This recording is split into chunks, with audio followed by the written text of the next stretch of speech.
What's up?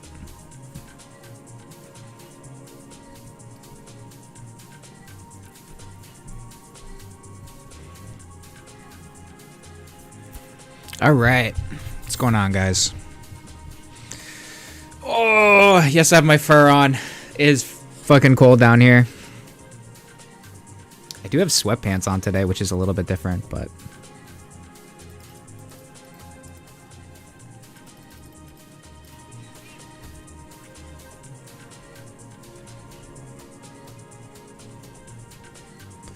Alright. So, I'm going to try learning back-end developing through Boot.dev. We'll see how this goes. Signed up for the course. This is day 1. A little bit about me, if you don't know what's going on here, is that my cousin... I guess I look up to my cousin quite a bit. He's a, he's about 15... Wait, no, he's 17 years older than me. But I didn't have any brothers or sisters. My cousin's 17 years older than me. And he's kind of like a software engineer. I think he works at AWS, or with AWS. And my career, life and career so far, I have a bachelor's in biology from UMass Amherst, the zoo. But I've worked in the biology and science field for 15 years now. My most recent job was like a surveyor. I was a survey crew chief. So I'm pretty good with numbers, like off the top of my head. I was also like a technician for a bunch of other different jobs and shit like that. But I don't think it's for me. I've had issues with my knees over the years. I played hockey, so it's like some of my injuries have come from hockey. Some of it just come from being stupid. But like some of the jobs, like a surveyor, you're outside a lot, and I just don't think my body can take it too much longer at my age. So I need to go from being an outdoor cat to an indoor cat. And I've always been amazed at what computers can do, but I've never like delved into actual programming and shit like that. Like I build my own computers when there isn't like a sick deal for a pre-built, but and I've dinked around with like removing code from websites that have ad block shit, like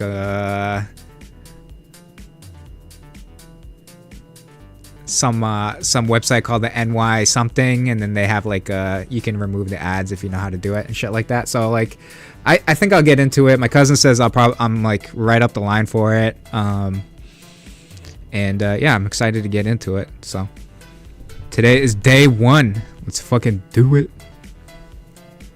And if the music becomes too much, I might just stop the music, but we'll see.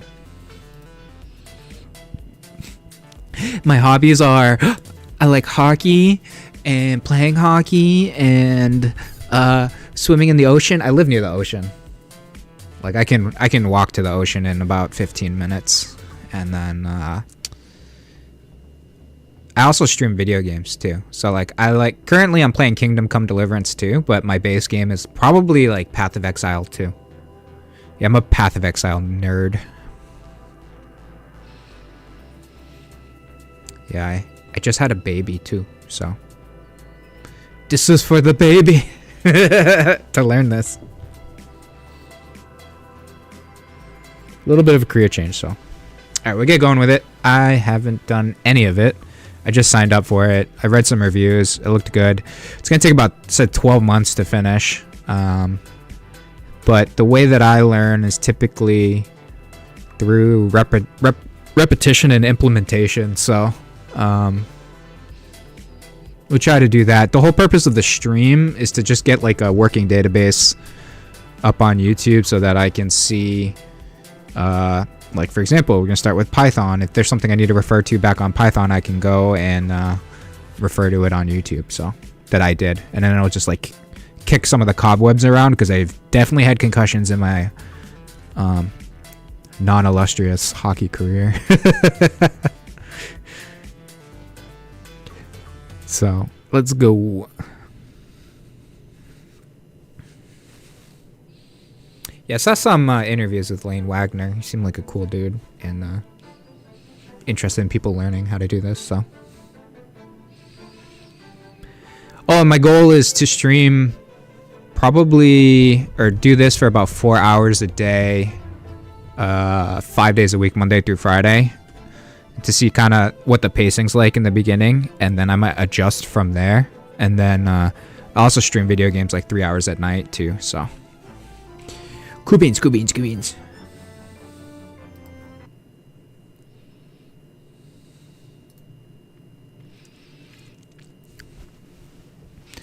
Alright, so welcome to Learn Python, the best first programming language. Is this too big? I have it at 125. It's probably alright. How to run code on Boot.dev. The grayish-blue run button allows you to run code. The golden submit button runs the code and submits it to check your work. The right arrow will take you to the next lesson.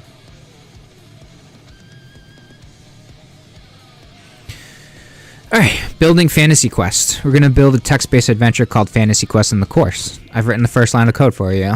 It prints a message below the editor, welcome new players to the game. Submit the code to pass the assignment, then click the right arrow. Right, print, welcome to Fantasy Quest. Welcome to Fantasy Quest. Okay, cool. Well, my face might be in the way, but we'll have to change that if that happens.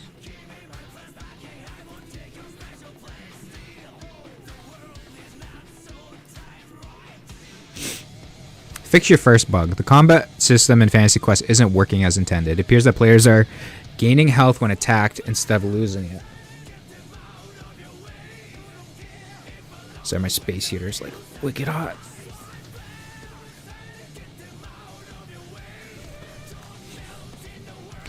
Fix the math bug on line 3. Okay. Health after attack equals player's health plus sword damage. It should be minus, right?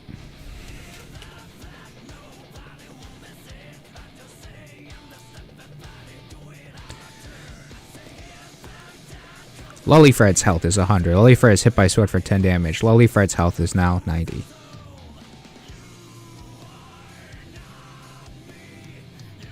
Don't touch below this line.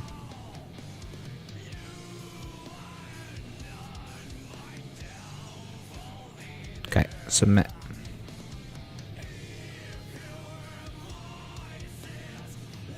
Do Control plus. The console is a panel that displays important messages like errors or the text output of the program. If we want to see what's happening in... Oh, wait, what is this? Lesson audio. The console. Oh. Okay, let me turn the music volume down a little bit.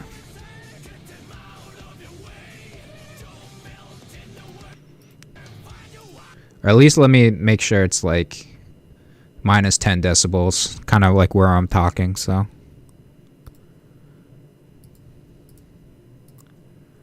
I'm not the greatest reader, so. The console. The console is a panel. Oh. The console. The console is a panel that displays important messages, like errors or the text output of a program. If we want to see what's happening in our code, we need to print it to the console by using the print function. We'll learn more about functions later, but for now, just know that the print function will print anything you put inside its parentheses. For example, print, this is some example text to print. Assign. Alright. I can probably read faster than that thing. We need to tell our new players how to move. Print the following text to the console. Use the arrow keys to move. Alright, so print.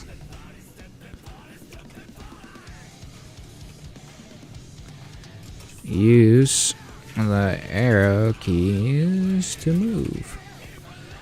Alright. Open quotation, close quotation, parentheses.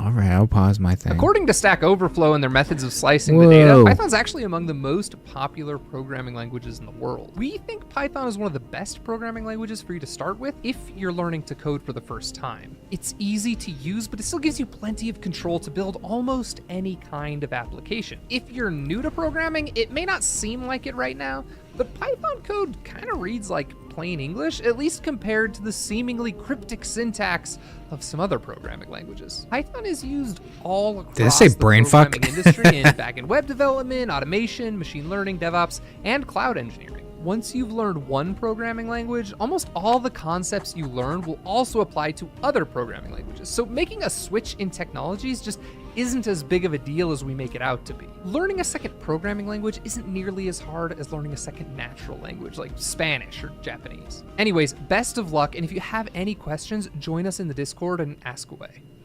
Yeah, my cousin said initially to learn Java and Python. So we shall see. 100,000 students start their coding journey right here with Python.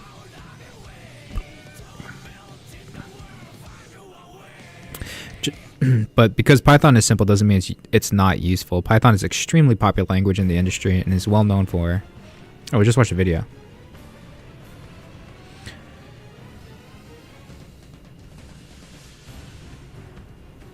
Python is not often used in front-end apps, back-end servers.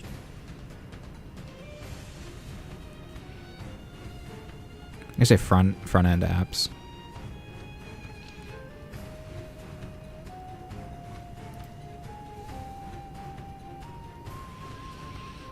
Oh, there's like an AI thing. Questions ask you to identify Python is not typically used. It's about the process of elimination. Machine learning, back automation scripts, front-end apps. Consider web browsers and user interfaces. Okay. Which is these stands out as different from the others, which would rarely encounter Python being used for. Remember the lesson mentioned about Python and user interfaces. What did it specifically say about front-end development? Okay.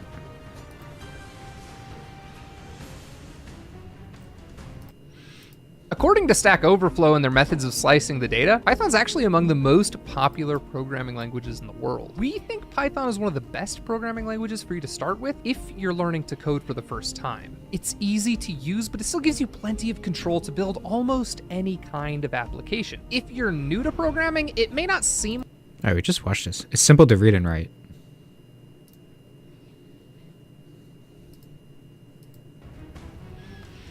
What is code? Code is just a series of instructions for computers to follow, one right after another. Programs can have a lot of instructions. The Boot.dev backend has 46,000 lines of code as I write this, and it's much smaller than some other project I've worked on.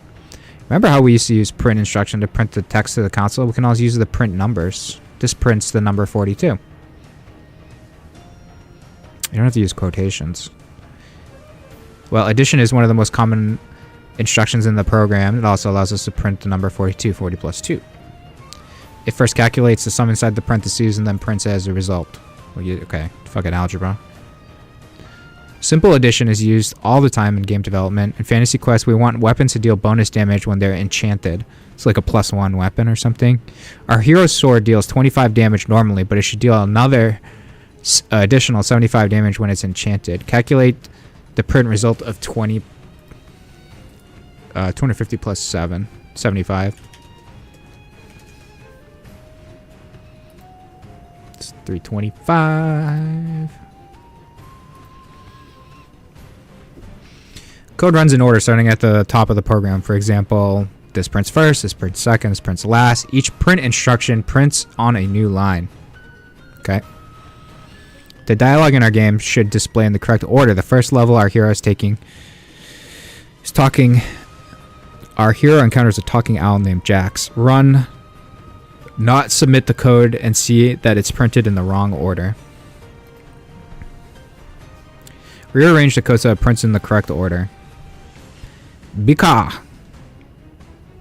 Where are you off to this morning, Bika? Where did the owl learn to speak? Okay.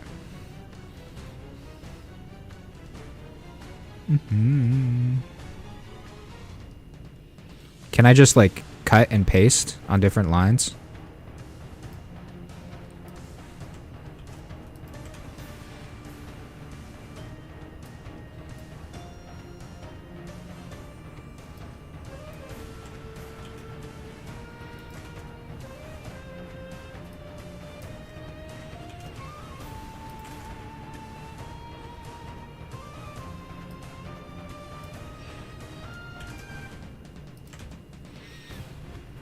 Is this gonna run a gap? Put a gap in between though? No, that's right.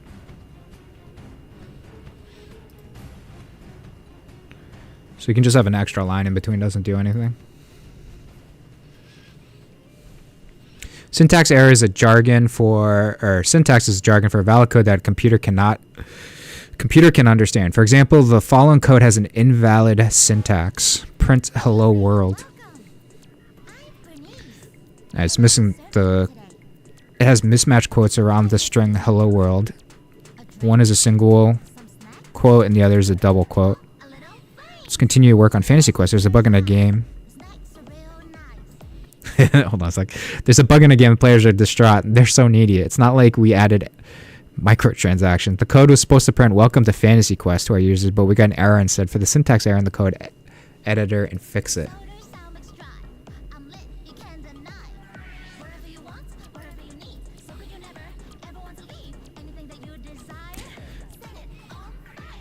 Line 5 in module plus string line. Welcome to Fantasy Quest. Closing parentheses does not match.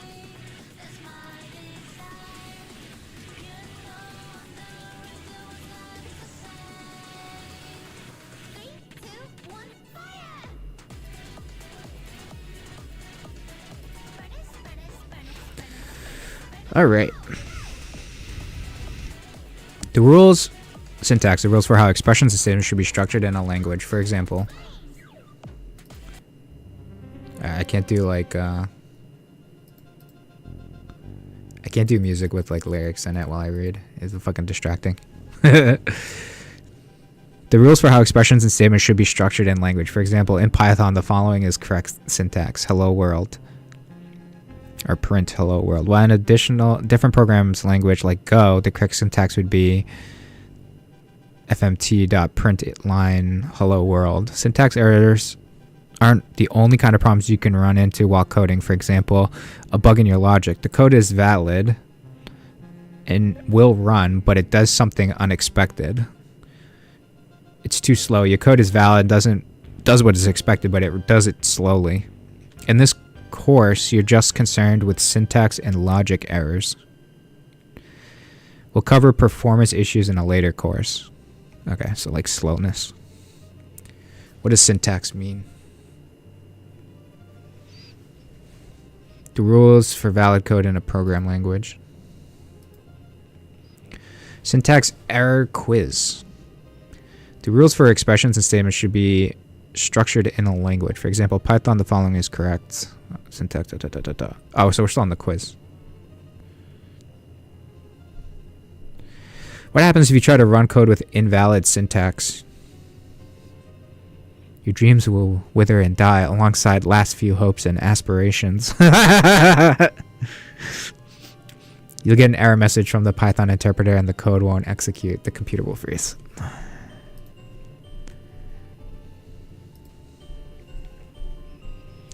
Lesson failure. You've probably noticed that you've submit and run button. Run for testing and debugging. There's no penalty for running your code. Submit runs your code, but also checks the output against the answer key. If the output doesn't match, you'll be punished. No fuck. No fuck. Pro tip: you wouldn't deploy code to end users without testing, right? So don't submit code without running it first. The goal of this game mechanic is to encourage good real-world coding practices. Submit is like deploying it to production. Yeah.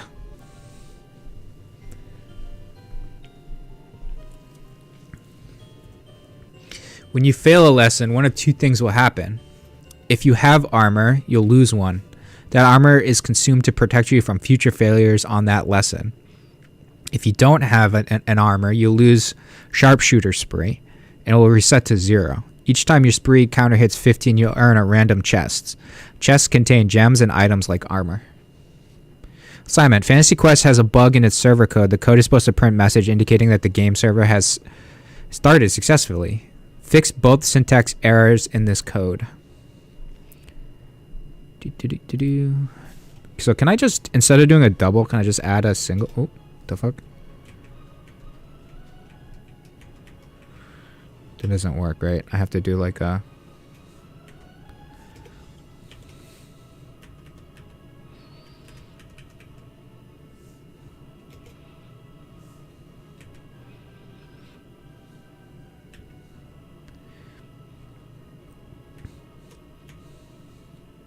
This one have to be print. Print function. Oh, what the fuck?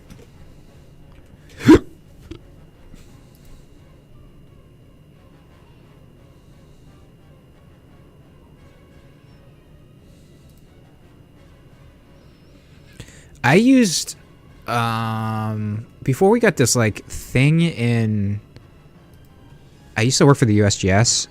We used to use MS-DOS. Microsoft Disk Operating System. That thing was a fucking trip. I was pretty good at it though. I could like draw charts and shit with the data.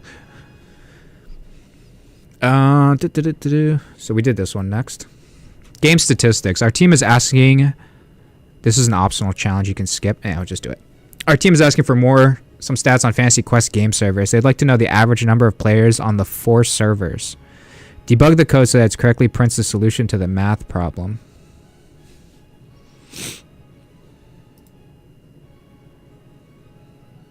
We just gotta remove the parentheses, right? Because it's like a math function, algebra function.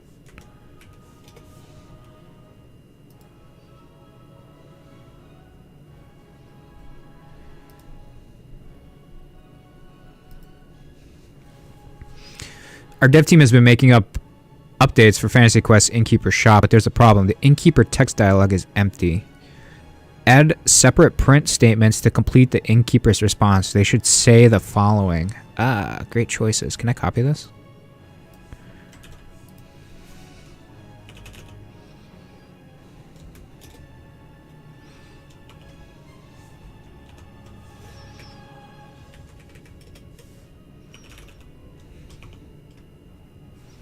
Is there anything else I can help you with? I think it's just easier if I just copy pasta.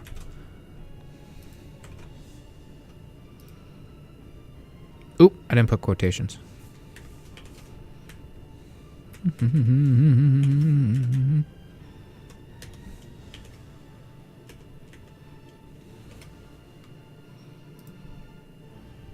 Yeah, look at that. I've correctly used the run.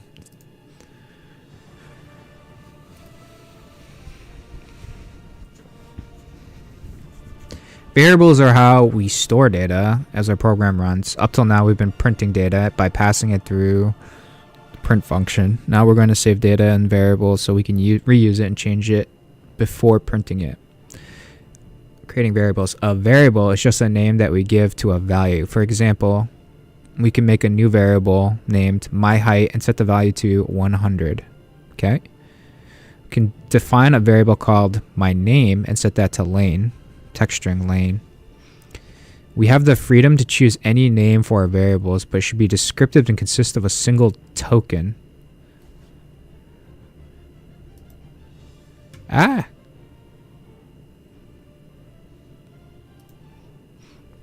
Meaning continuous text with underscores separating the words. Gotcha. Once we have a variable, we can access it by using its name. For example, this will print 100. Right. And this will print lane. We need to keep track of our hero's health. On the first line of code, create a new variable named player health and set it equal to 1000. Okay, so player health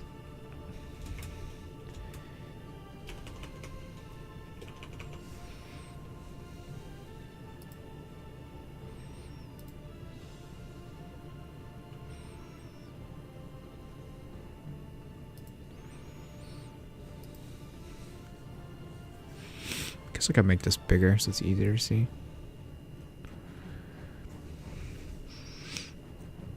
Variables. Ugh. My mouth is gonna get so dry. Variables vary. Variables are called variables because they can hold any value, and that value can change. It varies. For example, this code prints 20, acceleration equals 10, acceleration equals 20, print acceleration.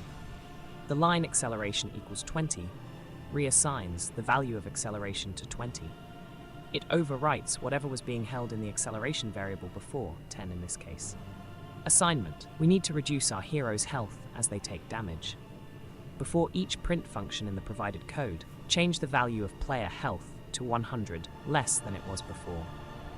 The final output should look like this: 900, 800, 700, 600. Alright, so before each print function in the provided code, change the value of the player's health to 100 less than it was before.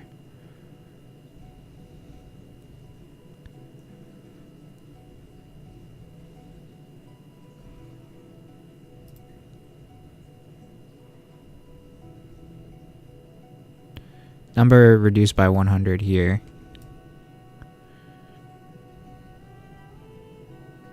So this would just be before each print function in the provided code, change the value of player health to 100. Player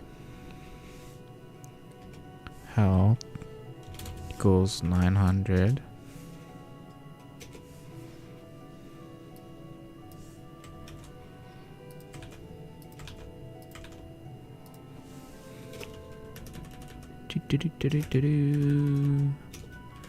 Like that.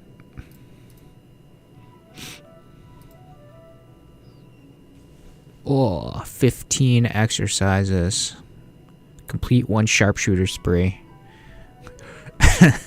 Double kill, triple kill, running rampant. Storing results.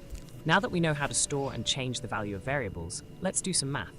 Here are some examples of common mathematical operators in Python syntax. Summation equals a plus b, addition difference equals a minus b, subtraction product equals ab, multiplication quotient equals ab, division, parentheses can be used to order math operations, avg equals a plus b plus c, assignment. Create a new variable called armored health on line 4 and set it equal to player health armor multiplier.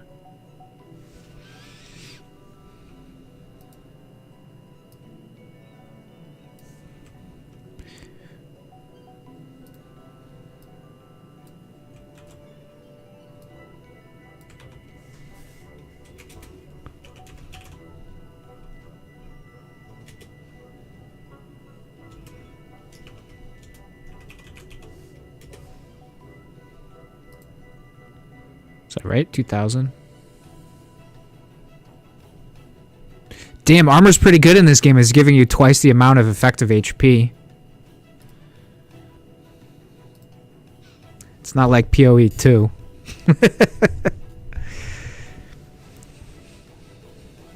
Negative numbers. Negative numbers in Python work the way you probably expect. Just add a minus sign. My negative num equals 9 is 1. Assignment. When our hero walks through poison, their health should go down. Right now the hero is gaining 10 health instead of losing 10 health. Change the poison damage variable to be negative. So stick a negative in here.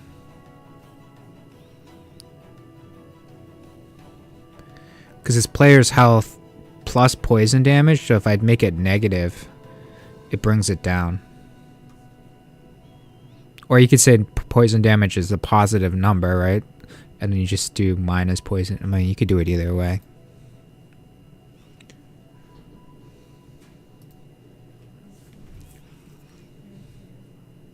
Comments. Comments don't do anything. They are ignored by the Python interpreter. That said, they're good for what the name implies, adding comments to your code in plain English, or whatever language you speak. Single line comment. A single hack makes the rest of the line a comment. Speed describes how fast the player moves in meters per second. Speed equals 2 multi-line comments, aka doc strings. You can use triple quotes to start and end multi-line comments as well. The code found below will print "Hello World" to the console. Print "Hello World." This is useful if you don't want to add the hack to the start of each line when writing paragraphs of comments. Assignment. Line number 1 in the code was meant to be a comment, but the developer forgot to use the correct syntax. Fix the bug by commenting out the first line of code. The best sword variable holds the value of the best sword in the game. Best sword equals scimitar, print best sword. But I can do like... So I can either do hash or triple quote. Oh.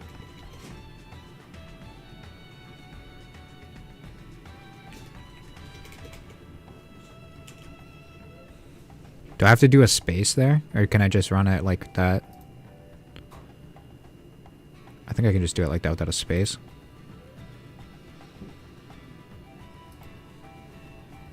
Variable names. Variable names cannot have spaces. They're continuous strings of characters. The creator of the Python language himself, Guido van Rossum, implores us to use snake case for variable names. What is snake case? It's just a style for writing variable names. Here are some examples of different casing styles. Name, description, code, language S that recommend it. Okay, it's just a style for writing little names. Snake case. All words are lowercase and separated by underscores. My Hero Health, Python, Ruby, Rust. Camel case. Capitalize the first letter of each word except the first one, My Hero Health. Pascal case. Capitalize the first letter of each word, My Hero Health, C#, C++. No casing, all lowercase with no separation, My Hero Health. No one, don't do this. Don't do this. To be clear, the Python code will still work with camel case or Pascal case, but can we please just have nice things? We just want some consistency in our craft. If you won't use snake case for you, do it for me. I beg you. Alright. Which is valid camel case. Lowercase and then capital, right?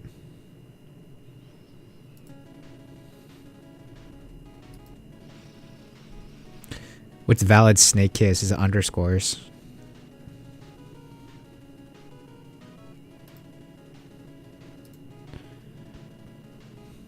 Basic variable types.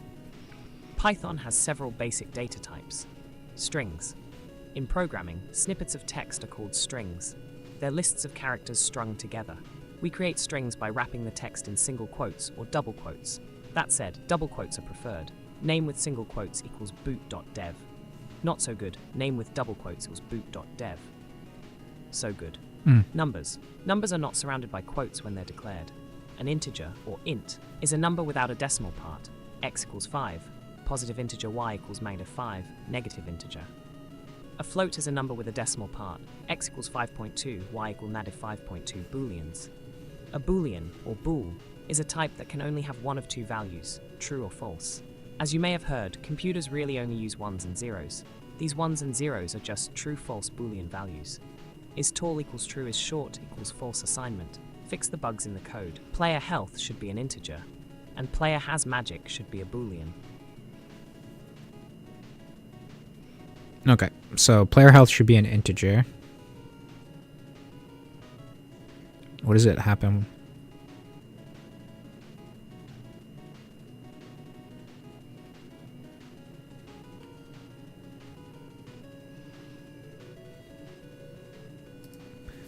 There shouldn't be quotes.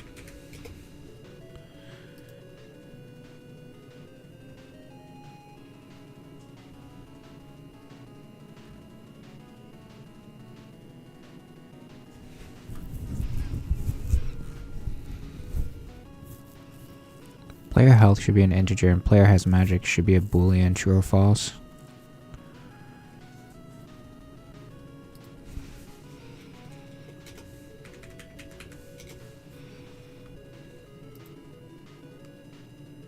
Player health is an integer, player has magic is a boolean. So it's just the quotations, I was fucking it up. Okay. F-strings in Python. Ever played Pokemon and chosen a funny name so that the in-game messages would come out funny? America's strength. In Python, we can create strings that contain dynamic values with the F-string syntax. Num bananas equals 10. F string equals F. You have num bananas bananas. Print F string. You have 10 bananas. Opening quotes must be preceded by an F. Variables within curly brackets have their values interpolated, injected into the string. It's just a string with a special syntax. Assignment. Fix the bug on line 7. Use an F string to inject the dynamic values into the string. Replace name with the value of the name variable. Replace race with the value of the race variable. Replace age with the value of the age variable. Do not hard-code the values into the string. For example, this is not the solution we're looking for, even though it happens to work in this case. Print, Jarl is a dwarf who is 37 years old. We need the player to see their values. Punctuation matters. Make sure your output matches the expected output exactly. Okay. So we need to insert the values. Okay, I see.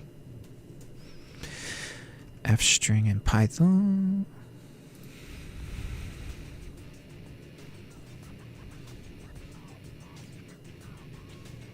So this should be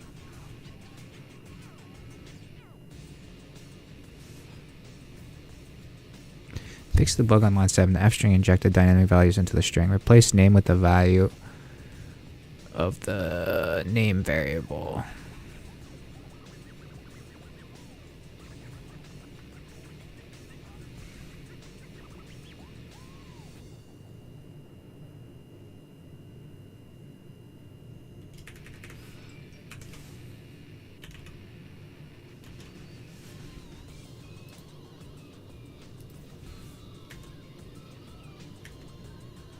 So I have to do like name equals Jarl. So is it F?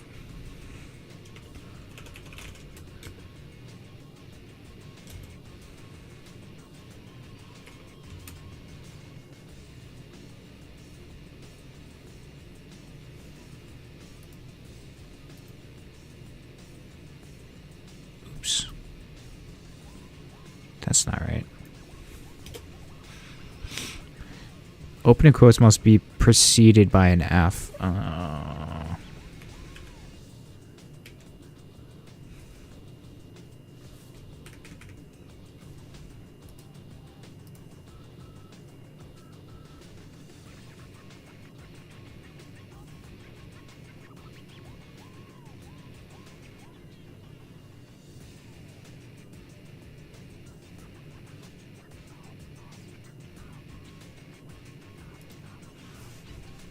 So you do like F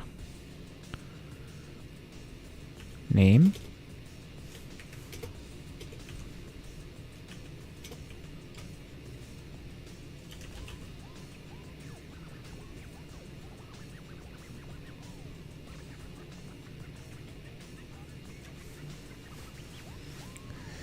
In Python, we can get F string syntax. Opening quotes must be preceded by an F. Variables within the curly brackets have their values injected into the injected into the string.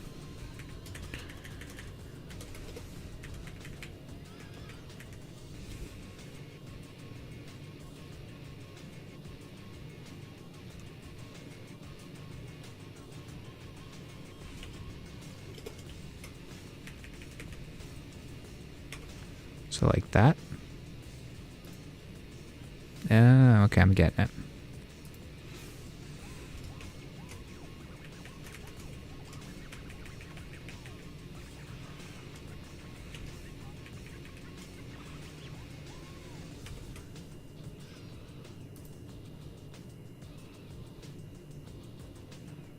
Line 5. String 7 module. Error name race is not defined.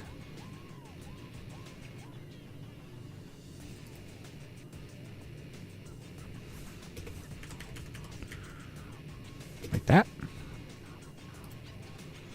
Oh, is it because it's capital?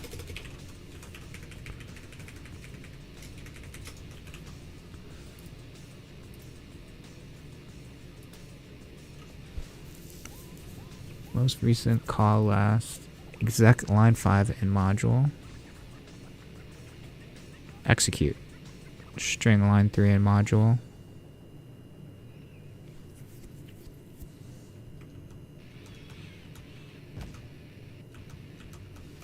Wait, this is running. Yarl is a race who's. Oh, do I have to do F on each one of these?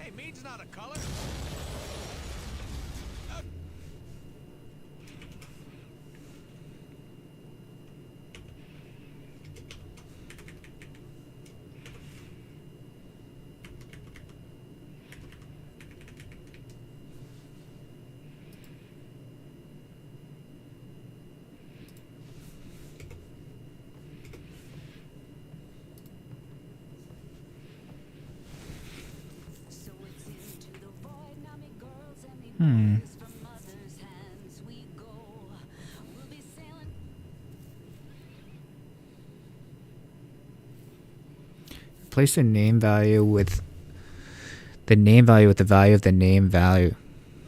Yarl. That came out right. To race with the race variable. Why isn't that one working? Because it's capital?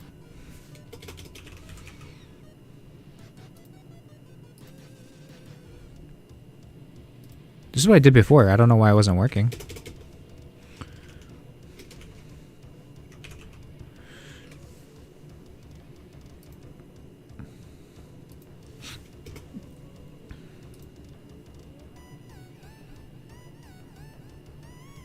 Okay. Non-type variables. None-type variables. Not all variables have a value. We can make an empty variable by setting it to none. None is a special value in Python that represents the absence of a value. It is not the same as 0, false, or an empty string. My mental acuity equals none. The value of my mental acuity in this case is none until we use the assignment operator equals to give it a value. None is not a string. None type is not the same as a string with a value of none. My none equals none. This is a none type, my none equals none. This is a string with the value none assignment. Declare a variable named enemy and set it to none. Don't change the print function.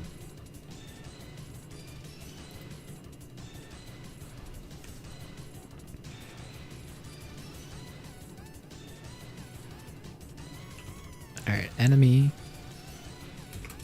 equals none, right? True.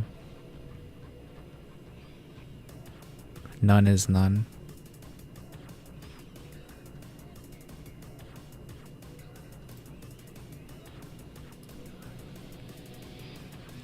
Alright, non-type quiz. The none type in Python is weird, and discovering it in Python is probably really mind-bending in the same way that discovering the concept of 0 would have been mind-bending to the ancient Sumerians. Let's start with an example. I'll create this variable age selection and set it equal to none, and that's none with a capital N. It's important to note this is not the same thing as the string none, which would be surrounded in double quotes. None is its own special keyword in Python. It's not just another string. For example, hello world is a string, 1 is an integer, false is a boolean, and none is actually of the type none type, which is its own special categorization. Strings and integers both have infinite possibilities of what they could be. There's an infinite number of strings that you could store in a string type or integers that you could store in an integer type.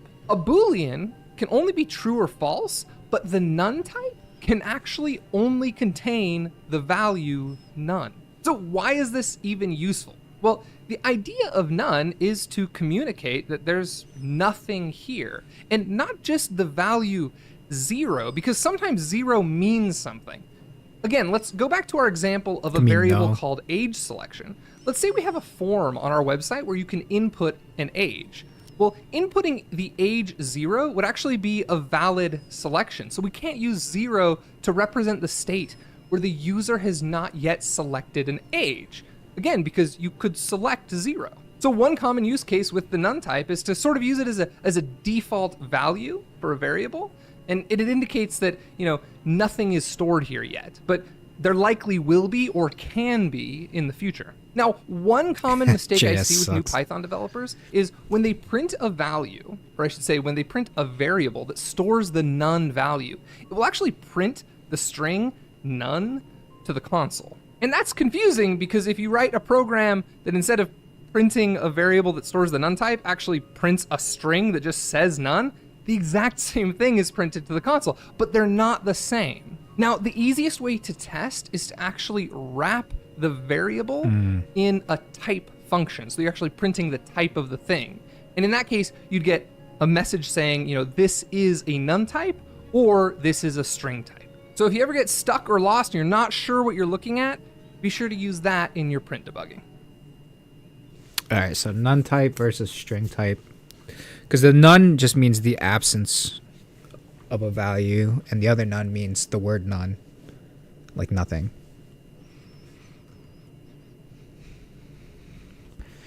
As we mentioned in the last exercise, the none keyword is used to define an empty... Oh, can I play audio here? None type quiz. As we mentioned in the last exercise, the none keyword is used to define an empty variable. So when would you use it? One use case is to represent that a value hasn't been determined yet, for example, an uncaptured input. For example, maybe your program is waiting for a user to enter their name. You might start with a variable, username equals none. Then later in the code, once the user has entered their name, you can assign it to the username variable.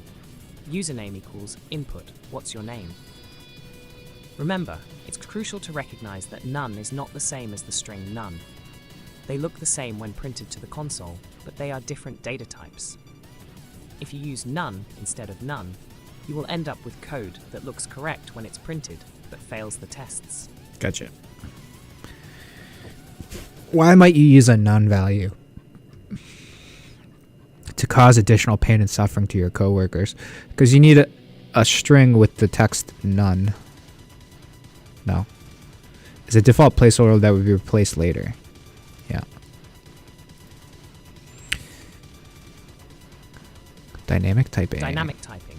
Python is dynamically typed, which means a variable can store any type, and that type can change. For example, if I make a number variable, I can later change that variable to a string, speed equals 5, speed equals 5, but maybe don't. In almost all circumstances, it's a bad idea to change the type of a variable. The proper thing to do is to just create a new one. For example, speed equals 5, speed description equals 5. What is non-dynamic typing? Languages that aren't dynamically typed are statically typed, such as Go, which you'll learn in a later course. In a statically typed language, if you try to assign a value to a variable of the wrong type, an error would crash the program. If Python was statically typed, the first example from before would crash on the second line, speed equals 5. The computer would give an error along the lines of, you can't assign a string value 5 to a number variable, speed. Okay. Static dynamic typing. Types are a really hot topic in coding right now. The debate rages at all times on tech Twitter about whether dynamic or static types are superior. So, what's the difference? Well, in a dynamically typed language like Python, we can create a new variable, let's call it x, set it equal to 42. On the very next line, we can set it equal to the string 60-9, and nothing happens. There's no problem with this. We've changed the type of x from an integer to a string, and the Python interpreter just doesn't care. Now, most scripting languages, Python, JavaScript, Ruby, PHP, they're all dynamically typed. And one of the big benefits, especially when you're just getting started learning to code, is that you don't need to write as much code. You don't need to specify your types all throughout your code base, which allows you to move faster and kind of focus on the conceptual stuff that you're trying to learn and that you're trying to build, rather than getting too into the weeds with all the technical details and implementations. Now, in a statically typed language, the types of every variable must be known before the code runs, which means you can't just change the type of a variable at runtime. For example, in Go, we can't just create a variable named x, set it equal to 42, and then change it to a string in the very next line. The Go compiler will yell at us and tell us that we're breaking the rules. Go, along with other statically typed languages like TypeScript, C, Rust, they don't allow us to just change the types of variables at runtime. And one of the great things about this is it stops us from writing really easy to write, kind of careless bugs into our code, because frankly, even in a dynamic programming language, you basically never want to change the type of a variable. It's super rare. You usually want to change the value within a type set. If you need a new type, you typically just create a new variable. So which is better? Well, if you had asked me 10 years ago, I probably would have said that my understanding is that there's a fairly balanced trade-off, that dynamically typed languages might be a little less safe in production, a little more error-prone, but you can move faster and write code more quickly and ship things. But I think it's become a lot less balanced over time. I actually think that, especially nowadays, it's actually not only safer to write within a statically typed language, but it's also easier to ship code quickly. And part of the reason for that is how much better the tooling and the type inference in particular has gotten. Types used to be a fairly verbose thing. So take the C language, for example. You have to write int x equals 42 semicolon if you wanted to declare a new integer. In a language like Go or TypeScript, you write the variable declaration the same way that you normally would, right? X colon equals 5, or let x equal 5. And the TypeScript compiler and the Go compiler, they can infer that this is an integer without you having to explicitly tell it that it's an integer. So writing an integer in Go or TypeScript is just as simple or just as easy as it is in JavaScript or Python. So you might be wondering, well, if static typing's so great, why does anyone write Python? Why are you teaching Python? And why is Python one of the fastest growing programming languages even in 2024? Well, while it is dynamically typed, and that's not my favorite feature of the language, it's still an amazing language, especially for learning foundational coding concepts in. It really reads like plain English and allows you to focus on what you're trying to learn. Again, conceptually, what is a loop? What is a class? What is object-oriented programming and functional programming? How do these data structures work? Rather than focusing on all of the syntax and type safety and the other stuff that comes along with some of the other languages. But Python isn't just a learning tool. Like I said, it is one of the fastest growing programming languages and remains incredibly popular, especially due to the recent AI boom. And my opinions on static typing are not absolute. While I do prefer static typing and I do prefer to work in Go in production, there are a lot of really smart people smarter than me, that swear by dynamic typing and refuse to integrate TypeScript into their JavaScript code bases. Is changing the type of a variable generally a good idea? No. On Tuesdays.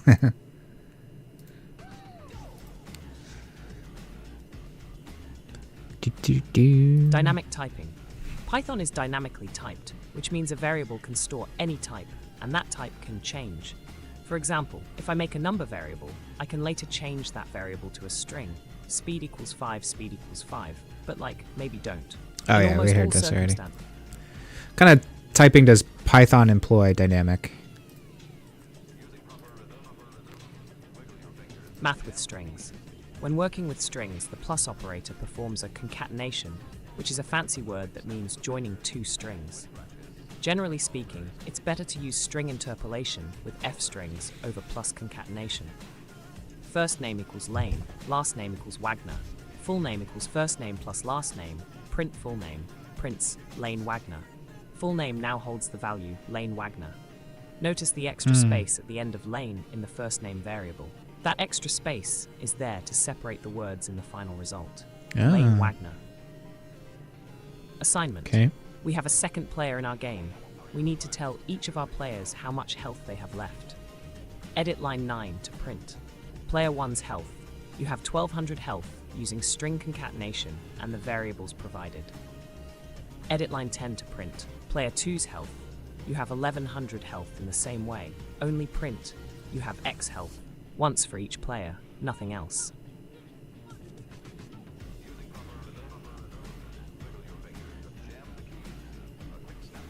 All right, so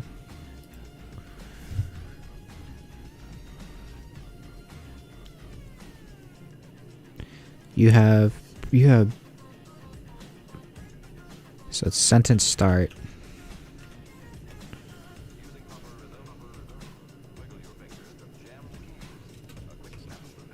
plus player 1 health plus sentence end.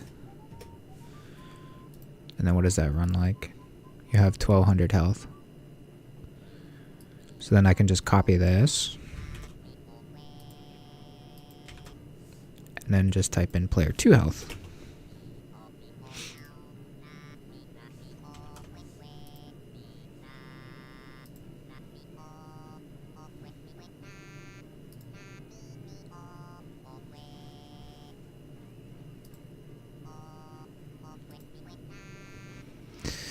Multivariable declaration. We can save space when creating many new variables by declaring them on the same line. Sword name, sword damage, sword length equals Excalibur 10, 20. Sword name, Excalibur, sword damage 10, sword length 20. It's a long sword. Oh, unless it's like centimeters. Any number of the variables can be declared on the same line, and variables declared on the same line should be related to one another in some way so that the code remains easy to understand. We call that code easy to understand clean code.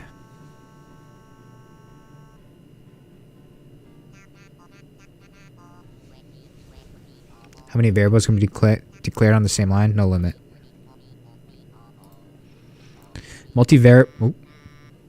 Same thing. What is clean code?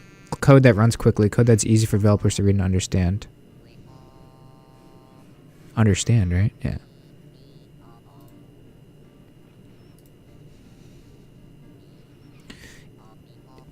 Run quickly. That'd be like efficient, right? You'd use a different verb or adjective. Or, I don't know, my tenses.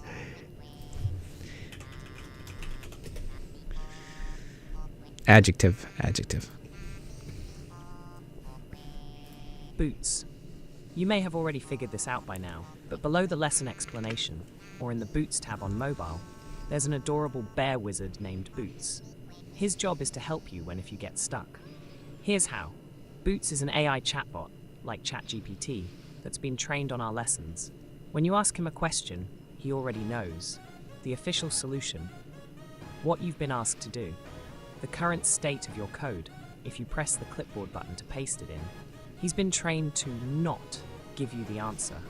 That's bad for learning. But instead to use the Socratic method to help you figure it out. He asks you follow-up questions and explains fundamental concepts to keep you moving forward. Chatting with Boots before you've completed a lesson costs a baked salmon. He's a hungry guy. Or, if you don't have one, 50% of the XP that you'd earn from completing the lesson. You only need to pay once per lesson to start the conversation. Chatting with Boots after you've completed a lesson is free. Use this to ask follow-up questions, review the concepts, or ask for more examples. Assignment. Fantasy Quest's dialogue messages are all jumbled up. Fix it. Run the code. Notice that nothing prints to the console. Ask Boots why nothing is printing. You'll need to pay up, just do it.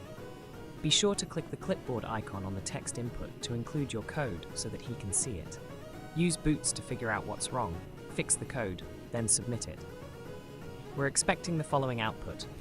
You there, adventurer. The local mine has been taken over by orcs. We need your help taking it back. Bring back 8 of their axes as proof of your hard work.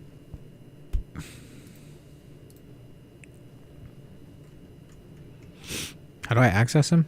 Oh, here it is.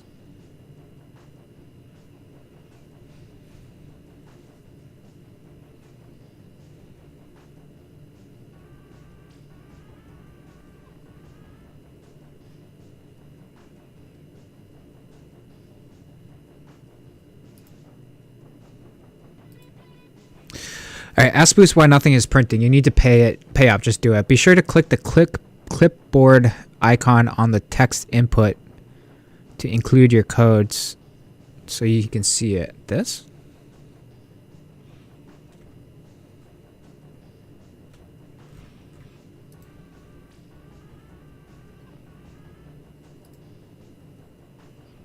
Oh, paste current code.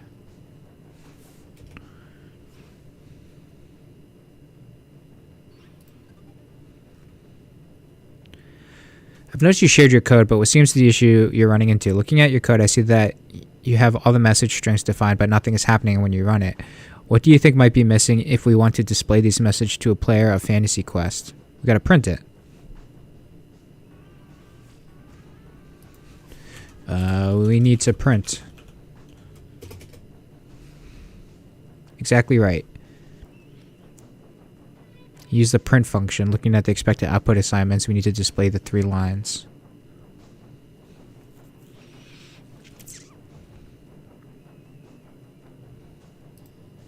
Alright, so it's print.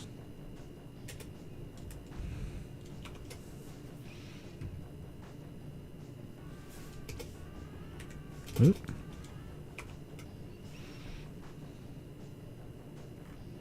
What do we want it to say? You there, adventurer. Quest start. The local mine. Quest middle. We need your help to take it back. Quest end. And bring back 8 of their axes. Quest objective.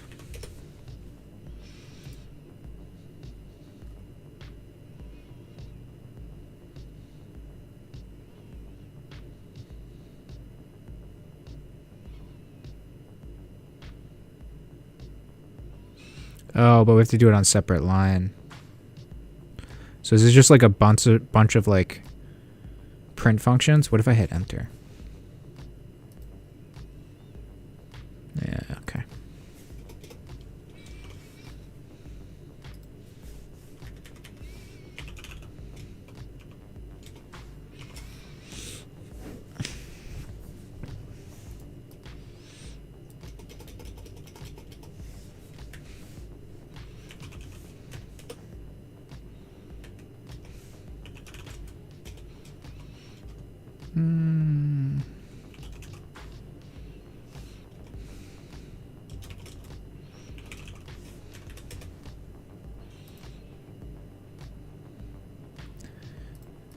We need a space, though. So space. Can you do it like this, too, without spaces in between? Okay, you can.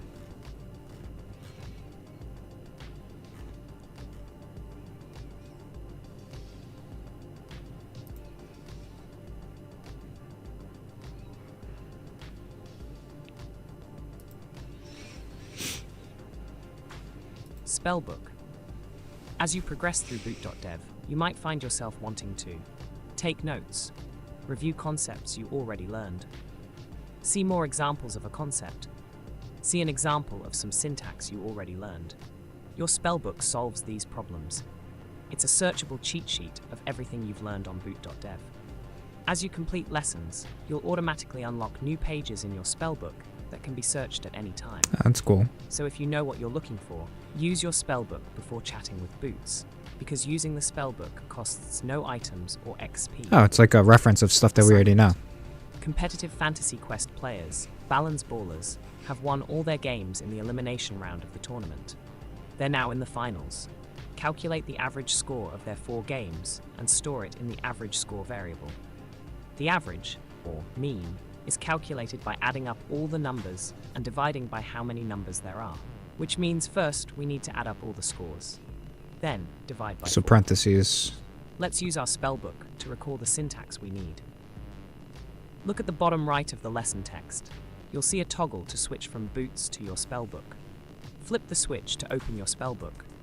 Search for the concept you'll need for this lesson, maybe Python math or order of operations. Complete the lesson using your spellbook as a reference.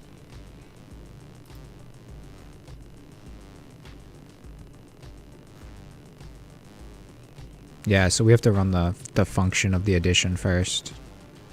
It's like algebra. Parentheses, exponents, multiplication, division, addition, subtraction. Alright, so we need the mean of the scores. So print round average score. So this equals game 1 score plus game 2 plus game 3 plus game 4 divided by 4. Does that make sense? This is 11, 3 plus 8. It's 11, yeah.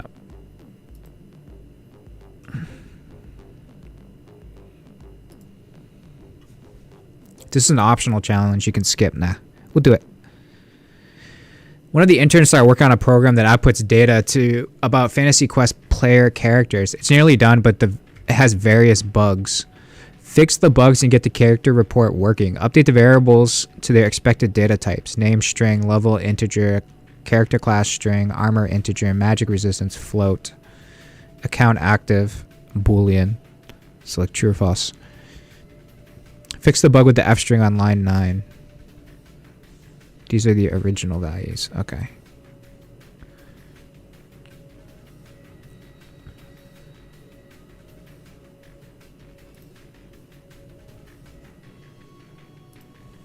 It just needs an F, right?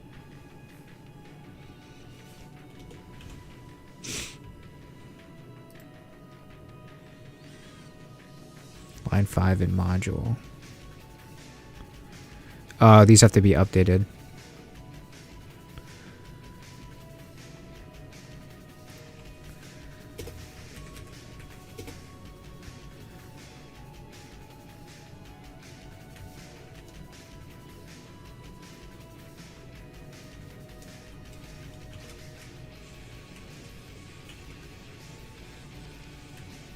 Magic resistance is a float. What's a float?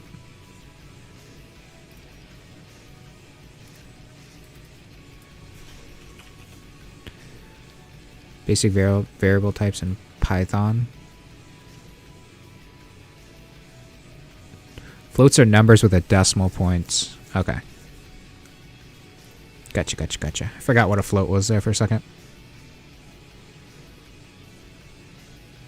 So that's fine. And then this needs to be Boolean, so I think you just type true.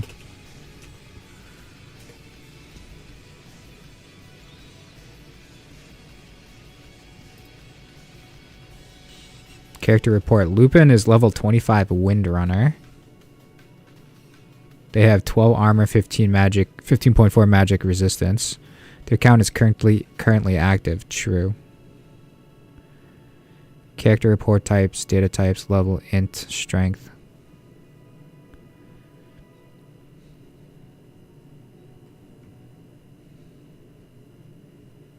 Don't edit this. Okay. So print it. I'm assuming it's right because I changed all these to the correct types. I updated all the variables and then I fixed the F string issue on line 9. So, yeah. Oh. Got it wrong.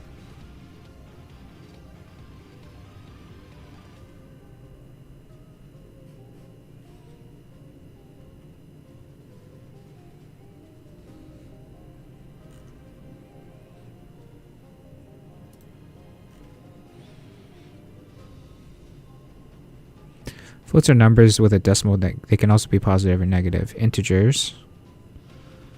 Boolean types, true or false.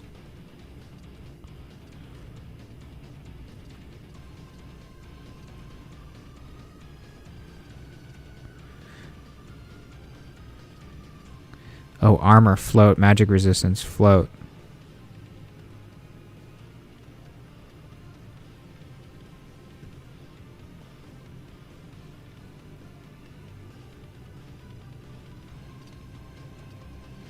They have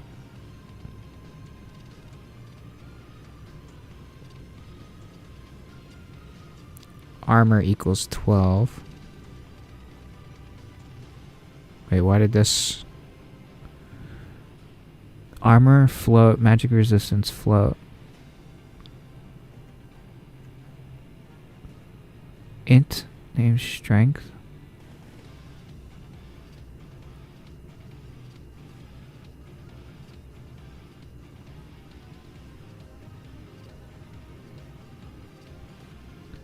Oh, armor needs to be an integer, so this just needs to be 12.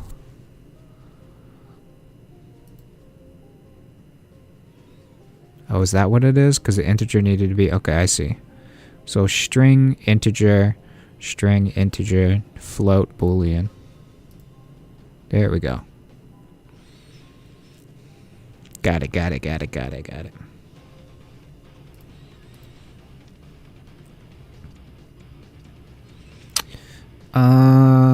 Before we start functions, I gotta take a leak. I'll be right back.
I gotta move my fucking desk. I almost ate shit trying to get over here, getting around the, like, space heater.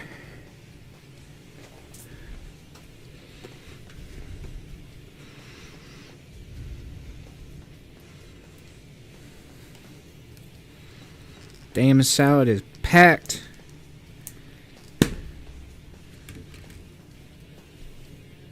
Oh, they put, like, hummus on it, too.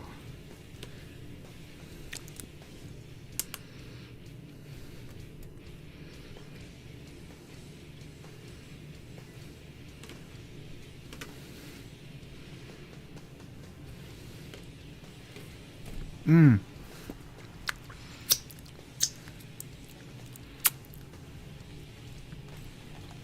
Just like Panera.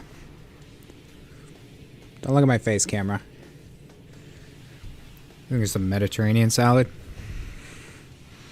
Alright. Good thing this thing has speech to text.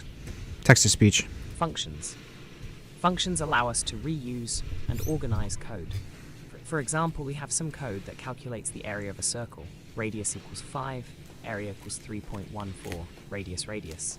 That works. Radius. The problem is when we want to calculate the area of other circles, each with its own radius. We could just copy the code and change the variable names like this. Radius equals 5, area 1 equals 3.14 Okay. radius, radius 2 circle. equals 7, area 2 equals 3.14 radius 2. But we want to reuse our code. Why would we want to redo our work? What if we wanted to calculate the area of thousands of circles? That's where functions help. Instead, we can define a new function called area of circle using the def keyword. def area of circle r, pi equals 3.14 result equals pi r return result. Let's break this area of circle function down. It takes one input, aka parameter or argument, called r. The body of the function is indented. This is the code that will run each time we use, aka call, the function. It returns a single value, the output of the function. In this case, it's the value stored in the result variable. To call this function, fancy programmers speak for use this function, we can pass in any number as the argument, in this case 5, for the parameter r, and capture the output into a new variable. Area equals area of circle 5, print area. 78.5. 5 goes in as the input r. The body of the function runs, which stores 78.5 in the result variable. The function returns the value 78.5, which means the area of circle 5 expression evaluates to 78.5. 78.5 Roughly. is stored in the area variable and then printed. Rounded. Because we've already defined the function, now we can use it as many times as we want with different inputs. Area equals area of circle 6, print area, 113.4. Area equals area of circle 7, print area, 153.86. Assignment. We need to calculate the size of a weapon's attack area. With a 1.0 meters sword, for example, a player can attack in an area of 3.14 square meters around them. You can use the area of circle function to do that calculation. Fix the bug on line 13 by calling the area of circle function with the spear length as input, and store the result in the spear area variable. Oh, I also forgot to mention that, like, I have some intermediate experience with AutoCAD or iCAD, which is similar to AutoCAD.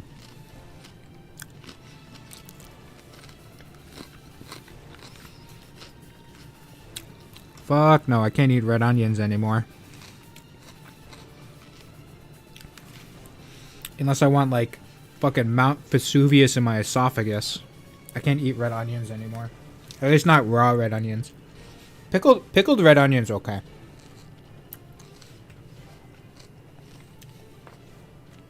Something about, like, raw onion. Actually, white onion's okay, too. But not a lot of it.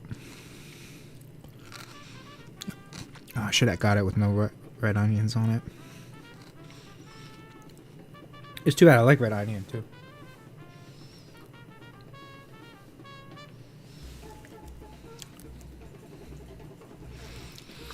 Alright.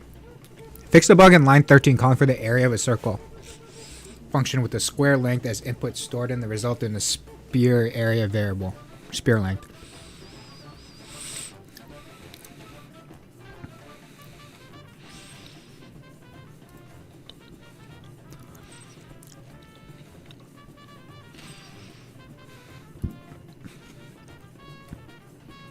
Spear area equals... Is it just going to be... Oh, do I have to add pi? No, pi's already given. So it's pi. Pi. Times.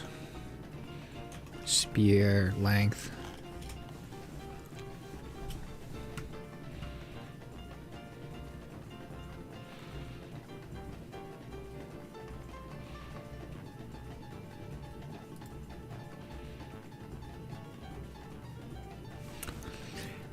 Pi is not defined. Wait, what?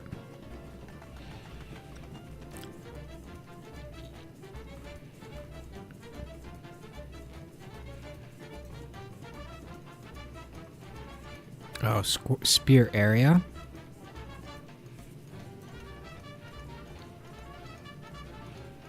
Oh, it's pi RR, isn't it? Radius squared.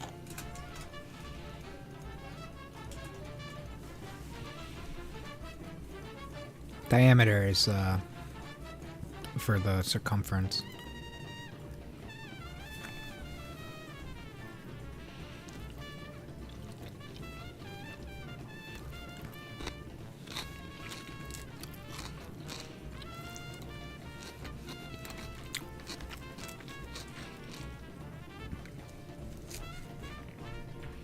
Fuck.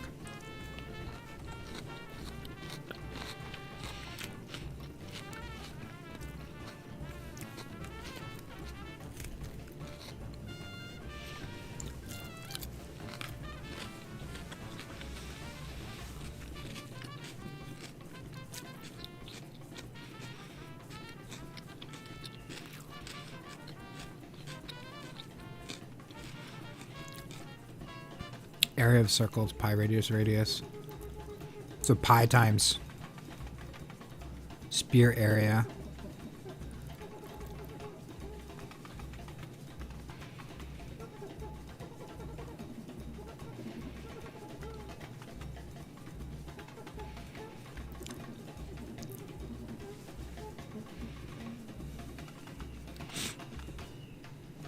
Oh, we have to print it.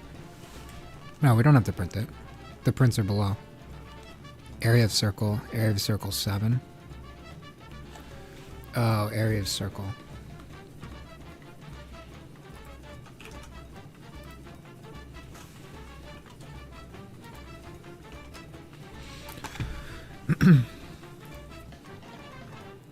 Yeah.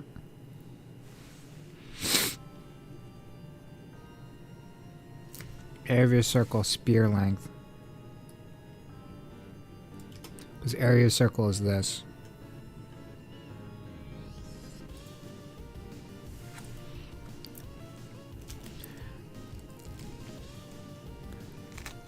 So square, yeah, area of attack, okay. So it should be essentially pi times r squared, so it would be pi times 4, about 12 and change, so yeah.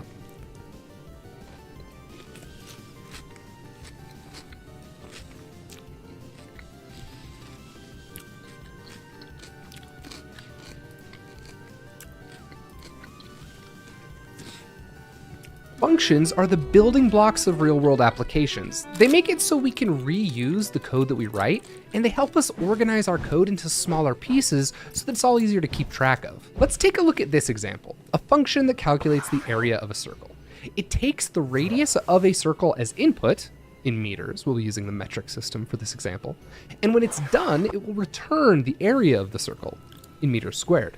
Here's the code that defines the area of circle function. If all we do is define the function, it won't actually do anything. We have to call the function in order for it to execute. Let's call it with a radius of 5 as the input. Now, when the function is called, execution jumps back to the function definition. A new variable that's only available inside the function, called pi, is created with a value of 3.14. Next, we save the result of pi times r to a new variable called result. The area of a circle is pi r squared after all. Finally, we return the result from the function as its output. Execution jumps back to the function call at this point, and we capture the return value in a new variable called area. And if we want to, we can just print it. The best part is that we can then call it again with a different input, getting the associated output, and we can do it again and again and again as many times as we want. Gotcha. Function review. Functions are tricky. It takes a minute to get used to them, but after that, they'll be second nature to you. You might find yourself slowing down a bit in this chapter, and if you do, that's totally normal. What's a function? Let's break down this function line by line so you can understand every nook and cranny of it. Def area of circle r, pi equals... Define area of circle, pi equals 3.14, result equals pi r squared, essentially. Return result, radius equals 5, area of circle, you input the radius, so it runs this function, calls the function, and then it prints the output, okay. 3.14. Result equals pi rr, return result, radius equals area of circle radius, print area 78.5. Here's a chronological explanation of what happens when the above code is executed. Def area of circle r. The area of circle function is defined for later use, but not called. It accepts a single input, the arbitrarily named r. The body of the function, pi equals 3.14, etc., is ignored for now. Radius equals 5. A new variable called radius is created and set to the value 5. Area of circle, radius. The area of circle function is called with radius, in this case 5, as the input. Finally, we jump back to the function definition. Def area of circle r, we will now start executing the body of the function, and r is set to 5. Pi equals 3.14. A new variable called pi is created with a value of 3.14. Result equals pi rr. Some simple math is evaluated, 3.455, and stored in the result variable. Return result. The result variable is returned from the function as output. Area equals area of circle radius. The returned value is stored in a new variable called area, in this case 78.5. Print area. The value of area is printed to the console. Okay. Which happens first? The result of pi rr is calculated. The function is defined. The function is called. The value is returned from the function is defined.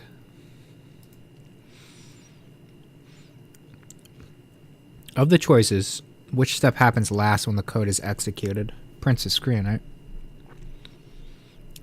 Pi rr is calculated. Function is defined. Function is called. A value is returned from the function.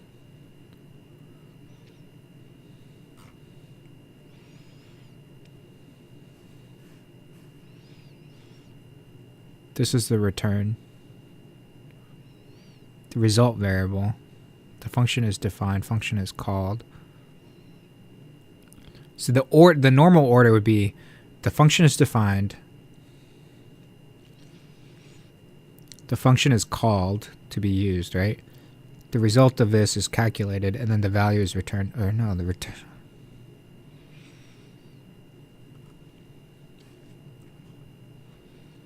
The result is calculated.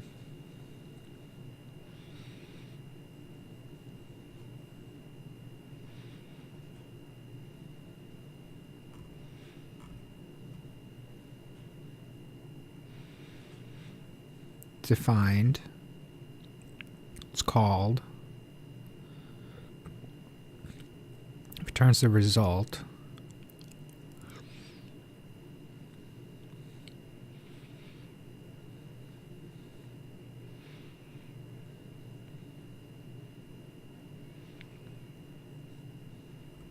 A value is returned from the function.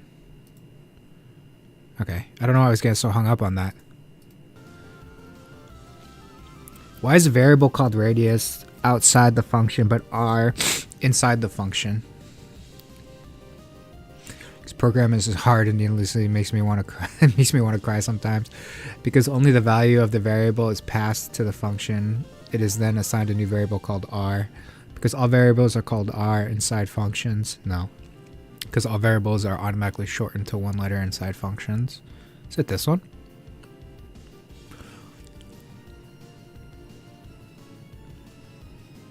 No, because you can have more than 26 variables.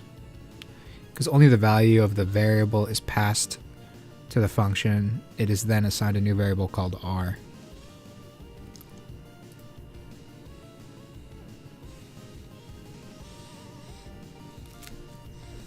Yeah, you can have like... Variable can be named to anything.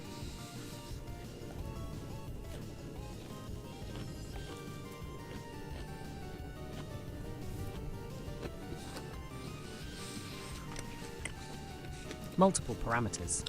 Functions can have multiple parameters, parameter being a fancy word for input. For example, this subtract function accepts two parameters, a and b. Def subtract ab. Result equals a nice b, return result. The name of a parameter doesn't matter when it comes to which values will be assigned to which parameter. It's position that matters. The first parameter will become the first value that's passed in. The second parameter is the second value that's passed in, and so on. In this example, the subtract function is called with a equals 5 and b equals 3. Result equals subtract 5, 3, print result. Here's an example with 4 parameters. Def create introduction, name, age, height, weight. First part equals... Hold on. Sometimes hard to follow when it's like def arm I have to read it myself.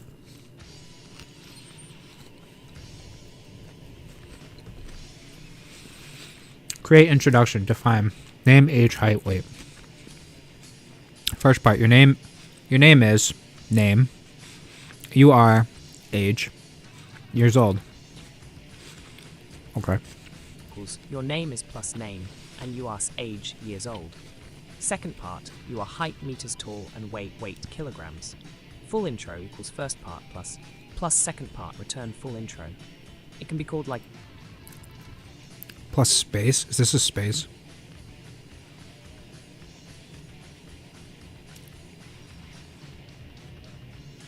this.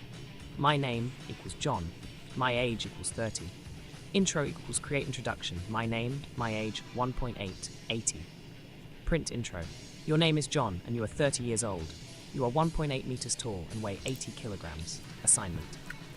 We need to calculate... I am 8 inches tall. I am 8 inches. That is not very big. That is not very tall. Total damage from a combo of 3 damaging attacks. Complete the triple attack function by returning the sum of its parameters, damage 1, damage 2, and damage 3. The attacks, attack 1 to attack 6, are already passed to 2 triple attack functions for you, so you do not need to use them directly in the function.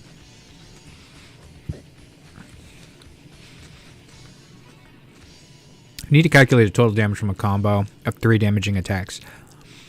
Complete the triple attack function by returning the sum of the parameters of damage 1, damage 2, damage 3.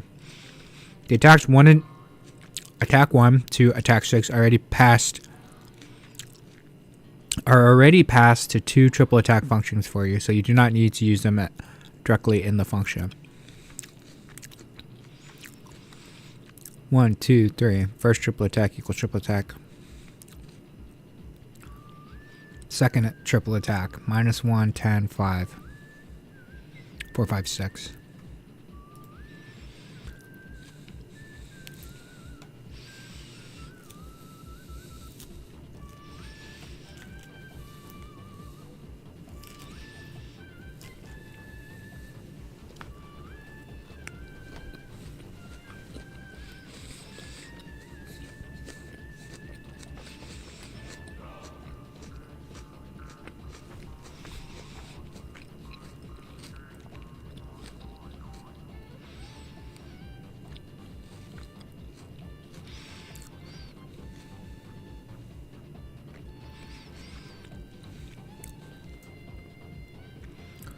Oh, what to print here?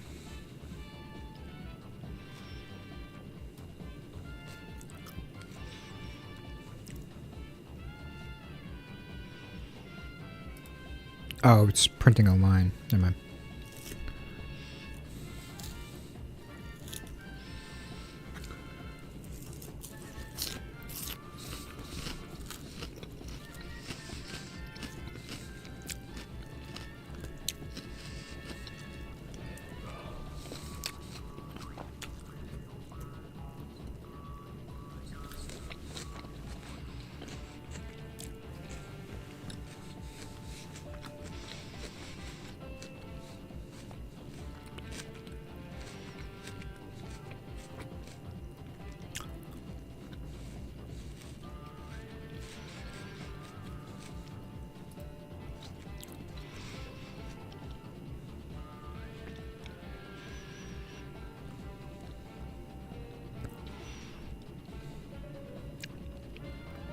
Oh, don't touch below this line.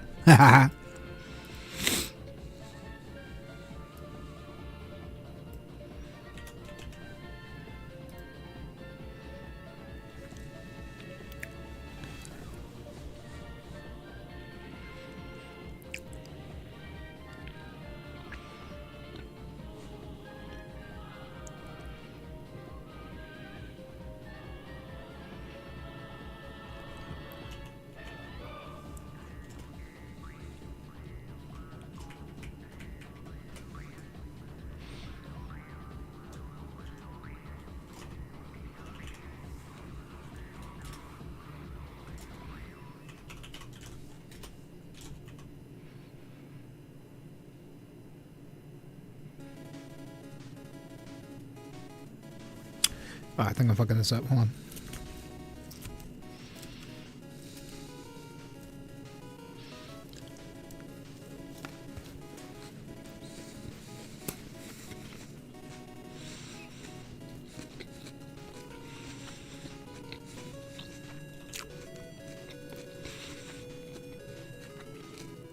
First triple attack damage equals these together. Okay, so this is not right.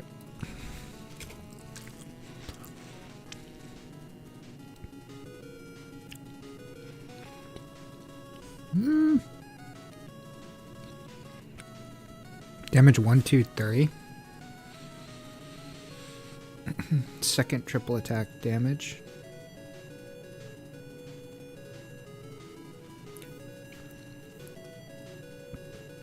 Need to calculate the total damage from the 3 damaging attacks. Complete the triple attack function by returning the sum of its parameters.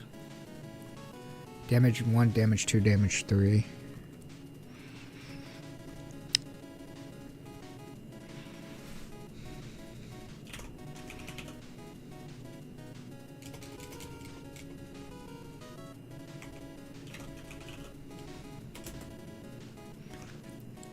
So the result equals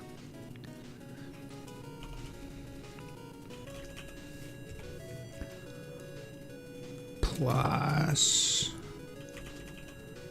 Oh, I don't have to put parentheses around this, right?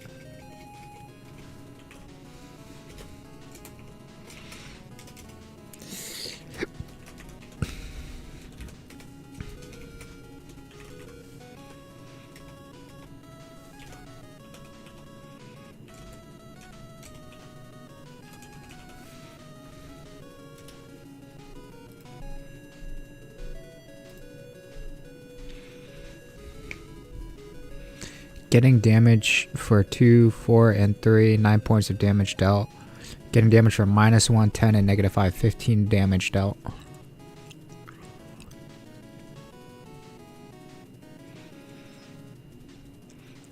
So the result is like, okay, the function, then return the result. Got it. Printing versus returning. Some new developers get hung up on the difference between print and return. It can be particularly confusing when the test suite we provide simply prints the output of your functions to the console. It makes it seem like print and return are interchangeable, but they are not. Print is a function that prints a value to the console, does not return a value. Return is a keyword that ends the current function's execution, provides a value or values back to the caller of the function, does not print anything to the console unless the return value is later print-ed, printing to debug your code. Printing values and running your code is a great way to debug your code. You can see what values are stored in various variables, find your mistakes, and fix them. Add print statements. Various variables. And run your code as you go. It's a great habit to get into, to make sure that each line you write is doing what you expect it to do. In the real world, it's rare to leave print statements in your code when you're done debugging. Similarly, you need to remember to remove any print statements from your code before submitting your work here on Boot.dev, because it will interfere with the tests. Assignment. There's a problem in the getTitle function. It's supposed to calculate the title value and return it to the caller. Instead, it's barbarically printing the value to the console. Fix the function so that it returns the title instead of printing it to the console.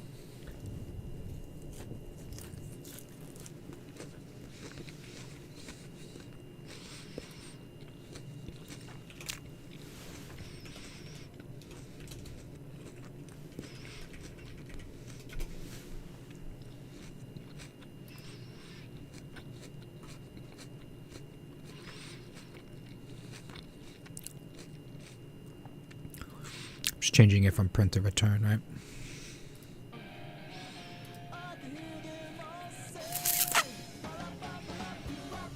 Where to declare functions. You've probably noticed that a variable needs to be declared before it's used.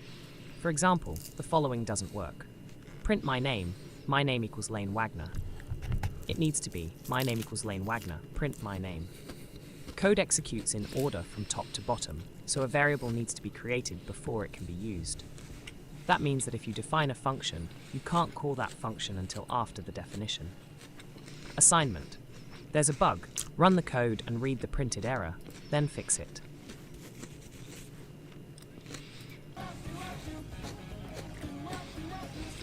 Name error, name main. It's not defined.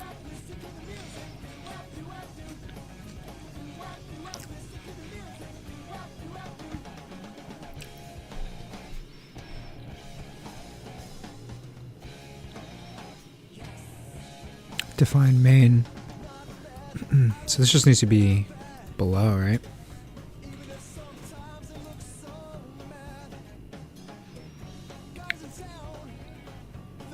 Because you have to define what main is.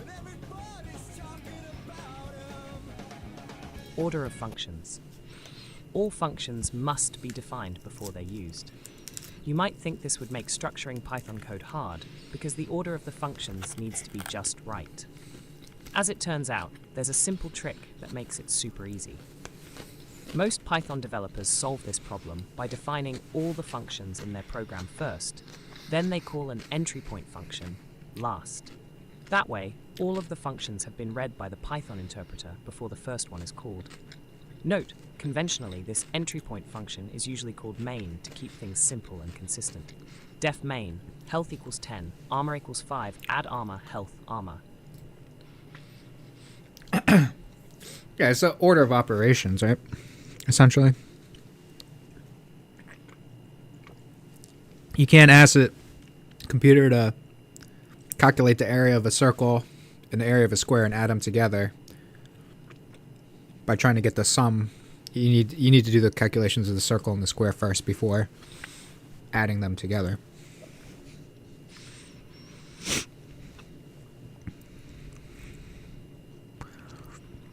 Define main, so he's defining the health equals 10, armor equals 5, add armor, health, armor.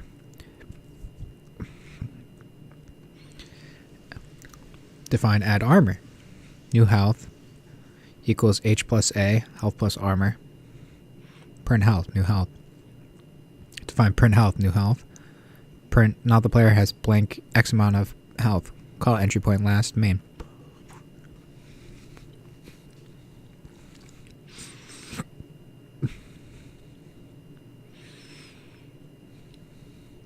Functions must be blank before they can be blank.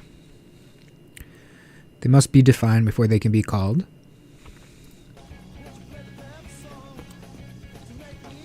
Function must be defined in order that they call each other.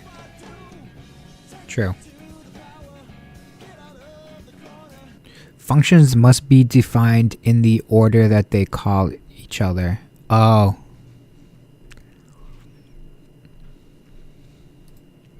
False. Explain. Let me understand the function ordering in Python. The question says functions must be defined in the order they call each other. This is false because Python functions don't need to be defined in the exact order they're called. Let's look. Oh, okay. So you can call the armor and then that, or vice versa. Okay. I see. Which is the best practice to make sure you don't define functions out of order. Create an entry point function, usually called the main, and call it at the end of the file. Create a function called the main. Python will always call it first. Create a function called main and call it at the beginning of the file. No, function called entry point. Python will always call it first. Call entry point last. But you don't want it at the end, do you?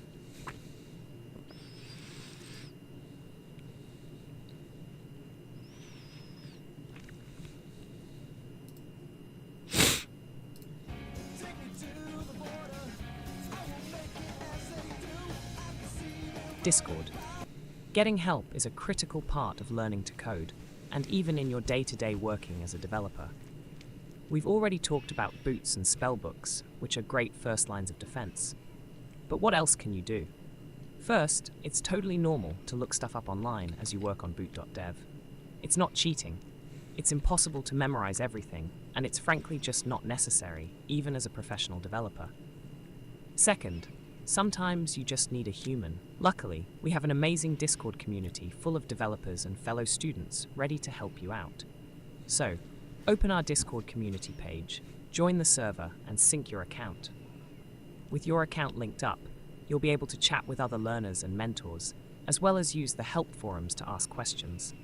Additionally, if you help others in the Discord, you'll earn karma that will help you earn fellowship achievements. Assignment. Enough Discord talk. Back to writing code. Yeah, I'm already In Fantasy Quest, signed up on characters Discord. lose health due to heat exhaustion. The game tracks the temperature in freedom units, Fahrenheit, but we need to display the temperature in Celsius for players outside the US. Here's the formula to calculate the temperature in Celsius from Fahrenheit, F, 5/9, F minus 32. Complete the 2 Celsius function body. It should return the temperature in Celsius for a given Fahrenheit temperature, F parameter.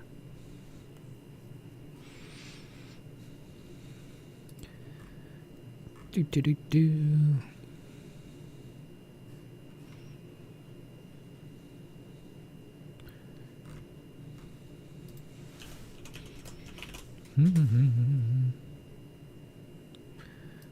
Oh, spellbook. I'm just like writing the function.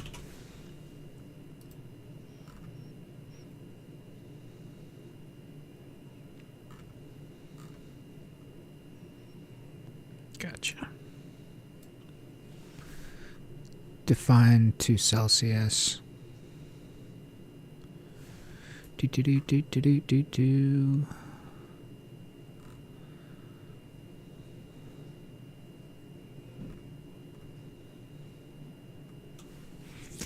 Complete the 2 Celsius function.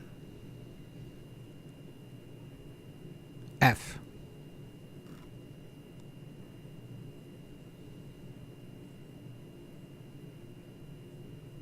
So result equals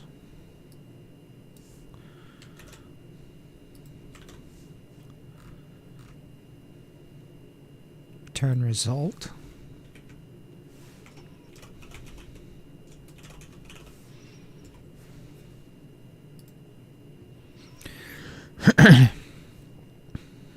degrees Fahrenheit is 7.8 degrees Celsius.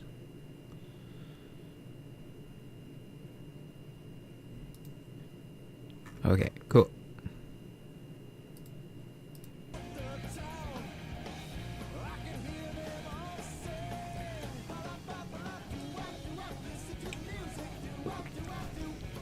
Functions quiz. Reference the example of functions and answer the questions. Function, calculate damage. Opening attack, core damage, finishing move. Total, it's opening attack plus your core damage and finishing move. Return the total. The next one is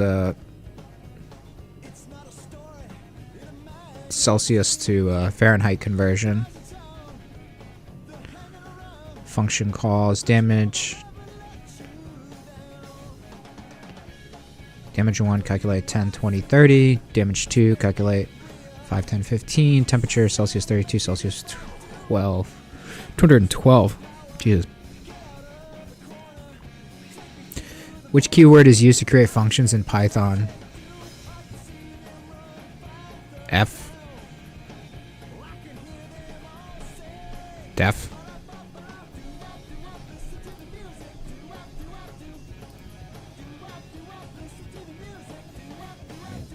Which is not an alternative term for values that are passed into a function.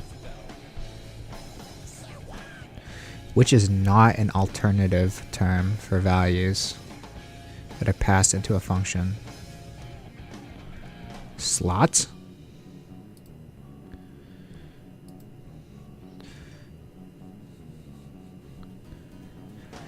The function must be defined blank to be called many times with different arguments.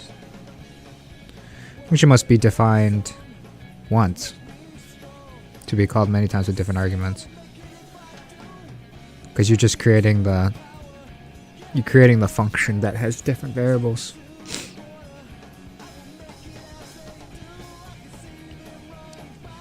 Alright. Solutions.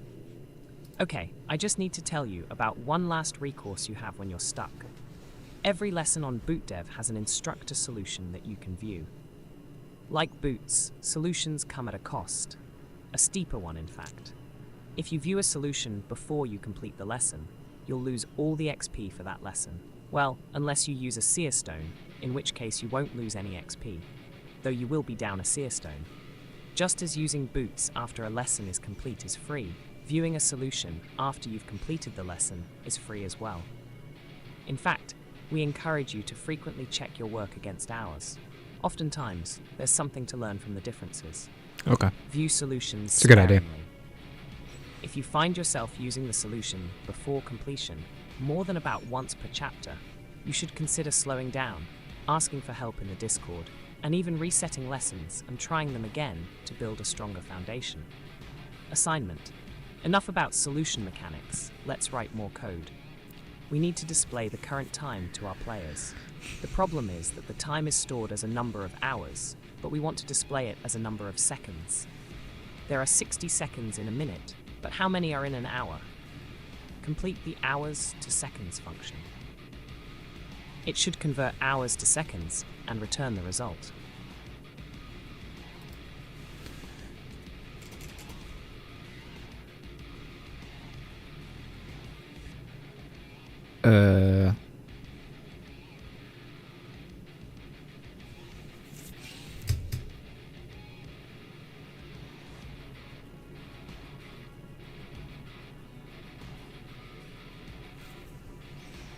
So it should be sex equals hours times, so 60 minutes in an hour times 60, and 60 in 60 seconds in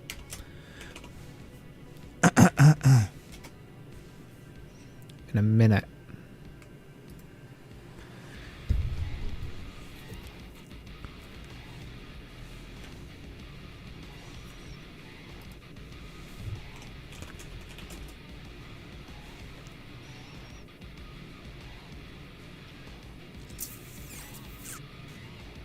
I keep forgetting this. A return result.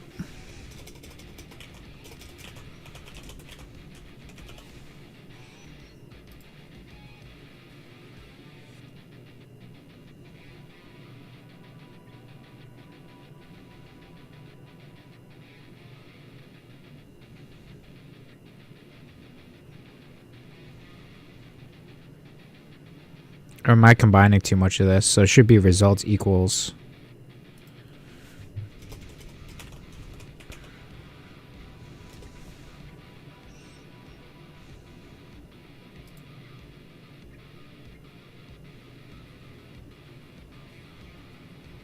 Right, because it's hours times minutes times seconds. So 1 hour is 3,600. Because it would be, yeah, 3,600.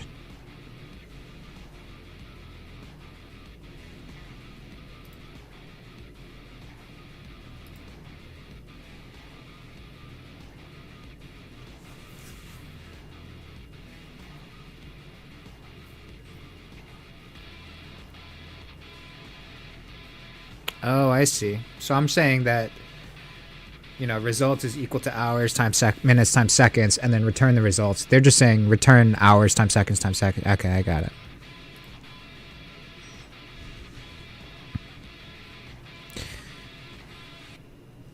None return. When no return value is specified in a function, it will automatically return none. For example, maybe it's a function that prints some text to the console, but doesn't explicitly return a value. The following code snippets all return the same value, none. Def myfunc, print I do nothing, return none. Def myfunc, print I do nothing, return def myfunc, print I do nothing.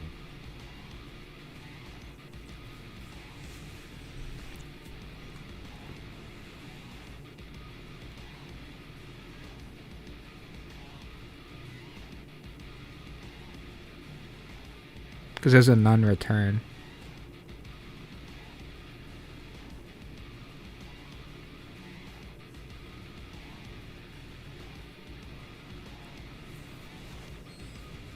Okay. What happens if there's no return line in a function? It returns none. I just did that on the previous exercise. What's the difference between printing a value and returning it? They're not the same. Print shows the value on a console. Return makes a variable available to the caller of the function and shows it in the console. I think it's this one. shows a value in the console. Print makes a value available to the caller of the function. Oh.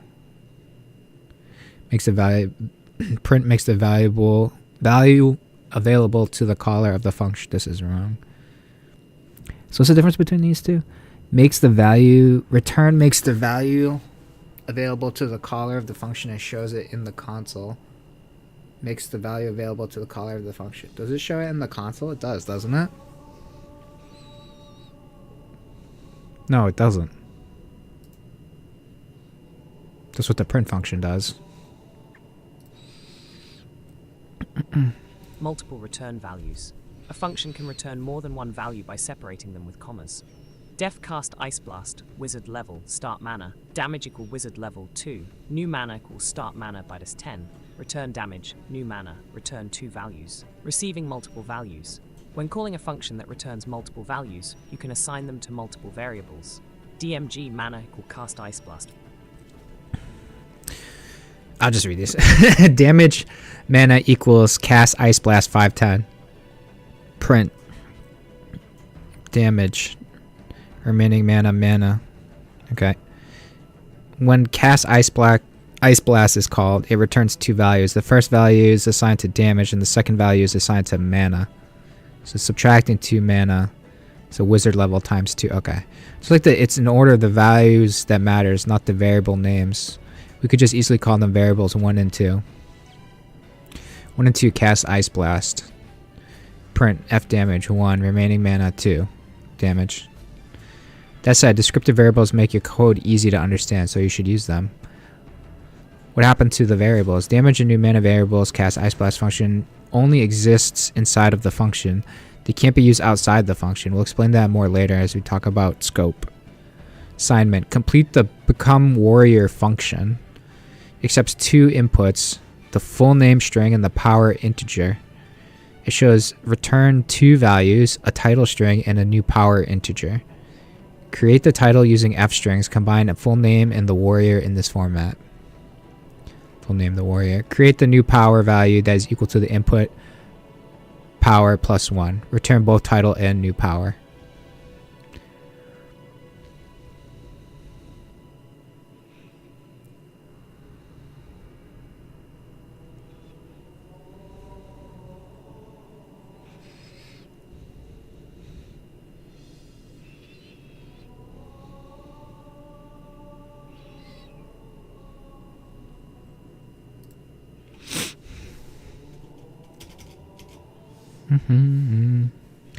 Create the title using F strings. Complete the Become Warrior function. Accepts 2 inputs, the full name string and the power integer.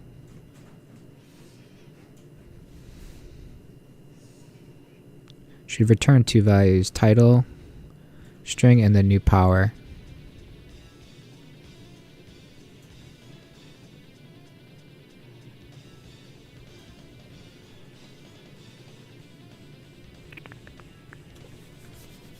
Hold on a second here. Complete the Become Warrior function. Accepts 2 inputs, full name, string, and the power integer.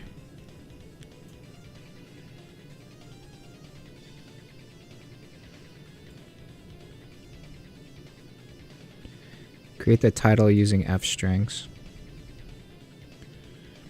Combine full name and the warrior in this format. So it should be like full name, power.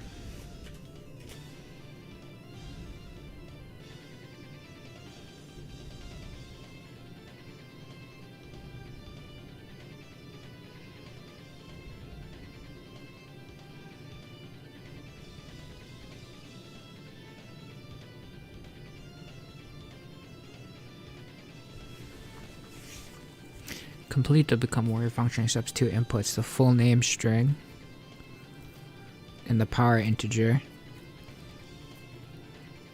Should return 2 values, the title string and the new power integer.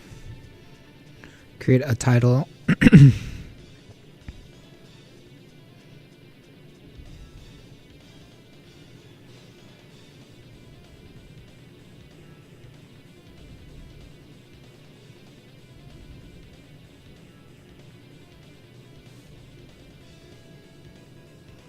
Create the title using F strings.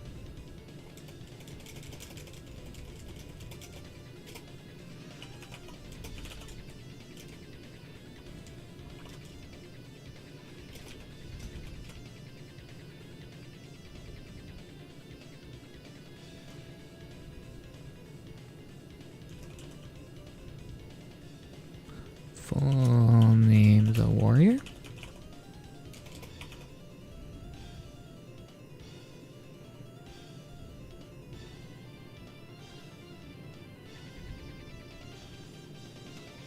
Create the new power value that it's equal to the input power plus 1.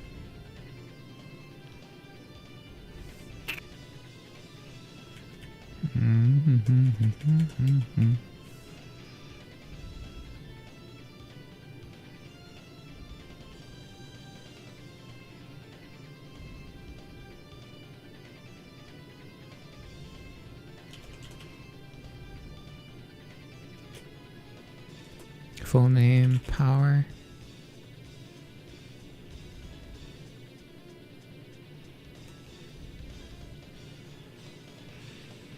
Equals. Become warrior.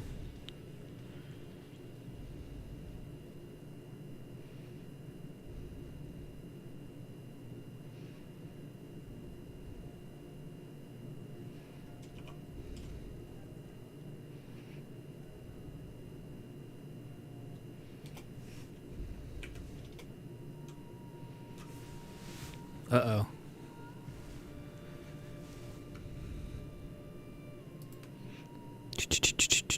Yeah, I gotta think about this for a second. Complete the become warrior function.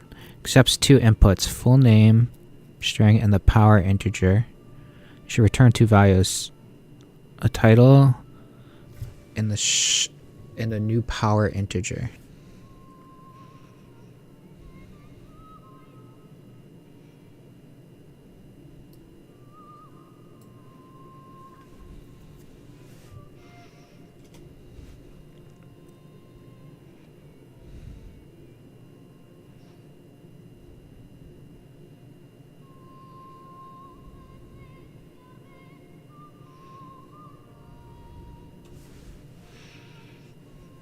Complete the become warrior. Accepts 2 inputs.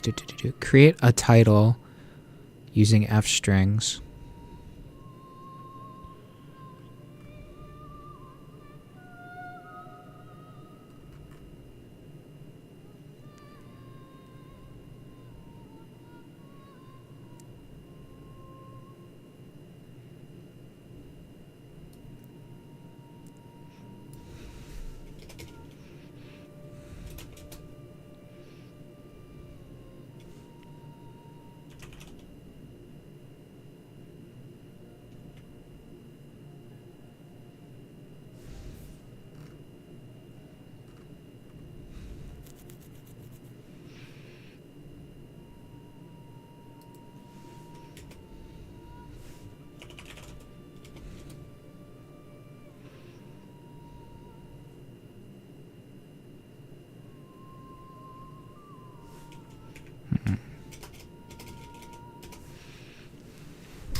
Accepts 2 inputs, full name, string, and power integer. Should return 2 values.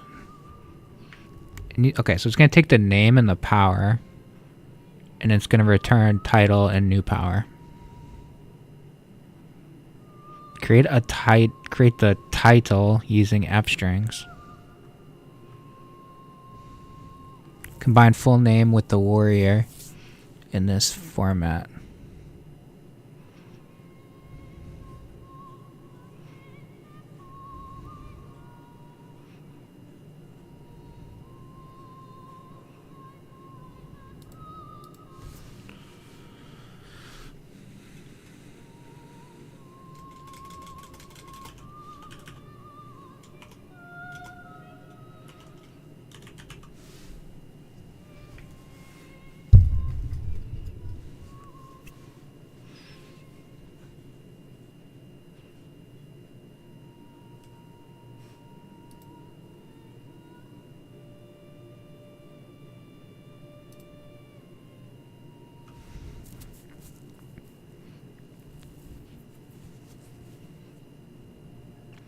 Formatted string literals.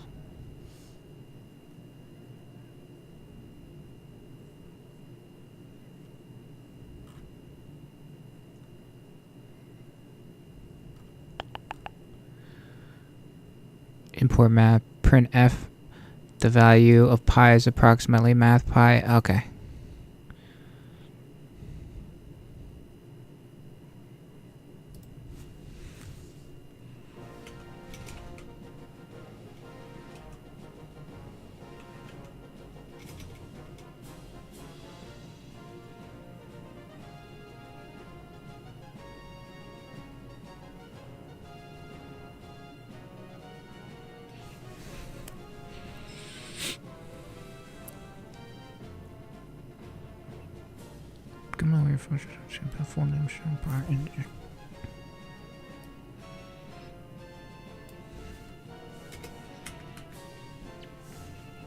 Create the title using f strings.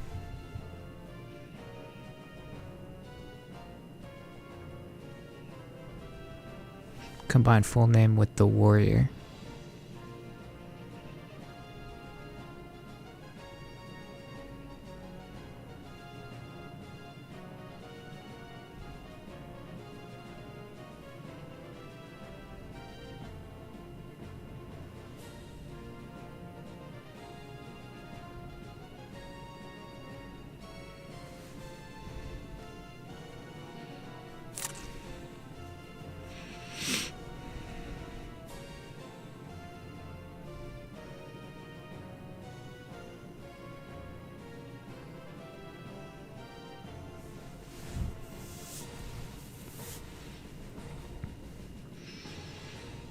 Create the title using f string. Print f.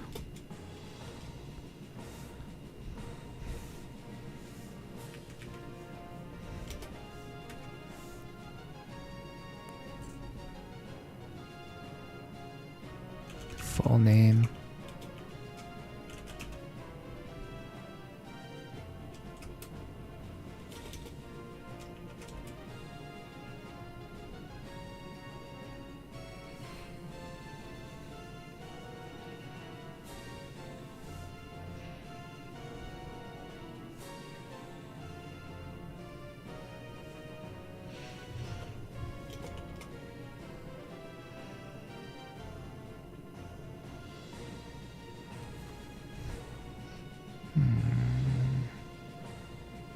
For example,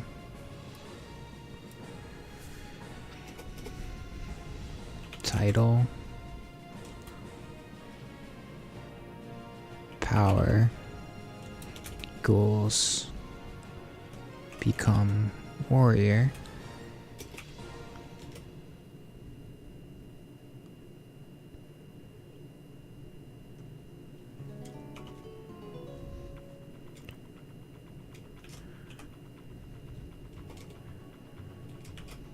Frodo, Baggins,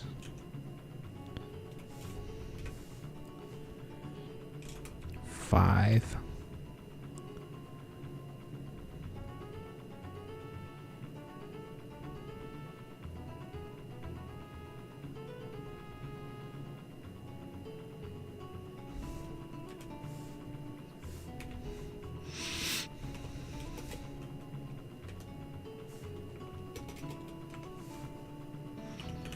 print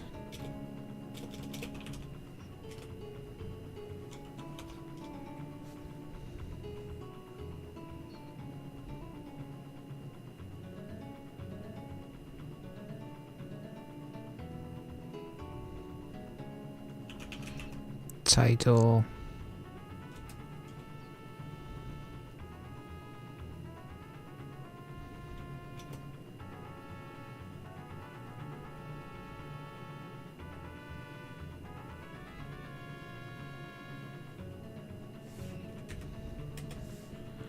print power,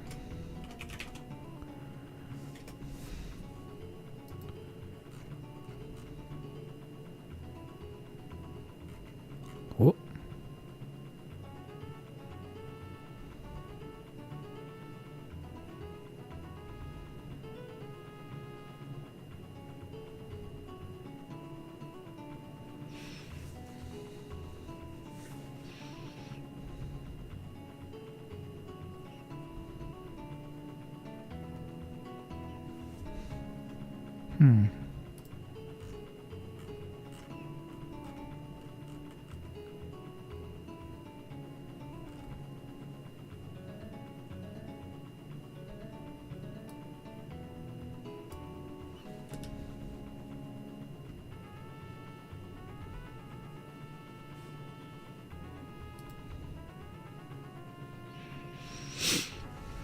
I know something concerning code. You, young apprentice, you're creating an infinite loop by calling become warrior inside itself. Oh, oops. This will cause your program to keep itself over and over until it crashes. Let's break down what it needs to do. Create a title string using an F string that combines full name with the warrior.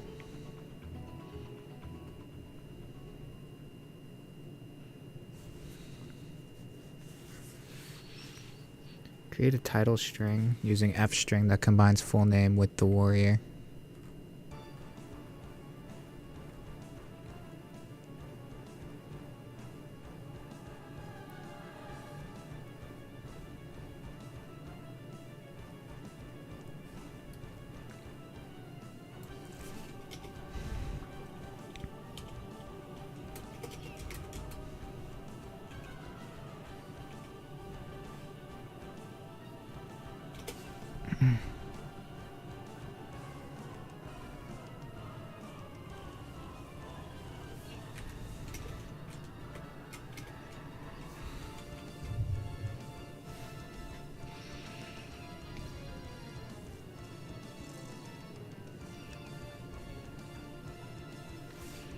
You just get F string that combines full name with the warrior.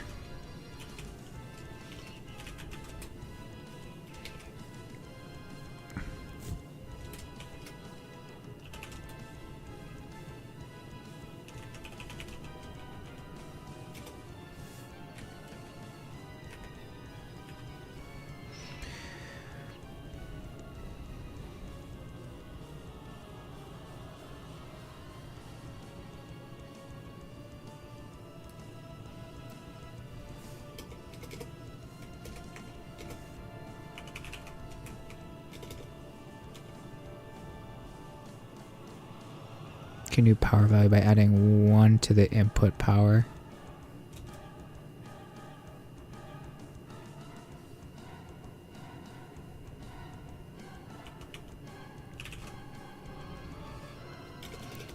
Wait, wouldn't that just make a loop too?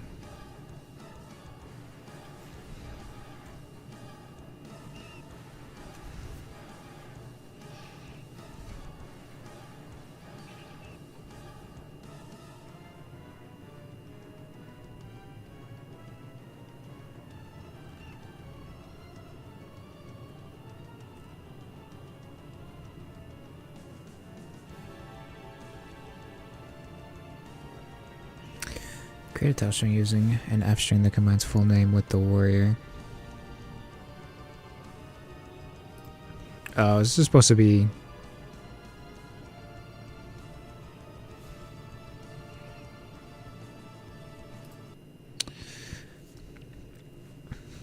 I see. So like, this is supposed to be like full name equals F string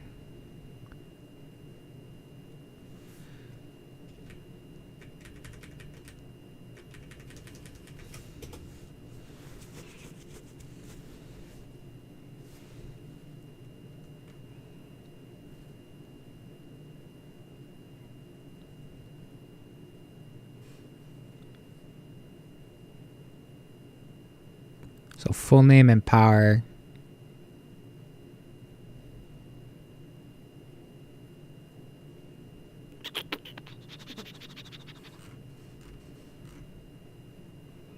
Okay, title string using that.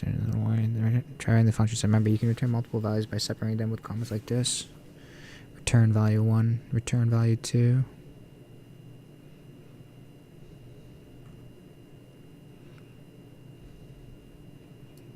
So this is full name and power.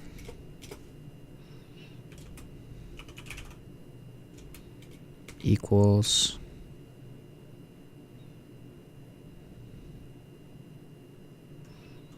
become warrior.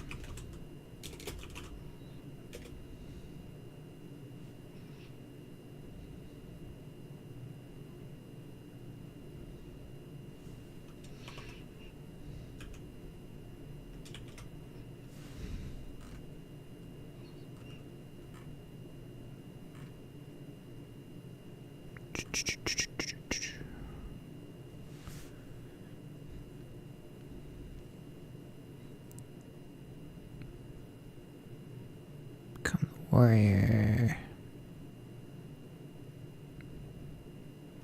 The warrior?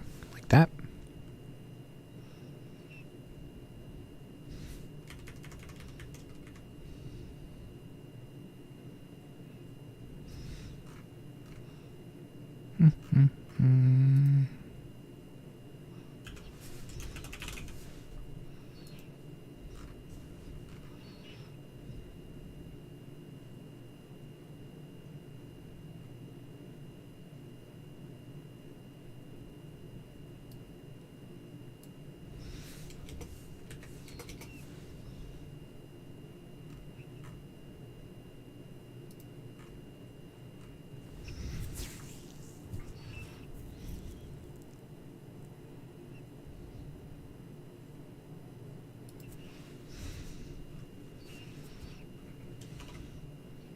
Input 1, input 2.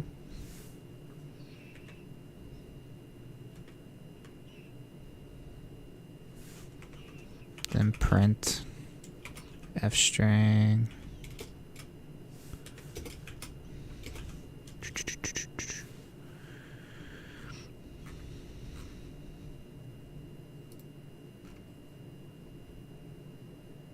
Blank is whatever years old.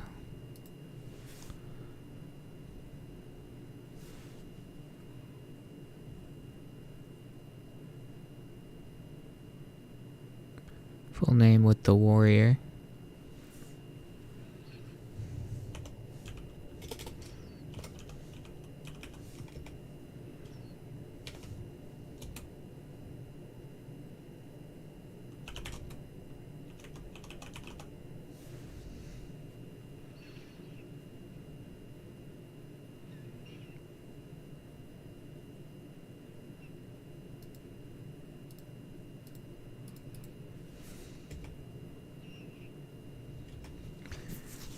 Create a new power value that's equal to the input power plus 1.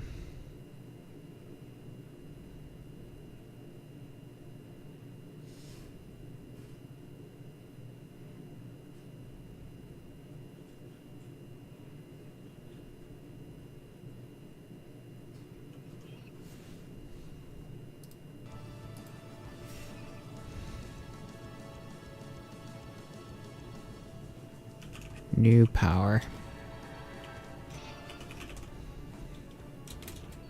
equals power plus 1.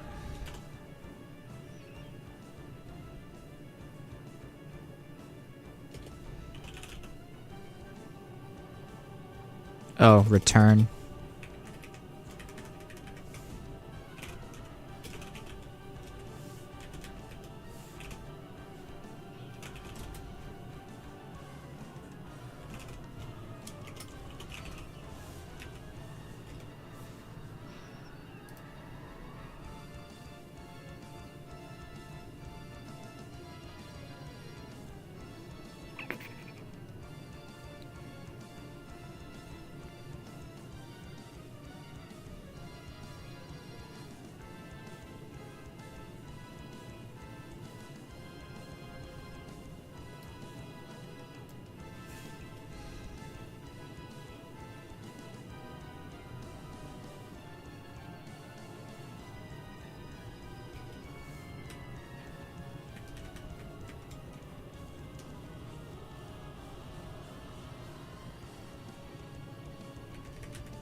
Create a title using f strings. The title. Combine full name with the warrior. Create a new power value that's equal to the power plus 1. Return new power. This one's got to be title.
File execute line 5 in module. String line 22. Line 12. 18. Too many values to unpack. Expected 2. Oh, this is it's full name, right?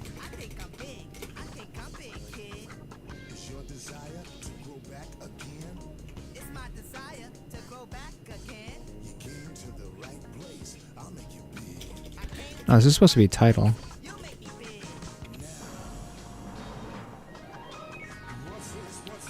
Great title using F strings. Combine full name with the warrior.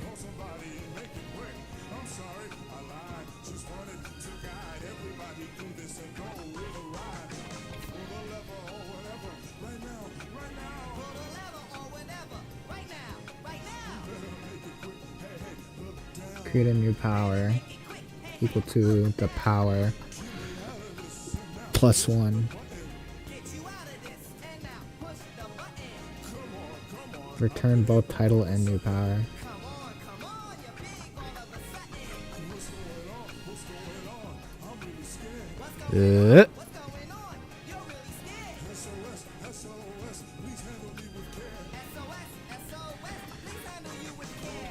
Function does not currently meet the specification to return both title and new power together. Oh. Order of operations. Your second return new power will never be executed because a return ends the function immediately. Oh. Once the first return runs, the function is finished. Oh. You need to both return title and new power in the same return statement.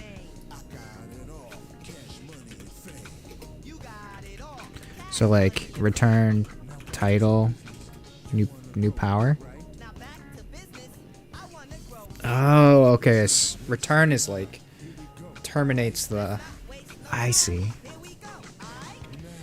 How can you modify the function should they create both title and new power before the returning them as a pair?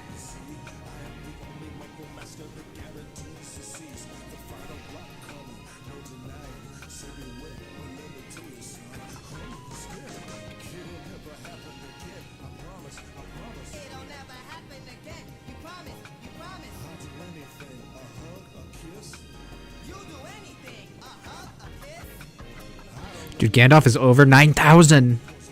Alright, so let's look at the solution. Let's see if it's any different. Oh, no.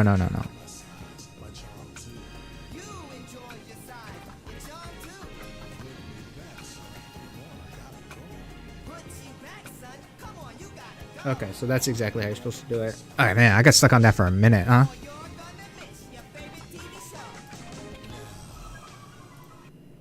Parameters versus arguments. Parameters are the names used for inputs when defining a function. Arguments are the values of the inputs supplied when a function is called. To reiterate, arguments are the actual values that go into the function, such as 42.0, the Dark Knight, or true.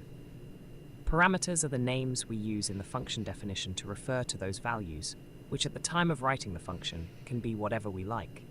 That said, this is all semantics, and frankly developers are really lazy with these definitions. You'll often hear the words arguments and parameters used interchangeably. A and B are parameters. Def add A, B, return A plus B 5 and 6 are arguments. Sum equals add 5, 5, 6. Alright, so the parameters are variables. And 5 and 6 are like inputted values. Arguments. Arguments and parameters. Blank are the values that are passed into the function by the caller. Arguments. Blank are the inputs specified by the function definition parameters.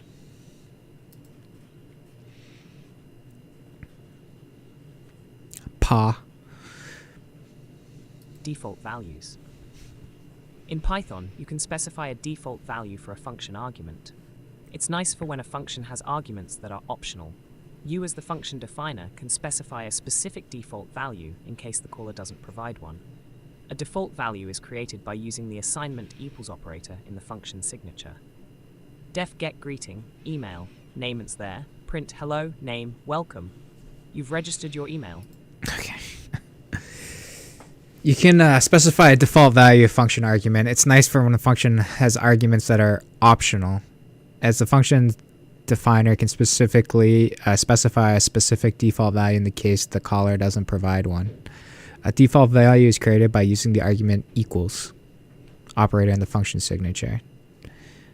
Define get greeting, email, name equals there, print hello, name, blank, or hello, name, welcome, you've registered your email, email. Get greeting, Lane at example.com, Lane, hello Lane, welcome, you've registered your email, Lane at example.com, get greeting, okay. Hello there, welcome.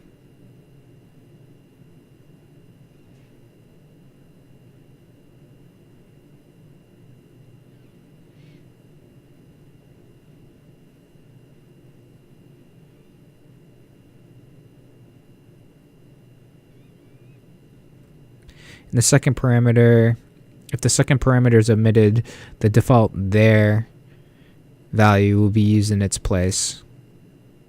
As you may have guessed, for the structure to work, optional arguments, the ones with defaults, must come after all required arguments. Email. Get greeting, Lane at example.com, Lane.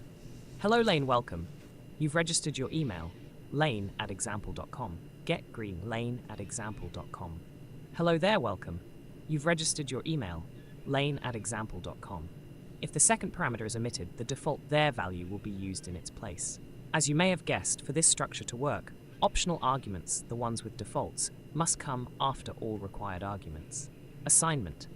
Complete the getPunched and getSlashed functions. They should both take two integers as arguments, health and armor. Set armor to a default value of 0 getPunched.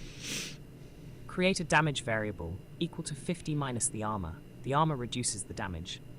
Create a new health variable equal to the input health minus damage. We apply the damage. Return new health getSlashed. Create a damage variable equal to 100 minus the armor. Create a new health variable equal to the input health minus damage. Return new health. Alright, complete the getPunch, getSlash functions. They should both take two integers as arguments, health and armor. Set armor to a default value of 0.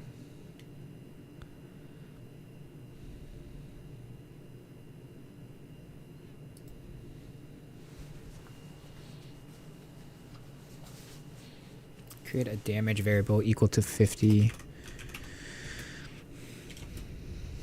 50 minus the armor.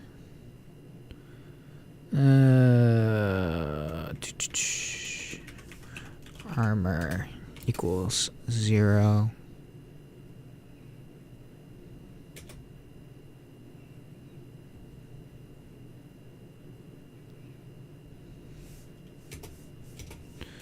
Damage equals 50 minus armor.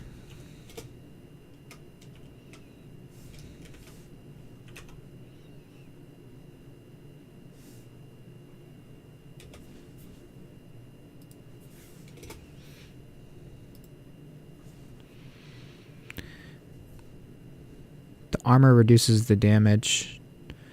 Create the damage variable equal to 50 minus the armor. Oh, get punched.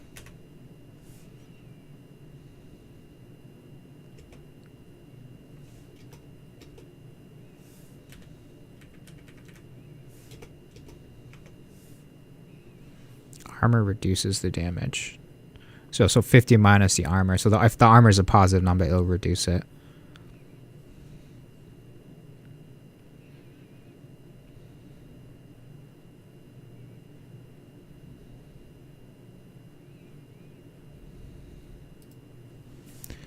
Create a new health variable equal to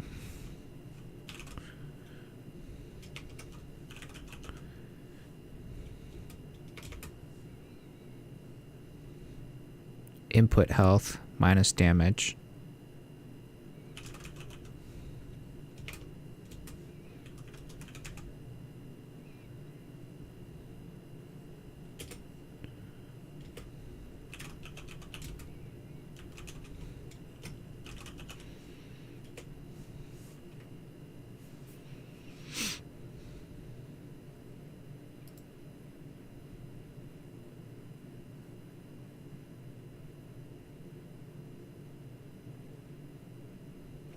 Expect an intended indented block after function definition line 7.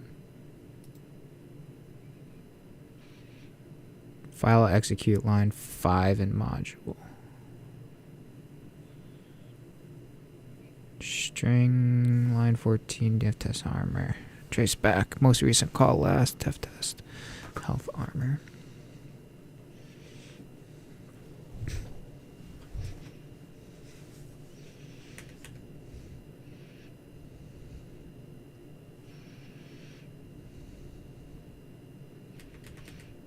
Oh, I don't... They're going to input the armor. I see. So I don't need this armor line.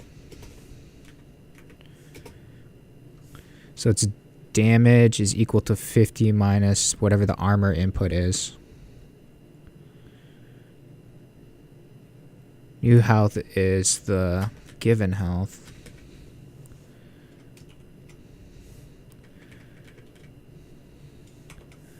Minus the damage, return new health. Nope.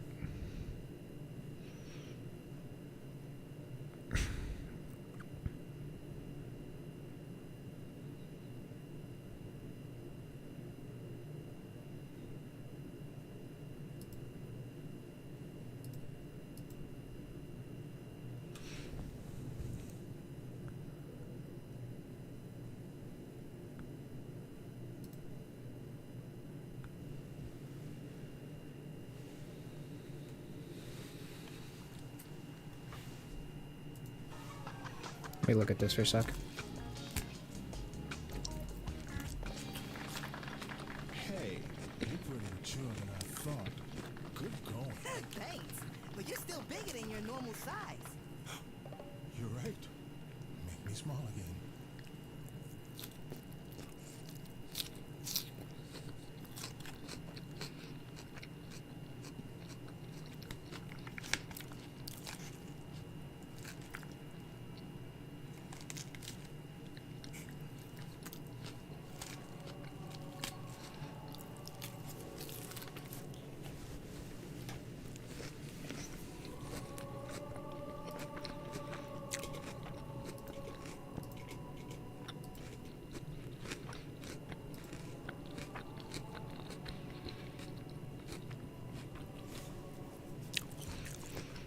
What's the issue here?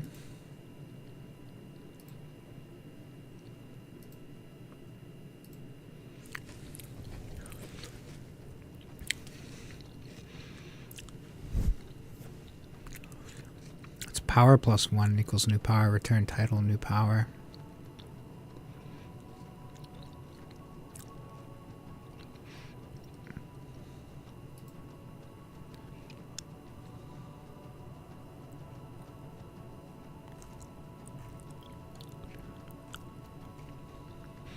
Create a damage variable equal to 50 minus the armor.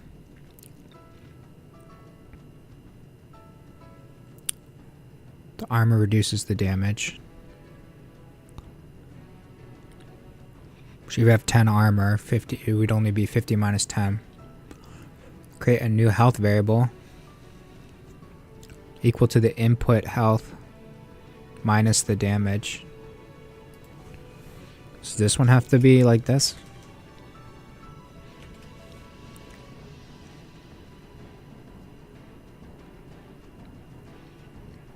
Return new health.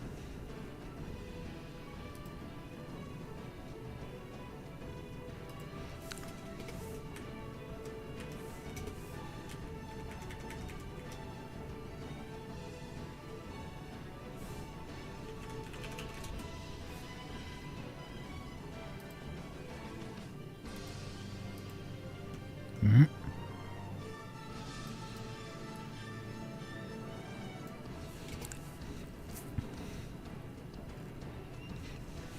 Create a damage variable equal to 50 minus the armor. The armor reduces the damage.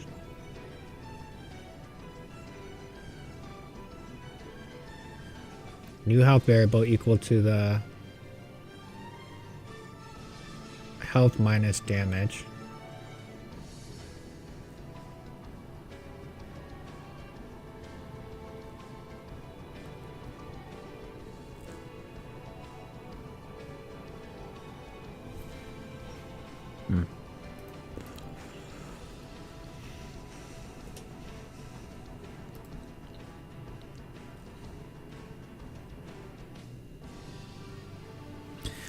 Notice you made good progress on get punch function. However, there's one small detail missing in the function define. Mention that the armor should have a default value of 0.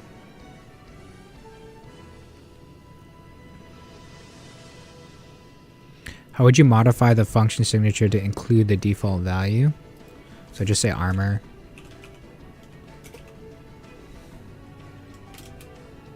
equals 0.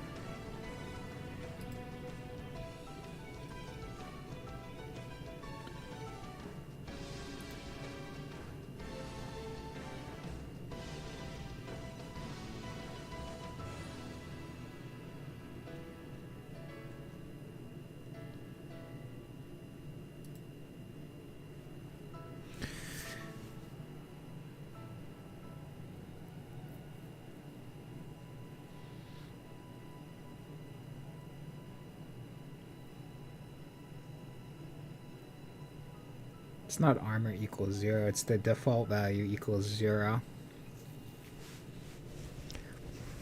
So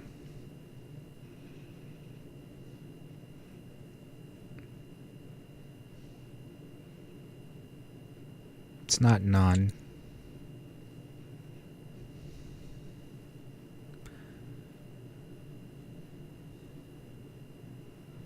So is it a true false statement?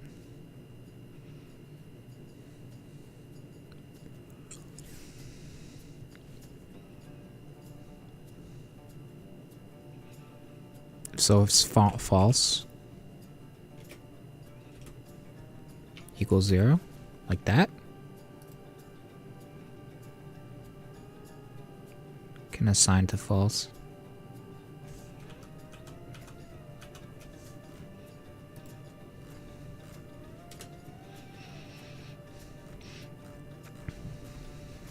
See what we're trying to do, but there's a small misunderstanding about how default parameters work. When we set armor equals 0 inside the function, it overwrites whatever value was passed in. That's not what we want, right? Okay. Instead, default parameters are set in the functions defined. The first line with the default define keyword. Here's a simple example of how parameters work. Using different variables, avoid giving away the solution.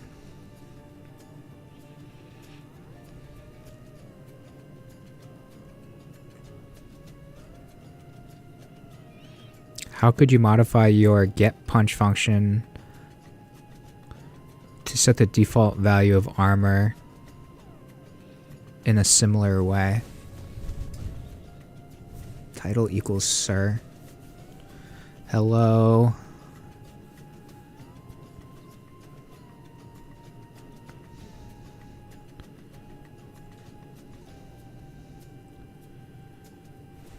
Oh, I see. These both work.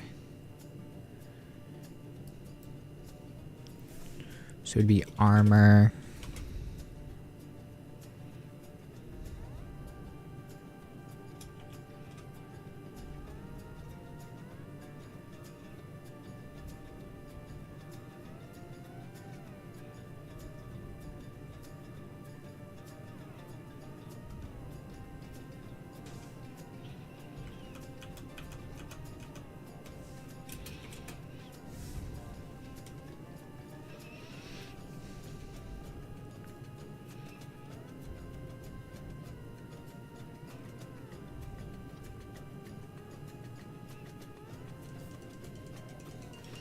Default parameter goes in functions definition.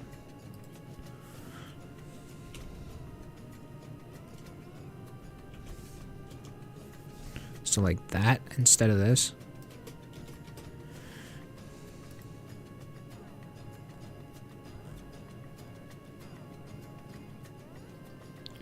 Expected indentation block. Okay, so like this. And then get punched. Get slash is the same thing, just with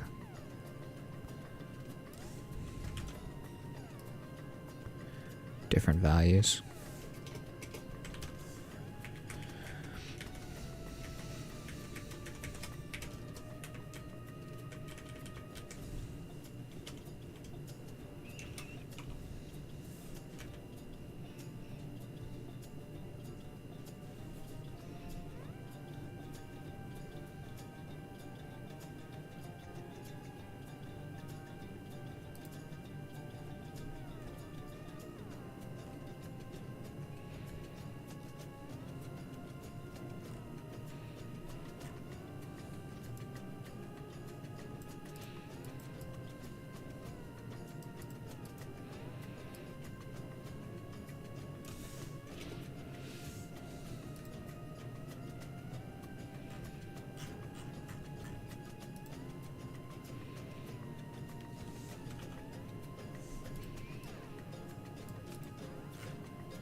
Very close. However, there's a small but important detailed effects. You set default value of armor to 0, a string, rather than 0, a number.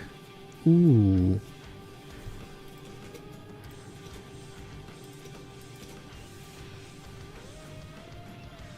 When you try to do arithmetic, 50 damage equals 50 minus, Python will try to subtract a string from a number, which causes an error.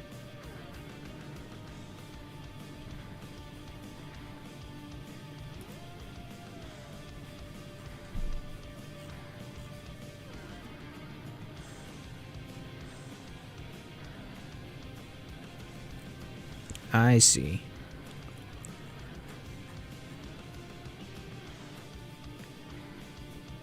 So damage is equal to 50 minus armor. New health variable, health minus damage.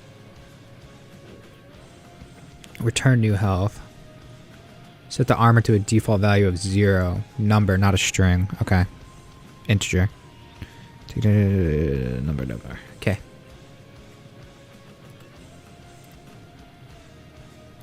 Let's see what they did. Same thing. Okay. I got caught up on this. Armor, the default value, armor equals 0.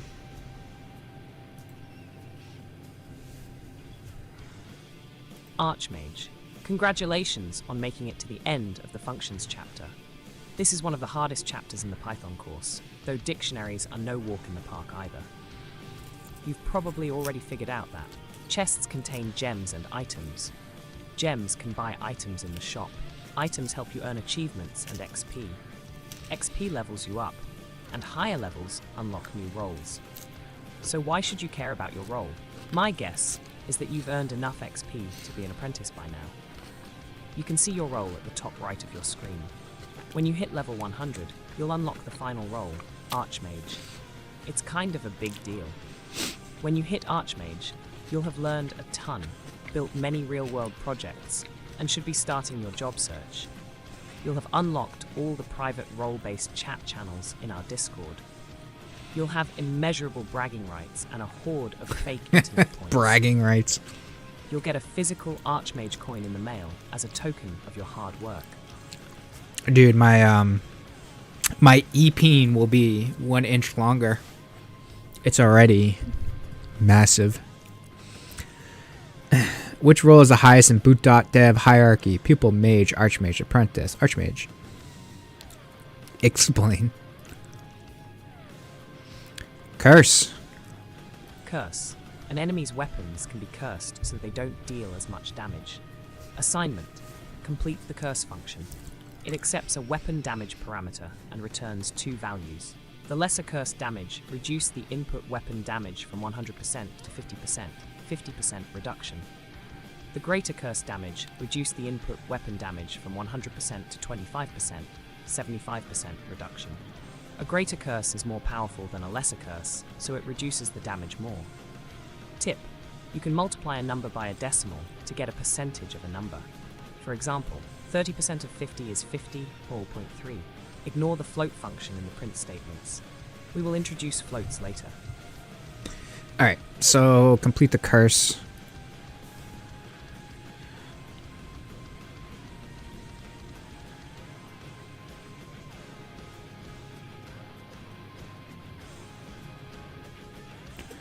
So lesser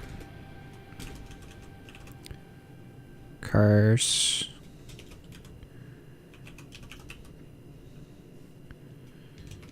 equals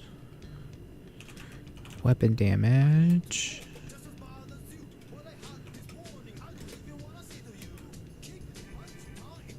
times 0.5 greater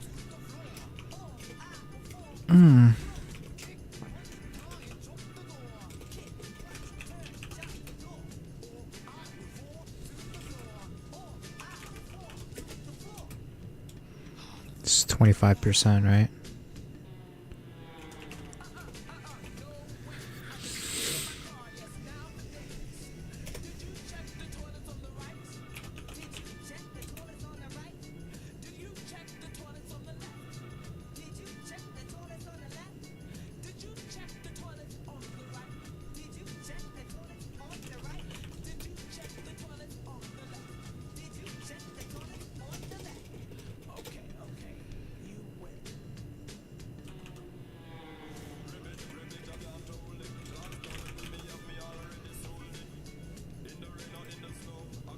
Is that right?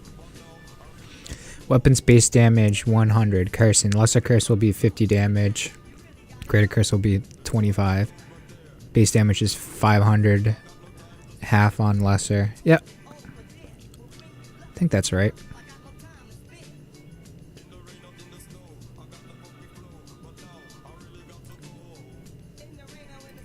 I just want to see if they wrote it any different. Oh, they add zeros in space. I wonder how important formatting is, keeping it clean. Enchant an attack. In Fantasy Quest, a weapon can be enchanted to do bonus damage. Assignment: complete the enchant an attack function. It creates a new enchanted name for a weapon and calculates how much damage the enchanted weapon will deal to a targeted enemy. It accepts 3 parameters: target health, integer, damage, integer, weapon, string. It should do the following things in the function body. Calculate and store the enchanted damage in a new variable. The enchanted damage should be the input damage plus 10. Calculate and store the new health in a new variable. The new health should be the input target health minus the enchanted damage. Create a new variable called enchanted weapon. It should be the input weapon with the string enchanted added to the beginning of it. For example, sword, enchanted sword, axe, enchanted axe. Alright. Return the enchanted weapon and the new health in that order.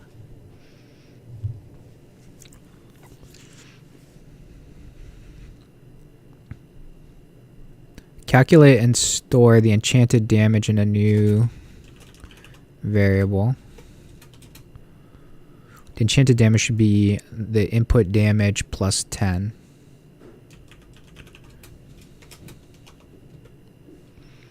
Calculate and store the new health.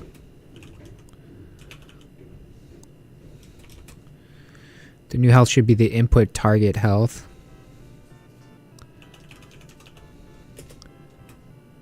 Minus the enchanted damage. Minus...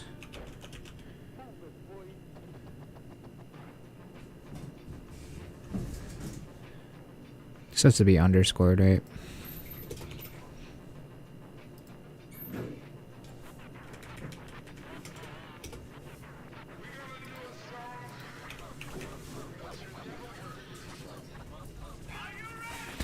Create a new variable called enchanted weapon.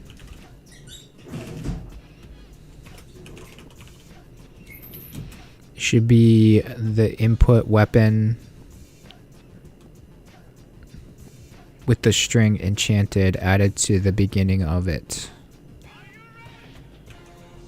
So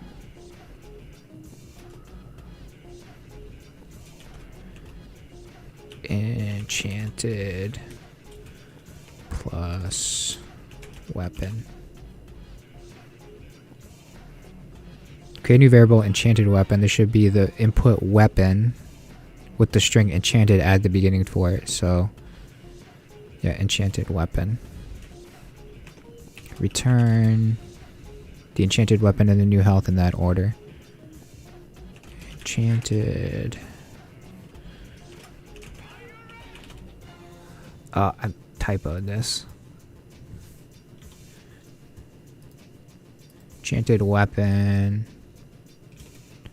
And new health. New health has to be... Yep.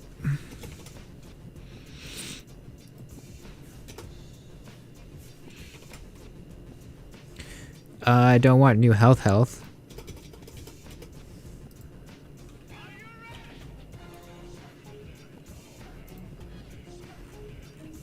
Target has 100 health. Sword base damage 50 minus enchanting and attacking.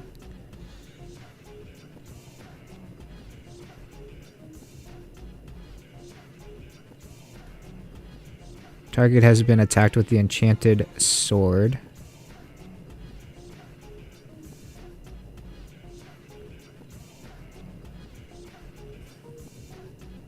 I have to put a space in there.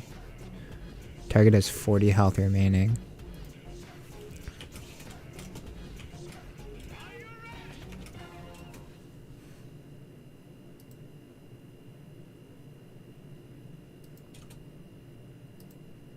Here we go.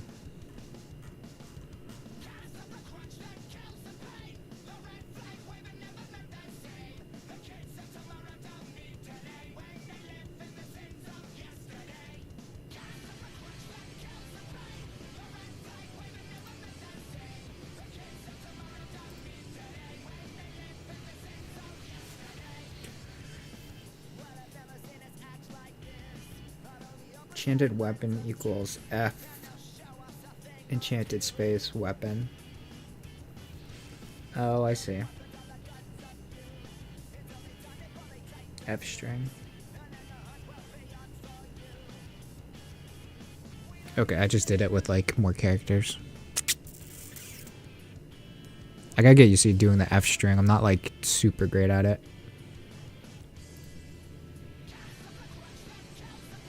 Scope. Scope refers to where a variable or function name is available to be used. For example, when we create variables in a function, such as by giving names to our parameters, that data is not available outside of that function. Example, def subtract xy, return x minus y result equals subtract 5 3, print x. Error, name x is not defined. When the subtract function is called, we assign 5 to the variable x, but x only exists in the code within the subtract function. If we try to print x outside of that function, then we won't get a result. In fact, we'll get a big fat error. Assignment. Find the bug in the code on line 10. We're using variable names from the wrong scope. Fix it. Note, this video mentions for loops and lists to prepare for them later. Now, once you understand that a function is basically just an easily reused block of code, the next most important thing is to understand function scope, or more generally, just how scope works in Python. See, variables can't always be used anywhere within the context of a large program. They're only available within their scope. And when a code base gets to be millions and millions of lines long, you're really thankful for scope, because you don't want to accidentally be reusing the same variable names all over the place. So let's start with what you probably already know, the global scope. Take a look at this code, x equals 5. This code is fully dedented to the left, it's not within the context of a function, so it exists in the global scope. And that means it's going to be available anywhere within this file. Now, it gets trickier because every time you define a new function, take a look at this one, do some math, that function gets its own little scope. In the variables a and b, the parameters, they'll only be available within the context of that function, right? The indented block. Same with the value c. Because we declared it within the scope of that function, it's only available within that function. Now, we can call do some math, pass in 1 and 2, and we'd expect to get the result of 6, and that does work. What we can't do is try to access the variable c outside of the function definition. We'll get this nasty error. We also cannot access the arguments of the function, a and b, again, outside of the function declaration. They're only available within the body of the function. So we can't access variables that are within a function scope outside of the function, but can it go the other way around? And it turns out it can, because the global scope is a parent scope of any functions declared within it. So if we move c outside of the function, set it equal to 3 right before the function's defined, we actually can still use c within the function. Granted, in Python, we do have to use this kind of weird global keyword to say that we're accessing it. That's really very specific to Python. Most other programming languages will just allow you to use it. And then again, we can call do some math with 1 and 2, and we'll get back 6. So remember, scope works down, but not up. Child scopes inherit values or access to values from their parent scopes, but not the other way around. Gotcha.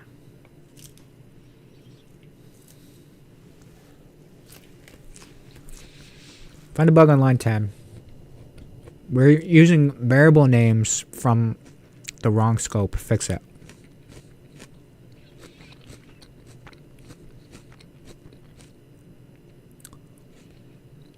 Max health equals get max health modifier level.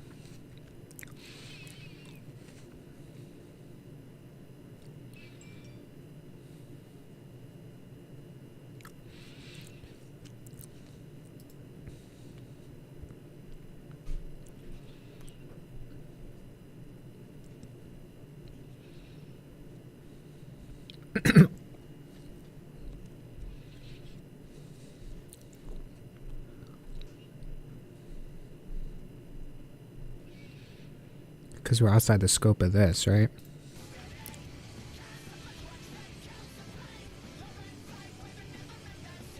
Modifier times level.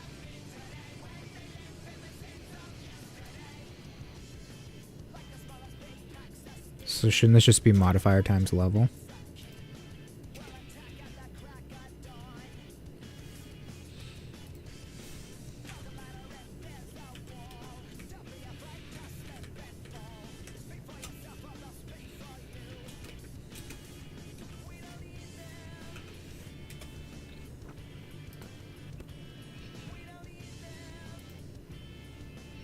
Because these are outside the scope of this. We're trying to, the original is trying to come into here and you can't do that.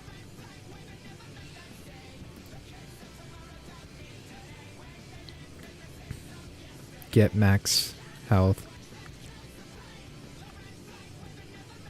Oh, I see. It's getting these values in here, but it's pulling them out because they're on the outside. Okay.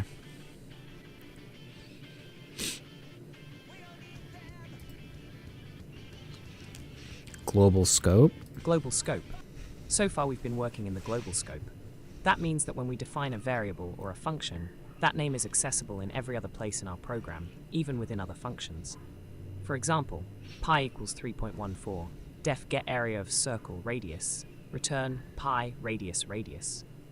Because pi was declared in the parent global scope, it is usable within the get area of circle function. Assignment. Let's change how we are calculating our player's stats. The only thing we should need to define globally is the character level, and then let our functions do the rest. Declare the variable player level at the top of the global scope and set it to 4. Okay.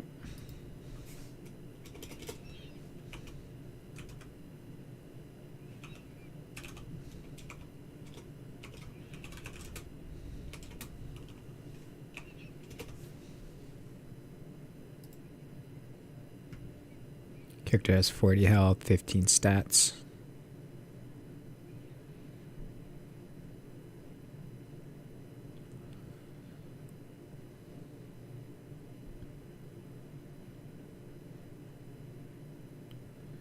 Calculate health times 10. Print character has calculated primary stats 3,8.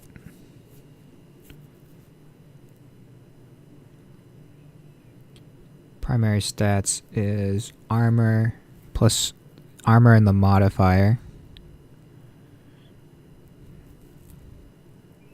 So armor bonus and modifier. Return armor bonus, modifier player level.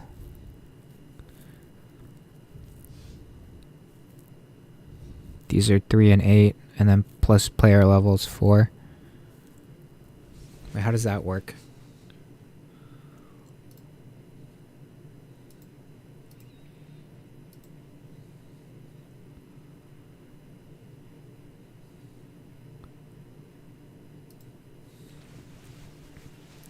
Calculate primary stats 3,8.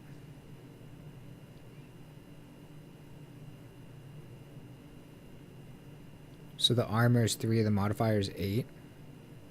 That's 11 plus 4. Oh, plus 4 is 15 primary stats. I see. And the health is 10 times the player level. Okay, I got it. I got a little confused on the addition there. Does the get area of a circle function have the access to the pi variable? Yes. Yes, because the pi variable is in the global scope. Yeah. Because the function always has access. Can the area variable inside the get the area circle function be accessed outside of the function? No. Variables defined inside a function are not accessible outside of it.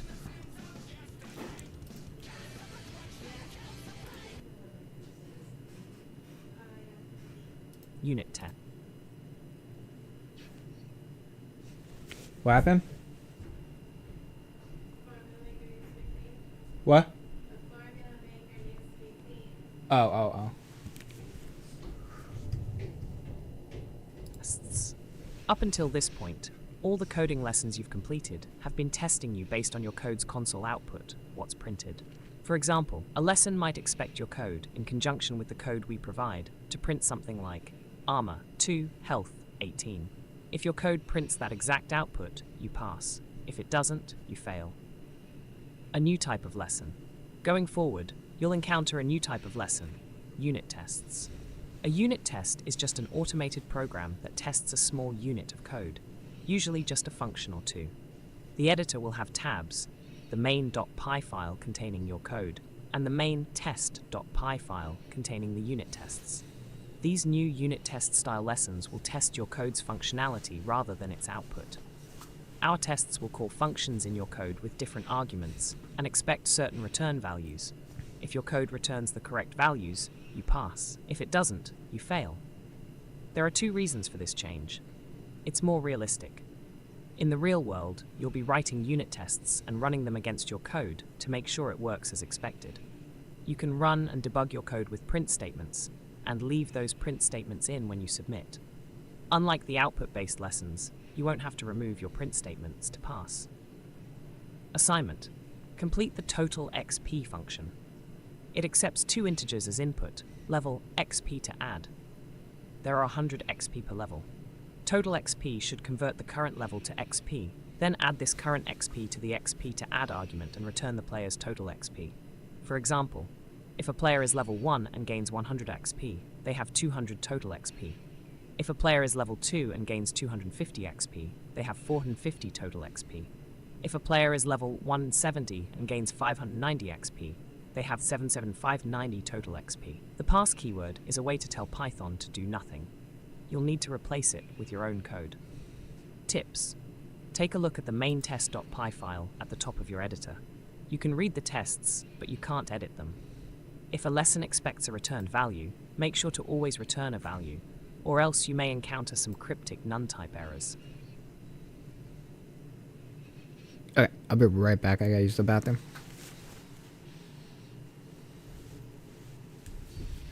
Do. Ba, ba, ba.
I just fucking realized that the onions I picked out of my salad are stinking up the basement.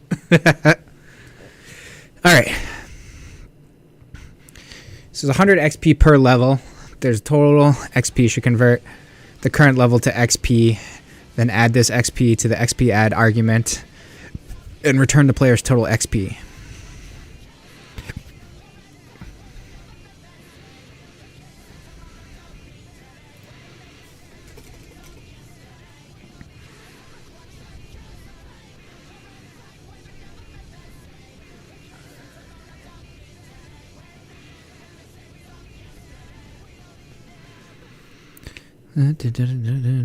Complete the total XP change steps 2 integers as the input. Level XP to add. I feel like it should be like an if statement.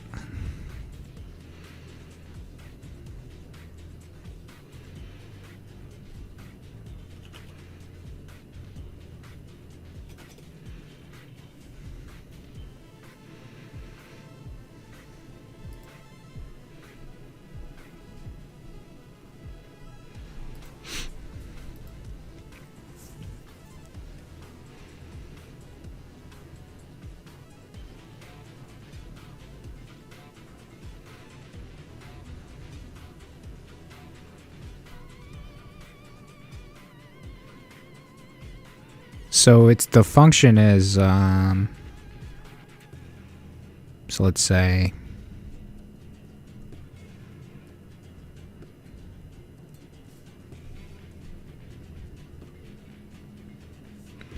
should convert the current level to XP. So XP equals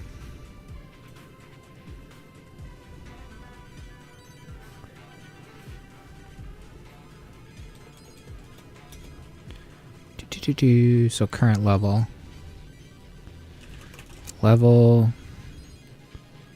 equals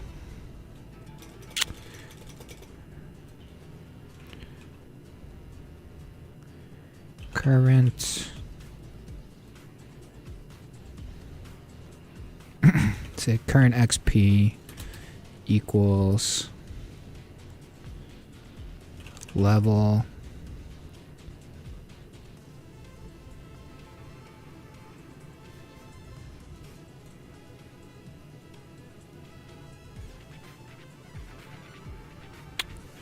the default. So you're gonna be default level is gonna be 100 level or level 1,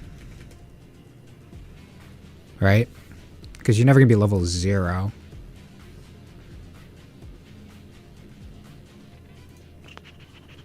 Maybe I don't do default.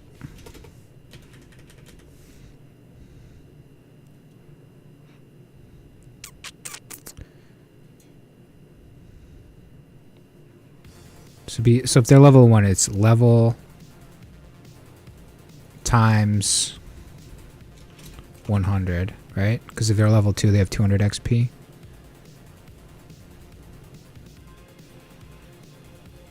Right.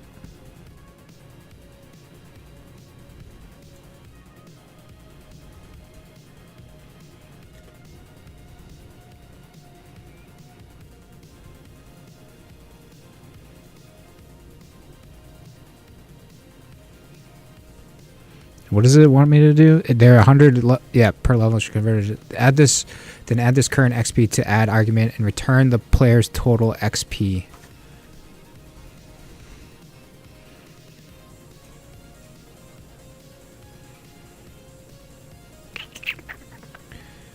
So current XP equals level times 100.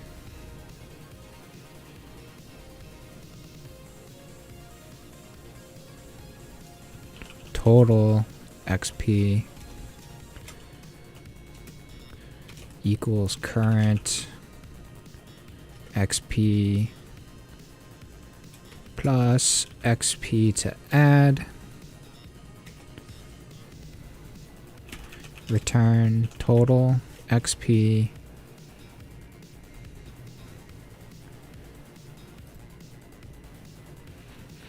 So your level 1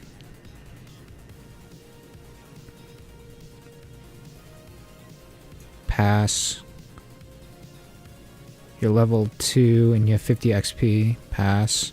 2 pass, 0 failed.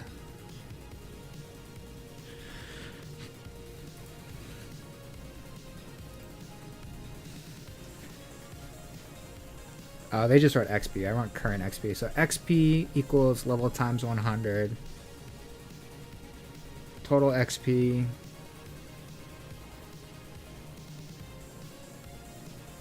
Oh, okay. So you can use the same name because it replaces it on the next line of the function. Okay. Interesting.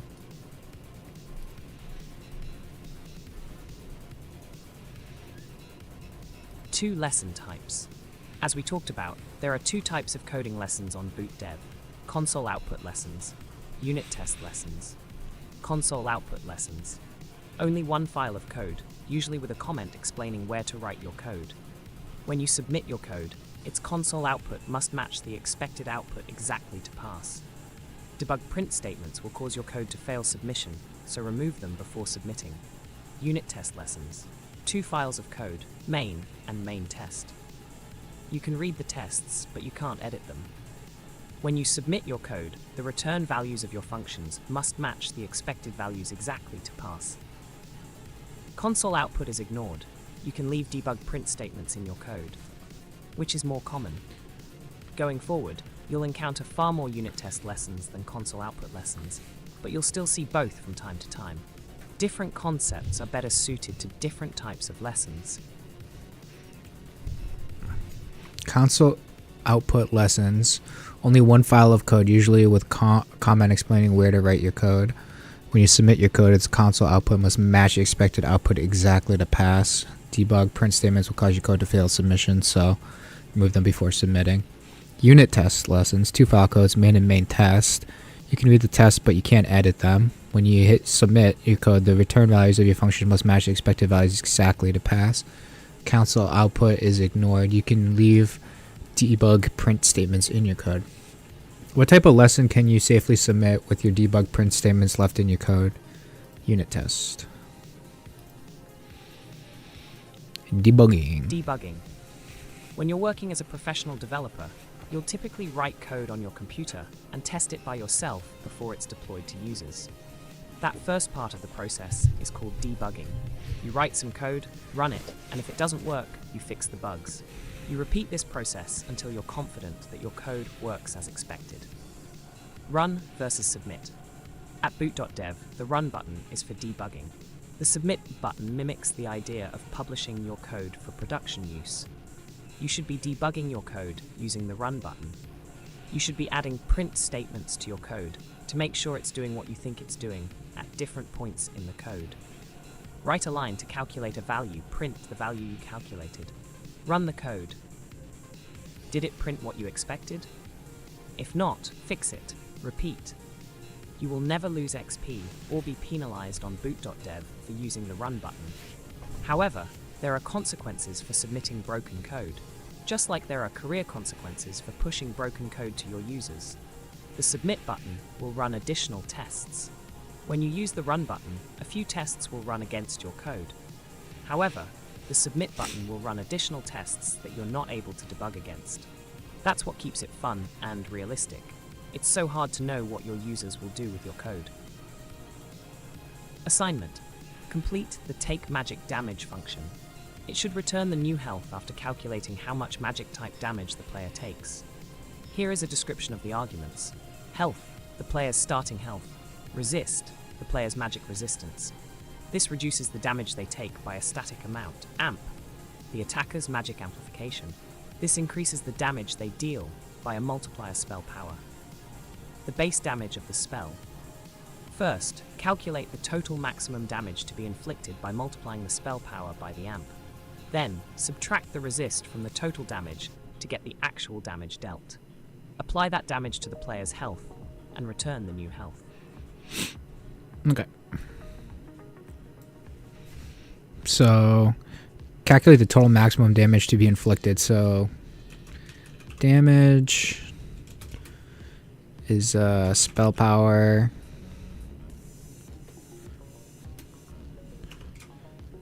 times amp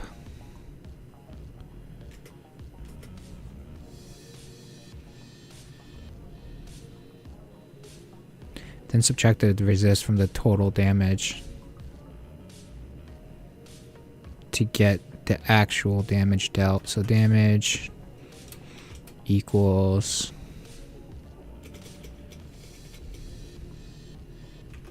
damage 2 equals damage minus resist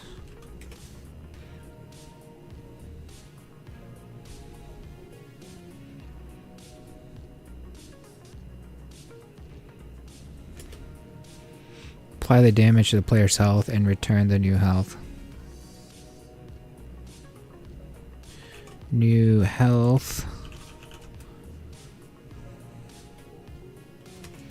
equals damage 2 equals health minus damage 2.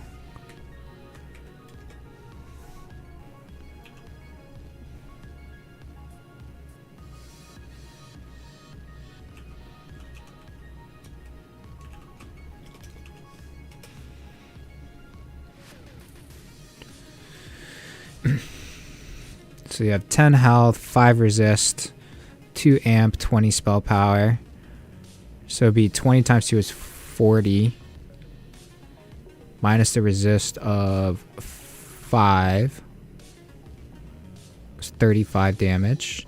And the total health is 100. Expecting 65, got 65. Expecting 185, actual 185. Let's see if they wrote it differently. Full damage equals spell power times amp. Yeah. Damage taken equals full damage minus resist. Yeah. Oh, okay. Return health minus damage taken. I could have done the same thing. So I could return health minus damage 2. But this is fine too, it's just an extra line. Learning effectively. This course is about to get a bit harder. There's no way around it. If programming were a walk in the park, everyone would be earning 6 figures as a software engineer. But it's not, and to succeed without getting stuck and frustrated, you need to learn how to learn. Process for solving hard coding problems. Read the lesson first. Figure out the examples before writing your own code. Read the assignment. Understand the goal of the assignment before you start writing code. Start writing code. Add print statements. Don't wait until you've written a lot of code to start testing. Add print statements and use the run button to see if your code is doing what you expect at each step. It's easier to find issues in small bits of code than in large blocks of code. Keep running, printing, and fixing until you're confident your code is working. Submit your code. If the assignment you're working on has unit tests, no need to remove your debugging print statements. If the assignment you're working on is testing console output, be sure to remove your print statements before submitting. Compare your code to the instructor's. You will not be penalized for looking at the solution after you have successfully completed the assignment. Additional tidbits. Try to use Boots before peeking at the solution. Boots is quite good at giving you pointed hints to help you solve the problem on your own. It's okay to peek at the solution when you're completely stuck every once in a while, but don't make it a habit. If you find that you're always stuck, you should restart the chapter or course to make sure you understand the material. You can reset your code for an assignment with the reset button. For example, maybe you forgot which modifications you made versus which code was left by the instructor. You can reset all your cached code from the settings page. This is useful if you want to restart a course or chapter.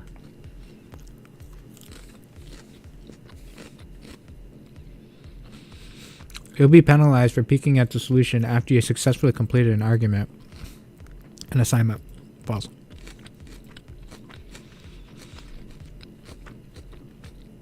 Temporarily adding print statement is a good way to submit your code to a grader, quickly test and debug small pieces of code. Lose some XP, get carpal tunnel syndrome. Quickly test and debug small pieces. When you're stuck, what should you do first? Went on Twitter about how hard it is. Peek at the solution. Ask Boots.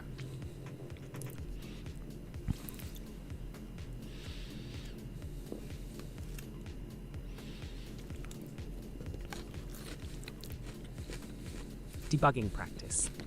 I want to walk you through how I approach writing code, complete with all the debugging steps I take along the way.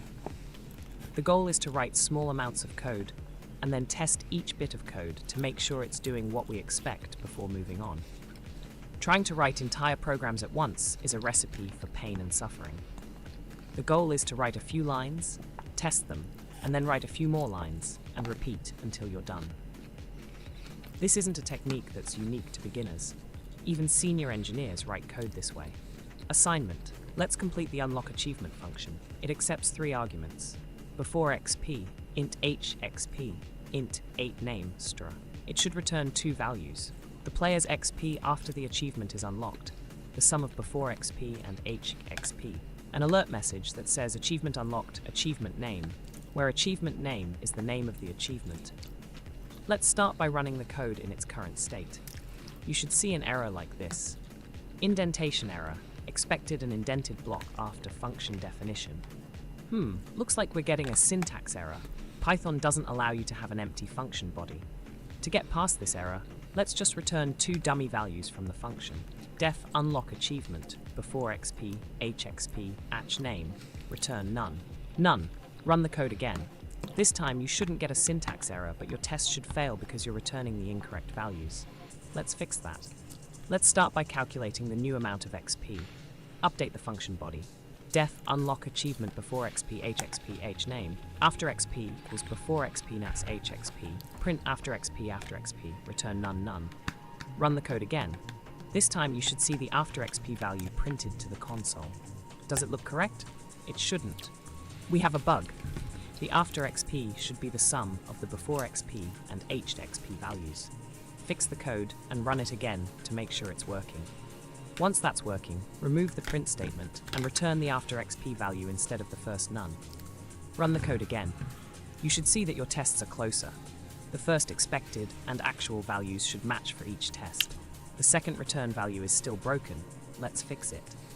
Now that we have the after XP value, we need to create an alert message. Pause this. Update the function body. Def unlock achievement before XP h name. After XP equals before. Alert equals achievement is h name. Print alert. I'm gonna pause this and I'm just gonna follow along here. I think that's how I learn best. So I'll run.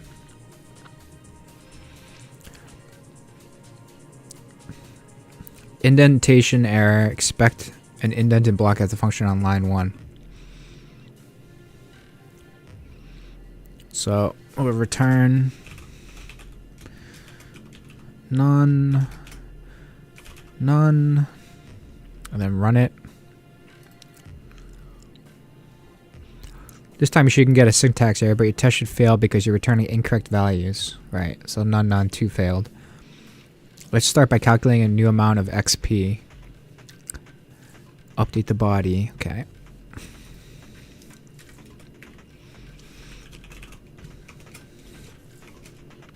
After XP equals before XP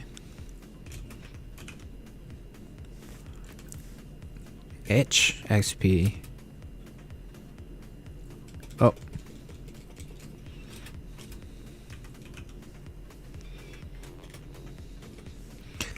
Print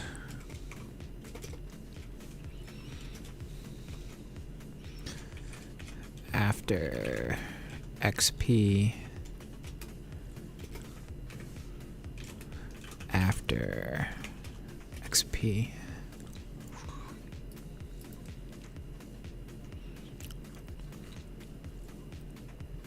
Expecting 250 achievement unlocked killer.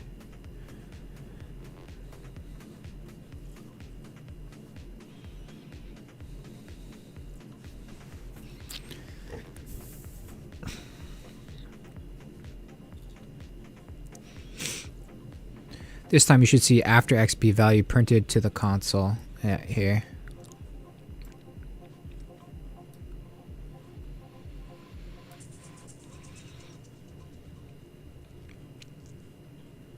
Does it look correct? It shouldn't. We have a bug. The after XP should sum of before XP and AC XP values. So it should be a plus.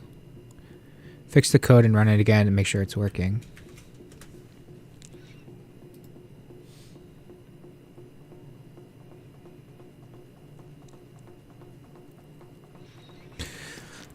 Once that's working, remove the print statement and return the after XP.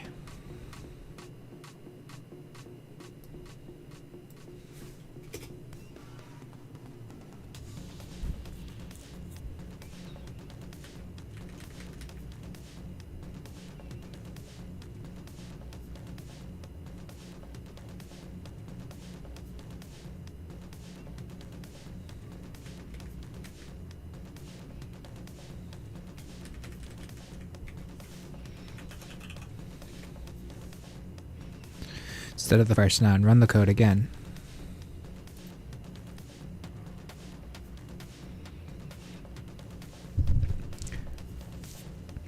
You should see the tests are closer. The first expected and actual values should match for each test.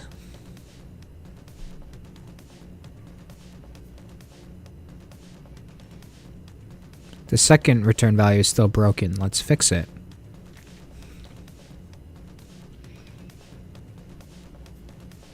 Now that we have the after XP value we need to create an alert message. Update the function body. So alert is equal to achievement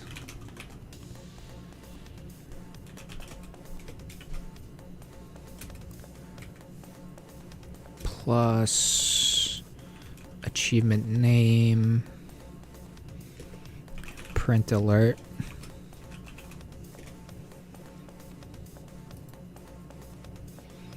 Run the code. The console output, what do you expect this to say? Unlocked achievement. Oop. Python traceback. Most recent call last. File execute line 6 in module. String line 1 in module.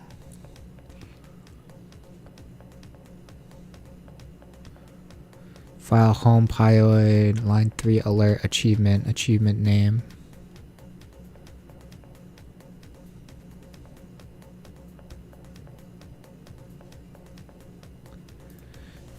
This should be a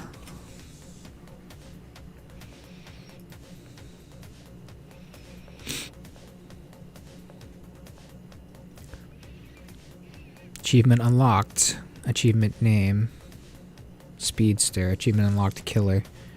Looks like the output is missing the word unlocked. Fix the bug and then run the code again, make sure it's working.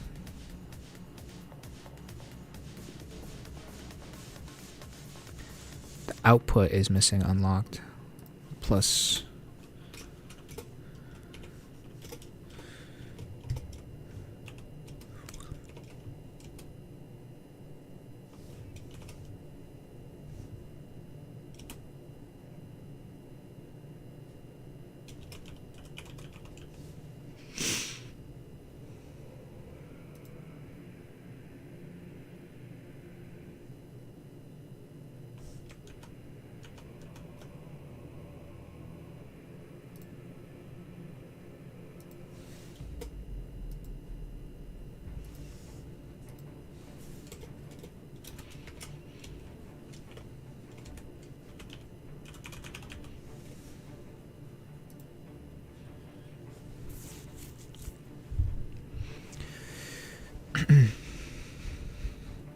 when you're confident, remove the print statement and return the alert value instead of the second none.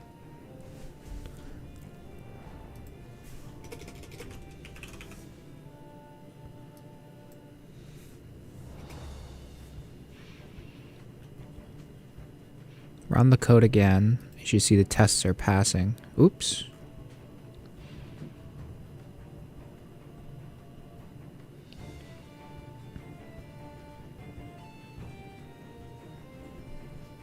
Oh, this is supposed to say achievement unlocked, not...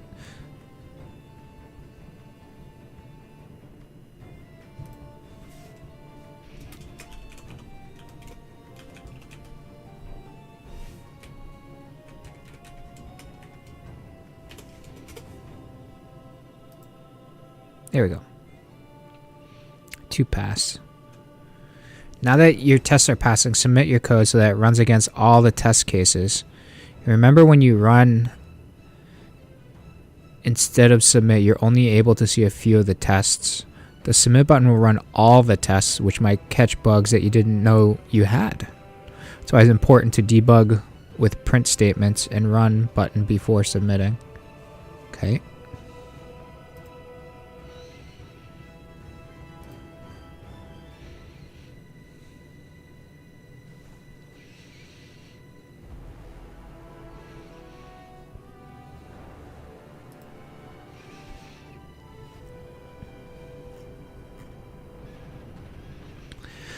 A stacked trace, or traceback, is a scary-looking error message that Python interpreter prints to the console when they encounter certain problems. Stacked traces are most common, at least for you right now, when you're trying to run invalid Python code. You need to get used to figuring out scary error messages as a programmer. You might as well start now. Assignment. Go ahead and run the code at its current state. You should see something like this. Python error, traceback, most recent call last, file execute line 6 in module, string line 1, home pyoid main.py line 3, message, f string, you have strength, wisdom, da da da da da. Okay, Python error traceback, most recent call last. This is a standard header that's just letting us know that Python traceback is what we're looking at.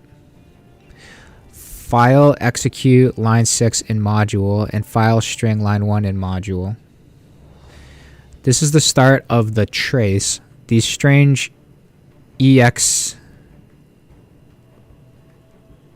execute and string files don't really exist. The Python interpreter is letting us know that about them because they have to do with how your code is executed in the virtual browser-based environment. File/home/pyoid/main.py line 3. Now we're getting to the real meat of the error message. The purpose of the trace is to show us the path of that the Python interpreter took to our code before encountering the error, which can help us figure out what went wrong. In this case, the interpreter was executing code in the main.py file, and it's got to line 3 before it encountered an error message. F string, you have strength, wisdom, dex, for a total of blank stats. This line of code caused error. Indentation error. Unident does not match any outer indentation level. This is a type of error that was raised. In this case, it's an indentation error, which means that the Python interpreter was expecting a certain amount of indentation, white space, at the beginning of the line, but it didn't get what it was expecting.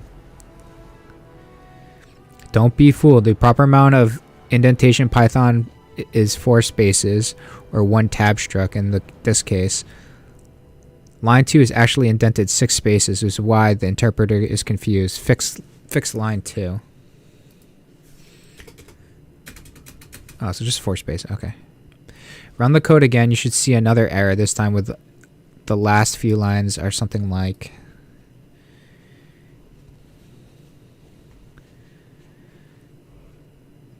undetermined string lateral detected in line 3. Now we have a syntax error, which is just a more general type of error related to invalid code. Take a close look at line 3 and fix the problem.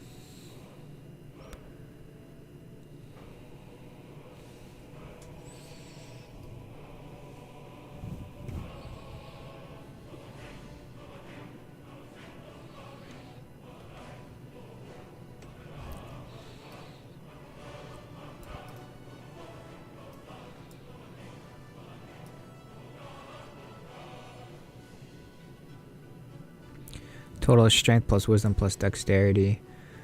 You have strength, wisdom, and dexterity for a total of blank stats. Message. Return message. F string.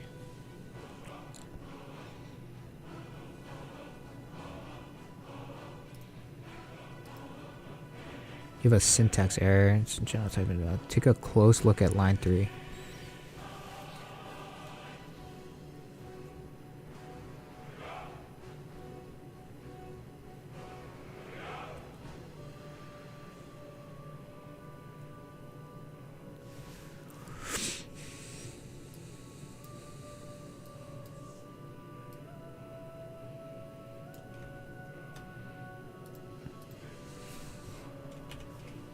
Just needs a parentheses.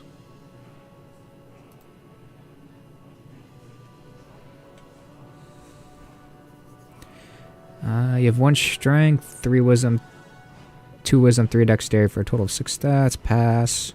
242 for a total of 8 stats. Passed.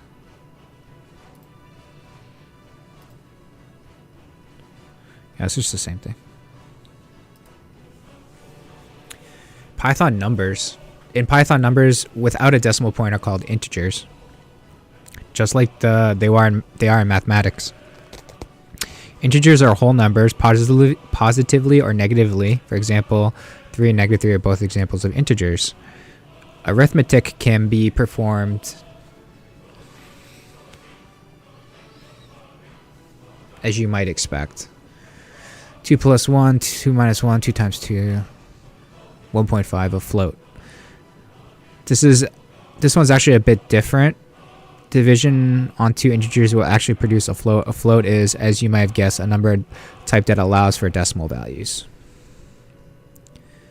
Complete the missing sections of calculate damage function.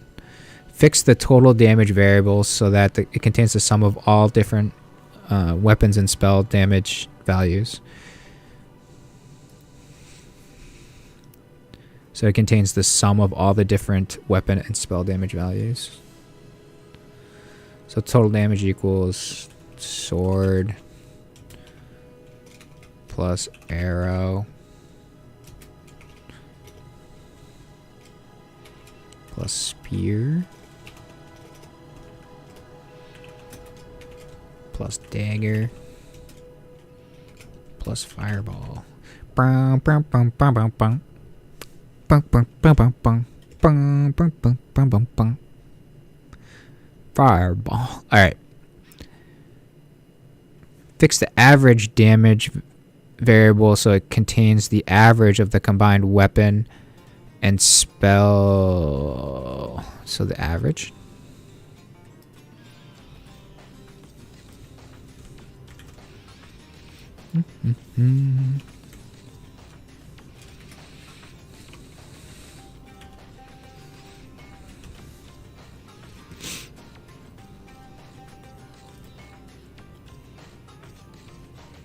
I'm gonna guess that theirs is a little bit different. Let's see.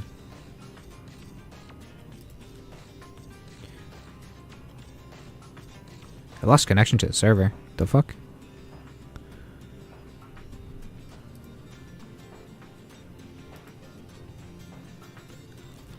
Alright, total damage divided by 5. Right, okay.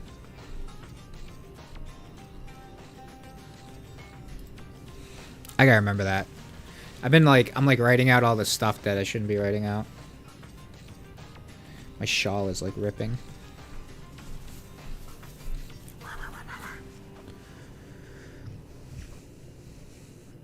Blank and blank are numerical types in Python.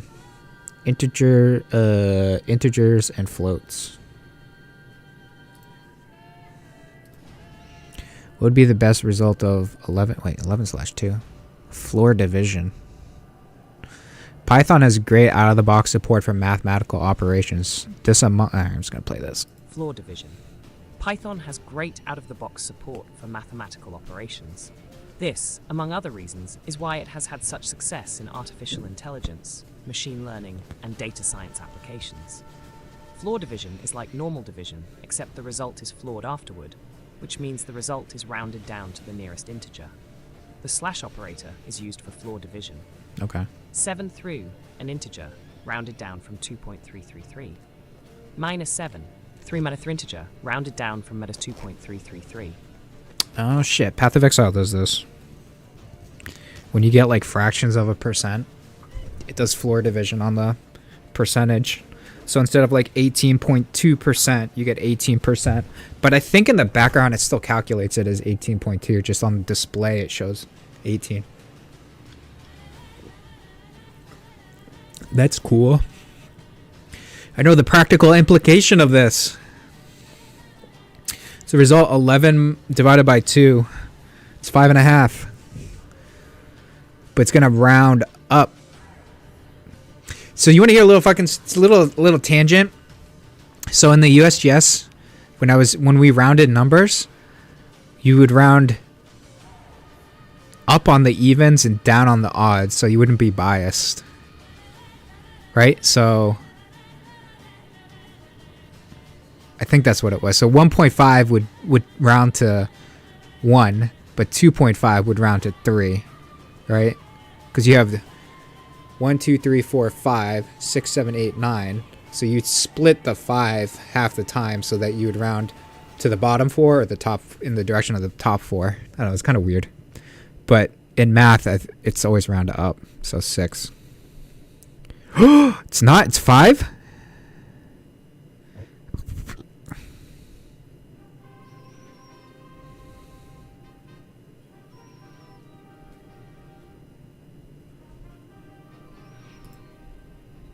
Why is it 5?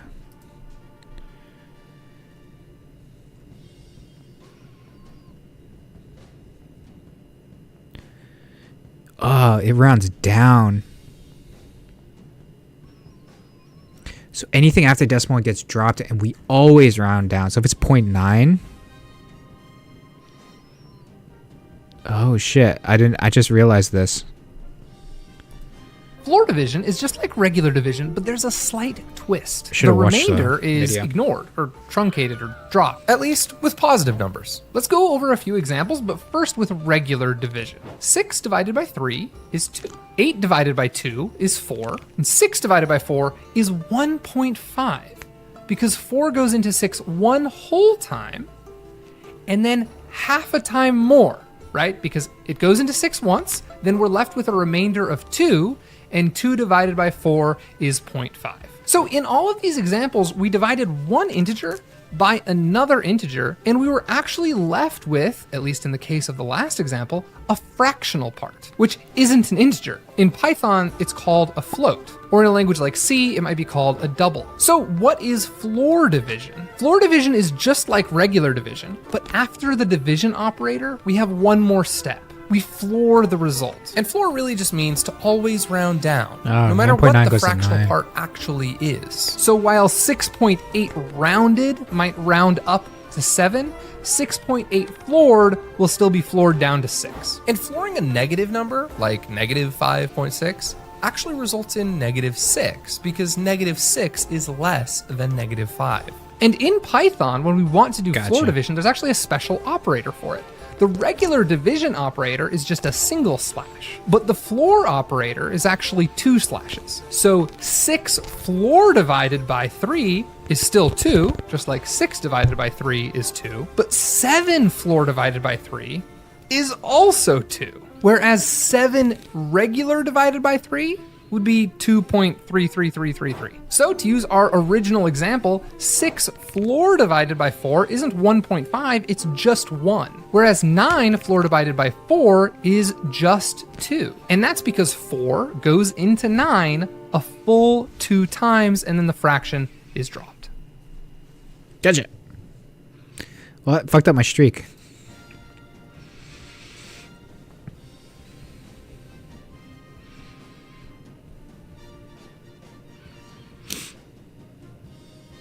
Sometimes exponents are shown. Text.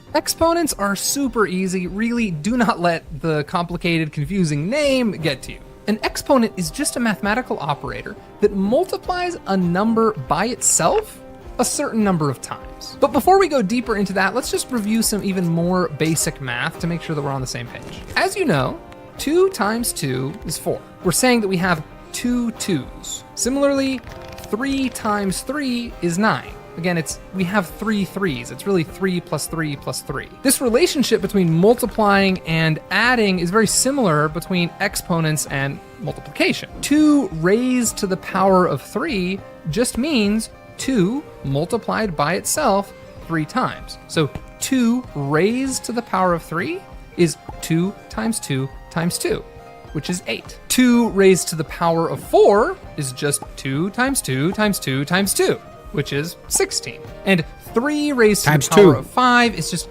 3 times 3 times 3 times 3 times 3, which is 243. So the results of exponentiation actually get really big really quickly. 2 to the 6th is twice as big as 2 to the 5th. Okay, now that you get that, let's go over just a couple of special exponential cases. growth. Anything raised to the power of 1 is just itself. So 4 raised to the 1 is 4, and 5 raised to the 1 is 5. This one's pretty obvious. This one's a little weird though. Anything raised to the power of 0 is actually just 1. So 5 raised to the 0, 1. 7 raised to the 0, 1. So how do we do this in code? What's up? Give me a tack, Dougie. I need scissors. My thing's coming undone. I have a steady chihuahua.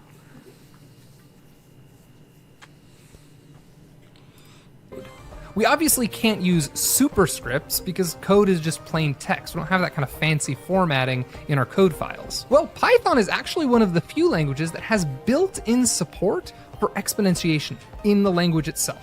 And the exponentiation operator is just star star. It's like 2 multiplication symbols. So 2 to the 3rd in Python can be expressed as 2 star star 3, which will evaluate to 8. Or 3 star star 3, which evaluates to 27, 3 to the 3rd.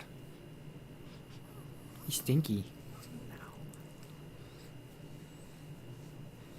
He's a stinky good boy. You're a good boy, Baba.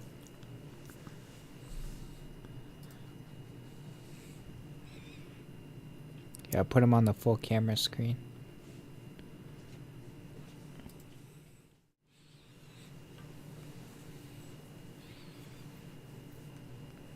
Oh, you look like a big dog on camera, Bubs.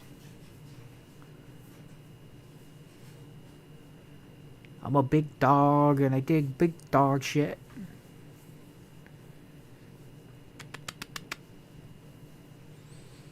He like doesn't want to hang out with me. He wants to go hang out with Mom. All right, 2 cubed. It's 8.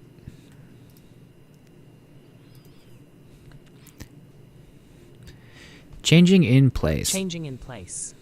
It's fairly common to want to change the value of a variable based on its current value. Player score equals 4. Player score equals player score plus 1. Player score now equals 5. Player score equals 4. Player score equals player score minus 1. Player score now equals 3. Don't let the fact that the expression player score equals player score minus 1 is not a valid mathematical expression be confusing.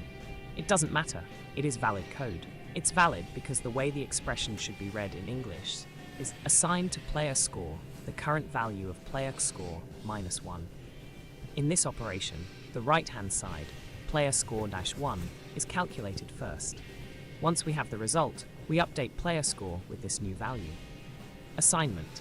Complete the update player score function. It should add increment to current score and then return the new current score.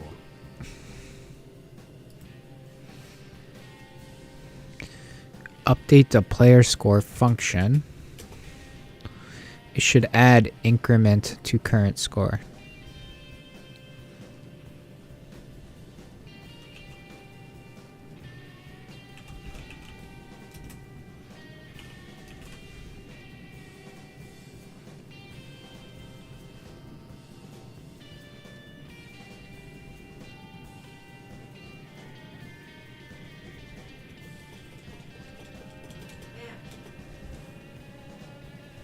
He's standing in front of the heater.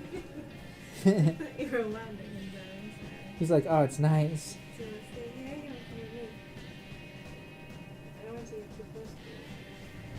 Go with Mama. You want to sit with Papa? You can send Pop's lap. I'm getting the heat. I think he can feel the heat. He's like, whoa, what is that? What? Oh, yeah.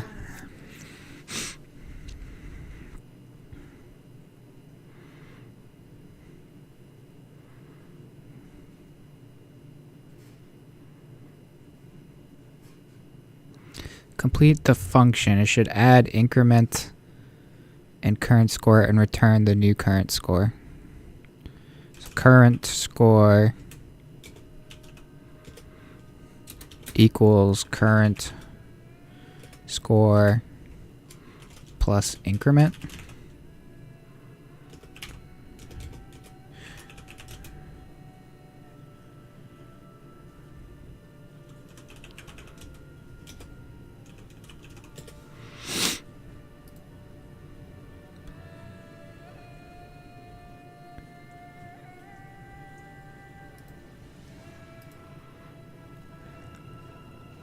Oh, perfect. Did the same as them.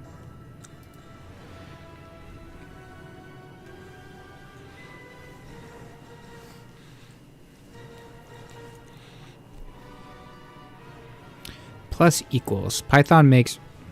Just do this. Come on. Plus equals. Python makes reassignment easy when doing math. In JavaScript or Go, you might be familiar with the plus syntax for incrementing a number variable by 1. In Python, we use the plus equals in place operator instead. Star rating equals a 4, star rating equals 1, star rating is now 5. Other operators.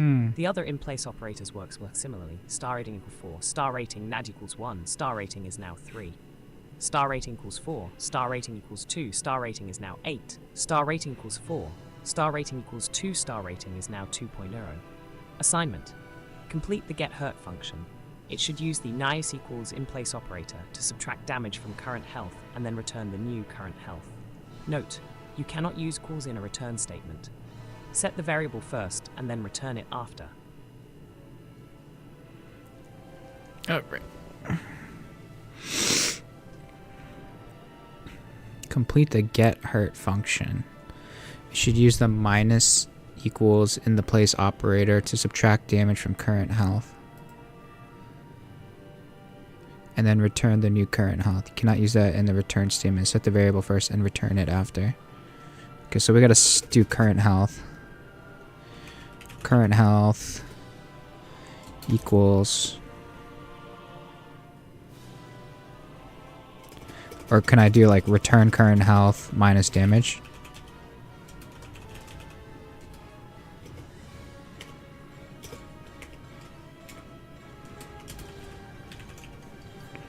Right? But then I have to add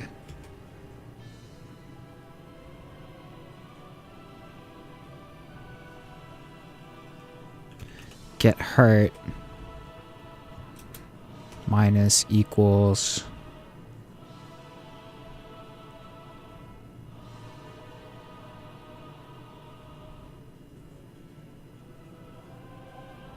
damage.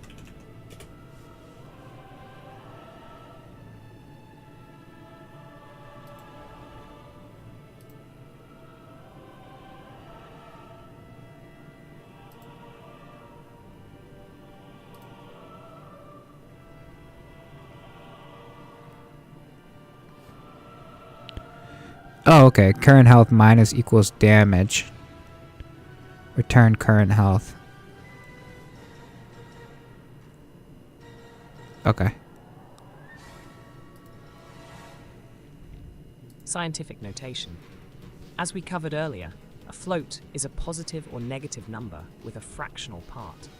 You can add the letter E or E followed by a positive or negative integer to specify that you're using scientific notation. Print 16E3, prints 16,000.0, print 7.1 ENAS2, prints 0.071. If you're not familiar with scientific notation, it's a way of expressing numbers that are too large or too small to conveniently write normally. In a nutshell, the number following the E specifies how many places to move the decimal to the right for a positive number, or to the left for a negative number. Underscores for readability.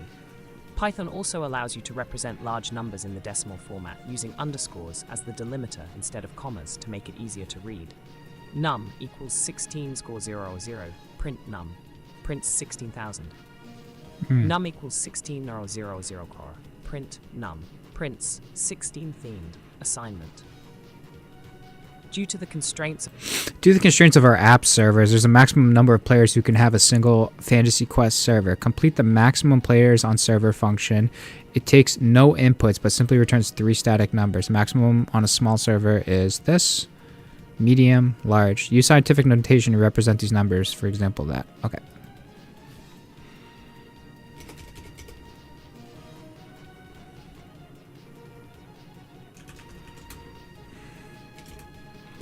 Small equals 1.024 E18. Medium equals 6, 9, 12, 15, 10.24, 6, 9, 12, 15, 18. And large equals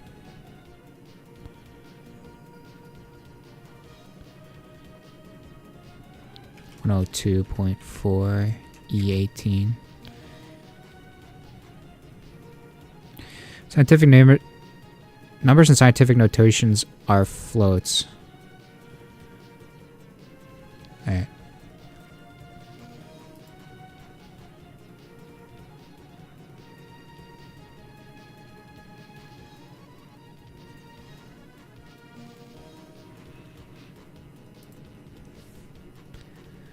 Oh, I have to do it as a 1. Okay, I see.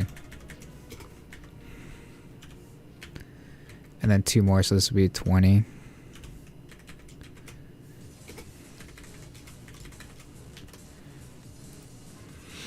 Oh, it's a single digit. Okay. Oh shit, I fucked that up. I didn't mean to click submit. Ah. Dun, dun, dun, dun.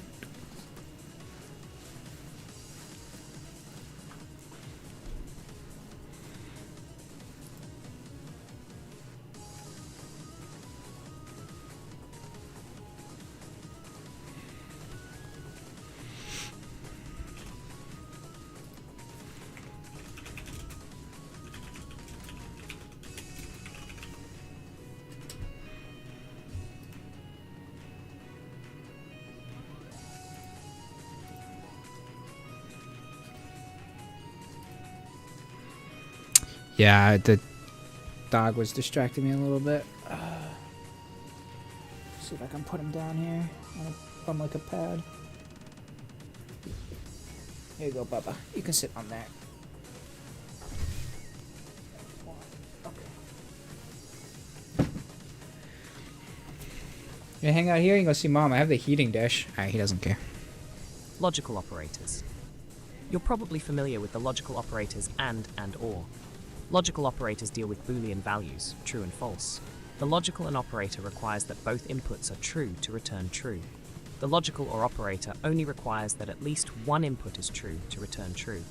For example, true and true equals true, true and false and false equals false, true or true equals true, true or false equals true, false or false equals false. Python. Oh, hold on a second. It's just...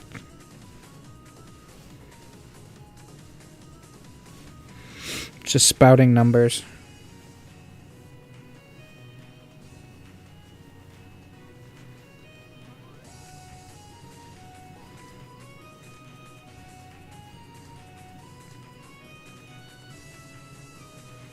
This thing's coming undone a little bit. That's alright. True and true equals true. True and false equals false. False and false equals false. It's like negatives. Or no, it's not like negatives. True equals true. True or true equals true. True or false. Okay, and or. I got it. True or false equals true. False or false equals false.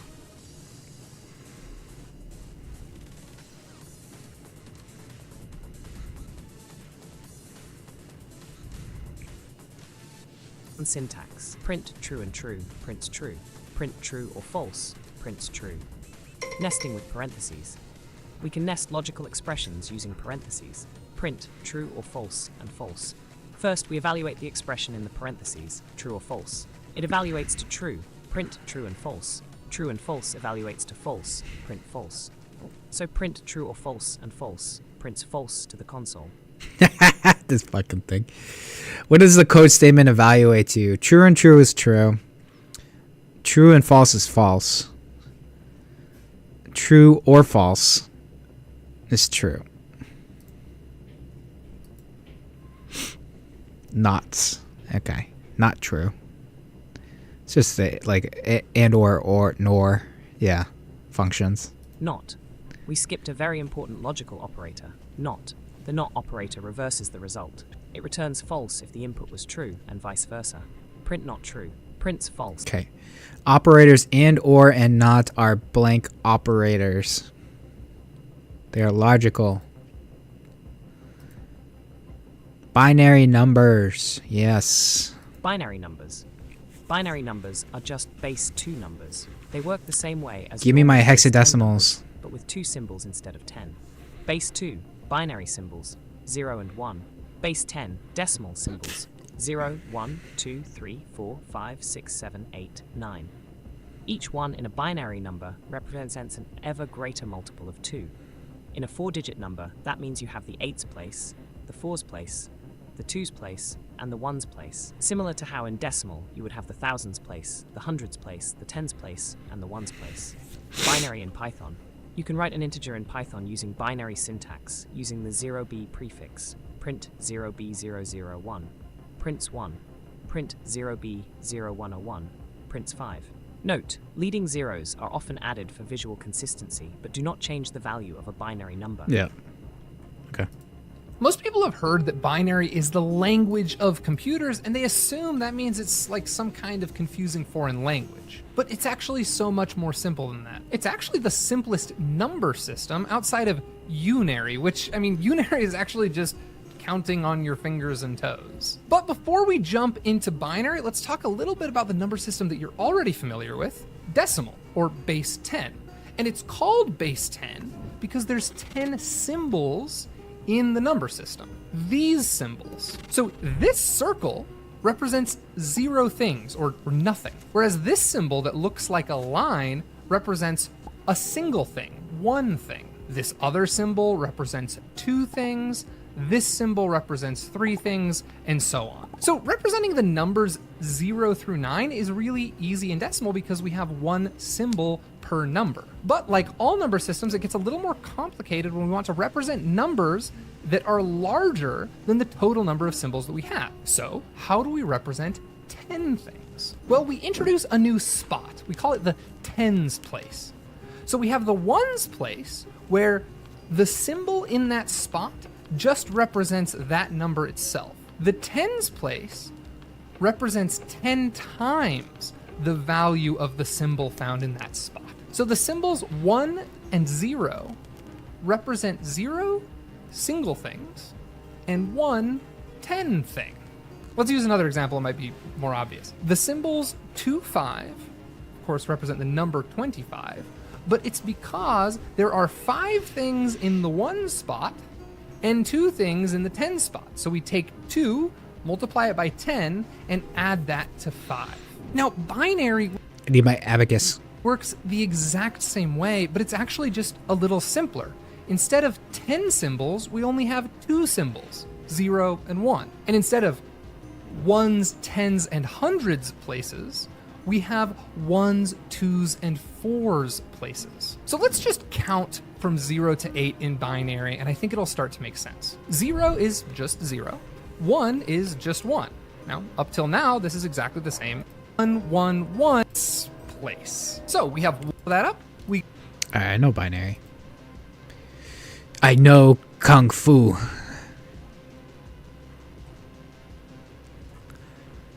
Binary 1101 is equivalent to which a number in decimal?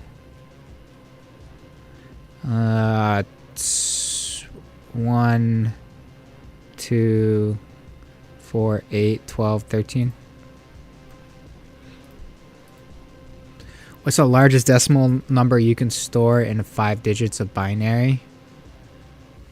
Oh, I have this chart right here. 1, 2, 3, 4, 5. So it'd be 24, 28, 30, 31.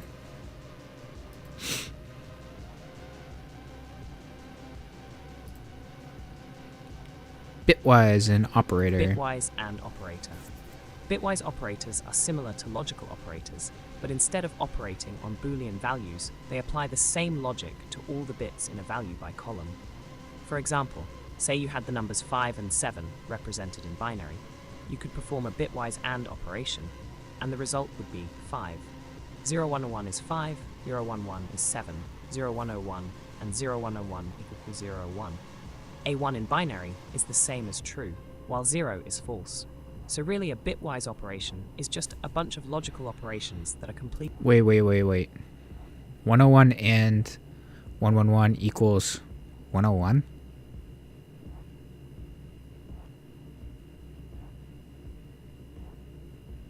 A 1 in binary is same as true, while 0 is false, right? So a bitwise operation is just a bunch of logical operations, a complicated tandem by column. Oh, this is like an AND function of binary. So 0 and 0 is 0, 1 and 1 is 1, 1 and 0 is 0. It's because the 0, okay. Ampersand is a bitwise AND in Python. AND is the name of bitwise operation, while ampersand is the symbol for that operation. For example, 5 ampersand, so it's not AND, it's 5 ampersand 7 equals 5. Well, 5 ampersand 2 equals 0. Where's 5 again? So 2 would just be the 1. 2 is 0, is 1 0 in binary. So all the zeros would cancel out. Okay, so it would be 0. Okay. All the 1s would cancel out. Oh yeah, right here. Because this 0 cancels this 1. This 0 cancels this 1. This 0 cancels this 1. With the ampersand. Binary notation. When writing a number in binary, prefix 0b is used to indicate the following binary number. 0b10 is 2 binary, but 10 without the 0b prefix is simply 10 because it's decimal. Putting it together, okay.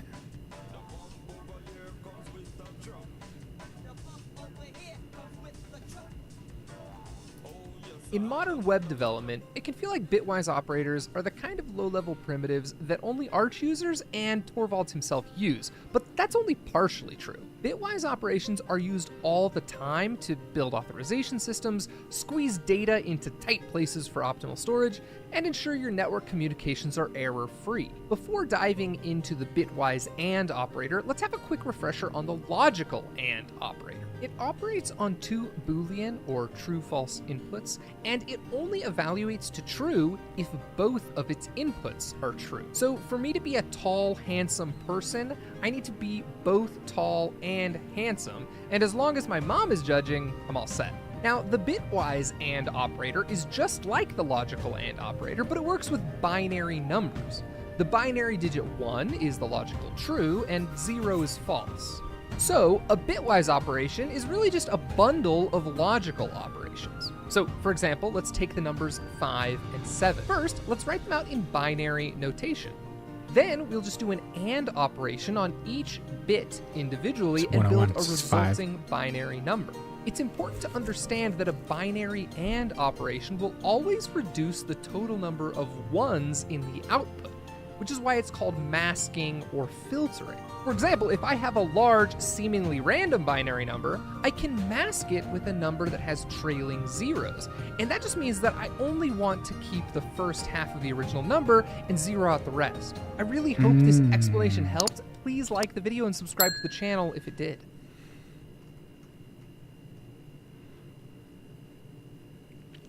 Guild permission. Sometimes applications... Oh, that paused. Store user permissions as binary values. If I have 4 different permissions a user can have, then I can store that as a 4-digit binary number. And if a certain bit is present, I know the permission is enabled. This can be a lot more efficient than storing entire strings. Let's pretend we have 4 permissions related to guilds in Fantasy Quest. Guild is just a fancy video game for team. Can create guild, leftmost bit. Can review guild, second leftmost bit. Can delete guild, second rightmost bit. Can edit guild, rightmost bit. If a user has no permission, then their binary would be 0. Okay. If users only has can create guild permission, their binary permissions is set to 1000 or 1000, but a user can create, review a guild and edit a guild permissions would be, 101. To check for, say, the can review guild permission can be performed a bitwise and operation on the user's permissions and enable can review guild bit.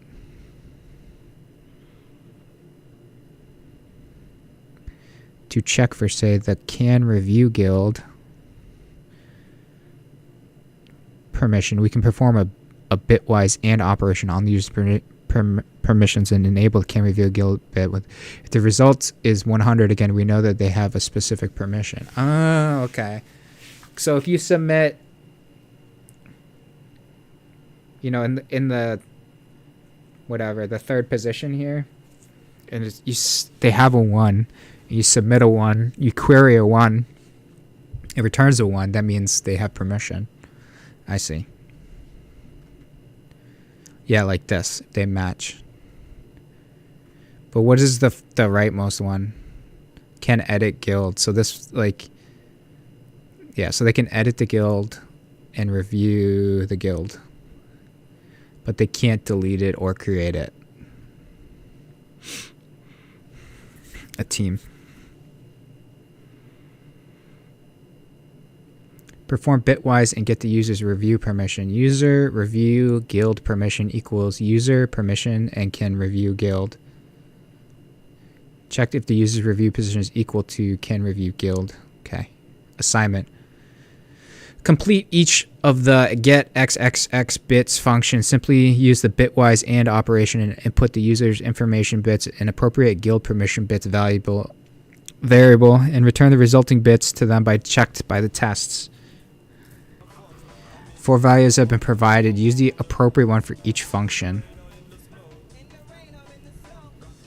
To get x bits function, return the bits in the test code, compares the result to the original permission to see if it matches.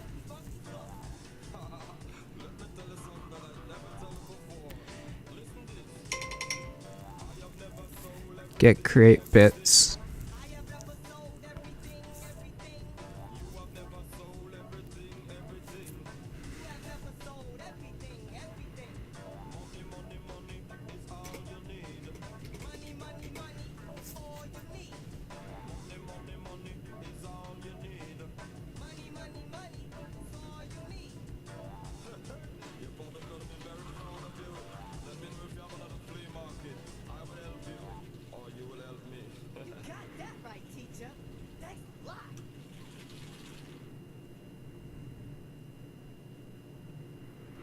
Simply use the bitwise and operation on the input of the user's permission.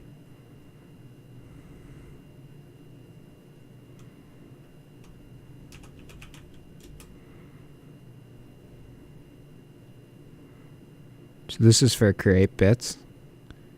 Return can create guild.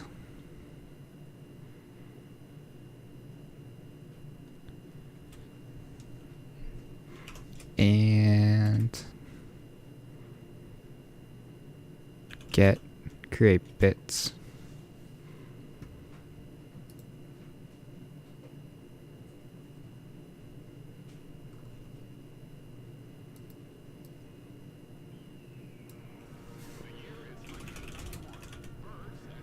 Can review guild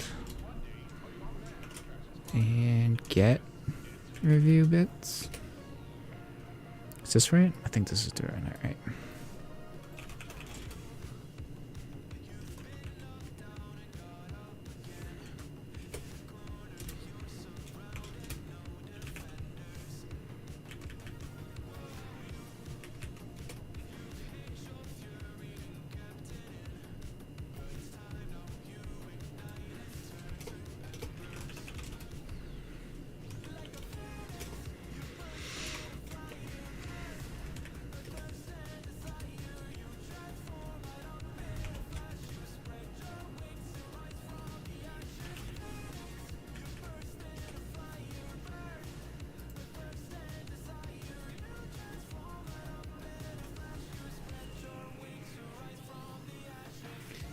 Complete the get xxbit functions.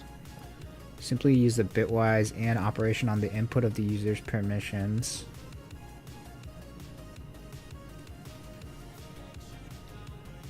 And the appropriate guild permission bits variable and return the resulting bits for them by checking to be checked by the tests.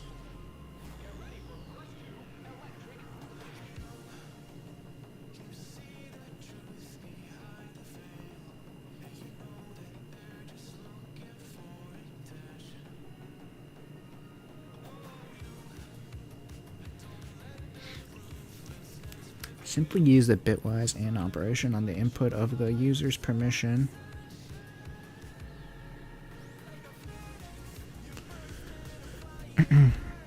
And the appropriate guild permission bit variable.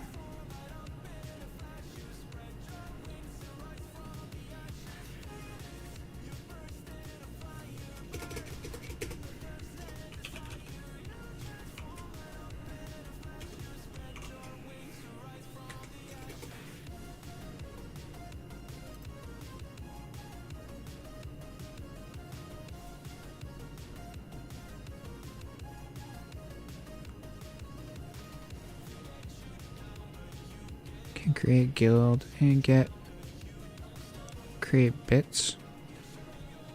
Or is it user permission?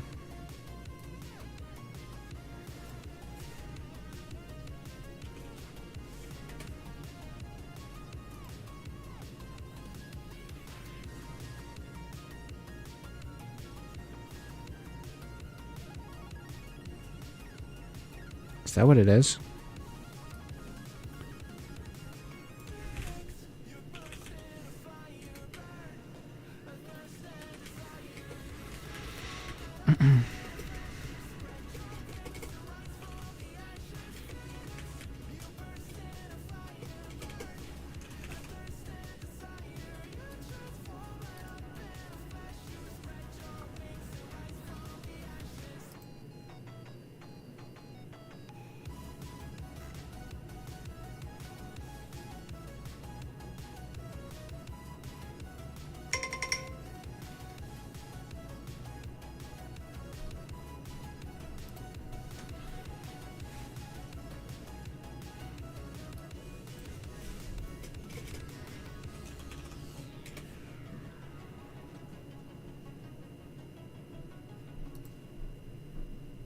Oh shit. I didn't mean to hit submit.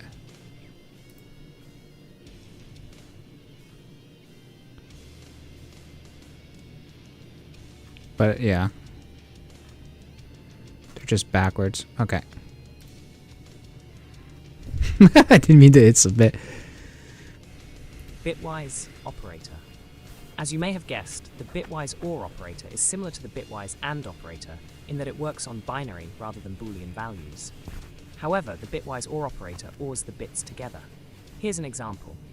0101 is 5, 0111 is 7, 0101, 0111 equals 011. A 1 in binary is the same as true, while 0 is false. So, a bitwise operation is just a bunch of logical operations that are completed in tandem. When two binary numbers are ORed together, the result has a 1 in any place where either of the input numbers has a 1 in that place. Is the bitwise OR operator in Python.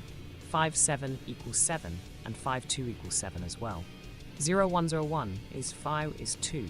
0101, 0110 equals 111. Guild permissions. A guild is a team of 2 to 4 players. Here are the guild specific permissions. Can invite, leftmost bit, 0b1000. Can kick, second to leftmost bit, 0100. Can enter dungeon, second to rightmost bit, 0b00110. Can surrender, rightmost 0b00110 bit, 0b001. When players are in a guild together, they gain all the permissions of all the other members of the guild. For example, if Jack has the can invite permission, 0b1000, Jill has the can kick permission, 100. Then, when they are partied together, they should both have the can invite and can kick permissions, 0b100. Assignment. Complete the calculate guild perms function. It takes as input 4 binary numbers representing the separate permissions of each member of the guild. Glorfindel, Galadriel, Elendil, and Elrond. It should return a single binary number that represents the combined permissions of all the members of the guild. Use a series of bitwise OR operations to calculate the superset of all the members' permissions.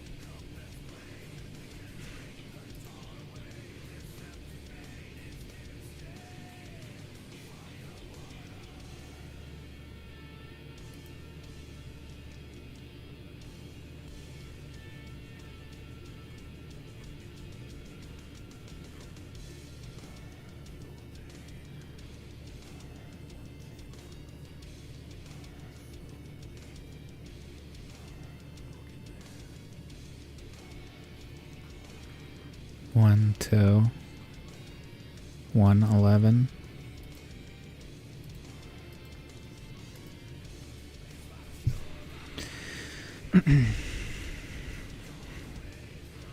Takes the input 4 binary numbers representing the separate permissions of each of the numbers of the guild.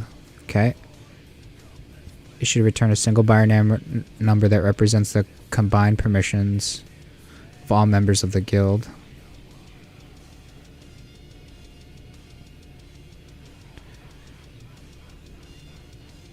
Complete calculate guild perm function. It takes the input 4 binary numbers representing the separate permissions for each member of the guild. Yeah. It should return a single binary number that represents the combined permissions of all the members in the guild.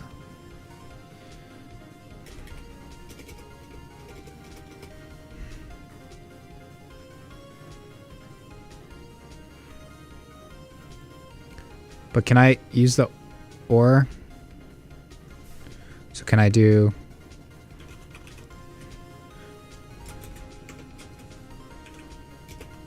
like this?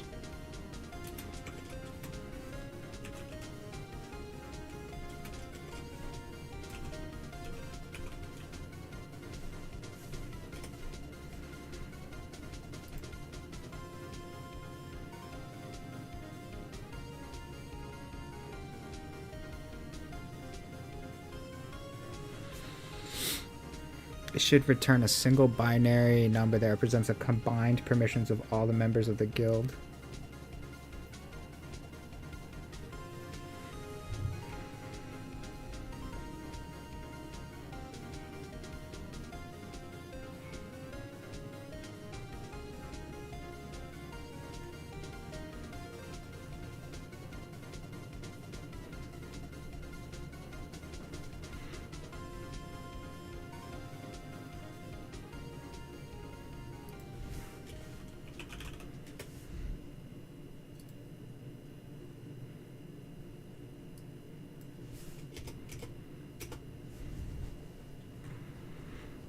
I know that you want to put them all as OR functions. And then they have these values associated with them.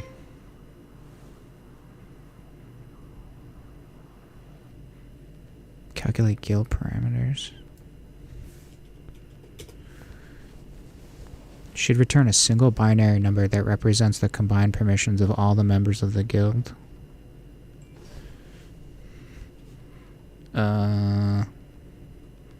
Permissions equals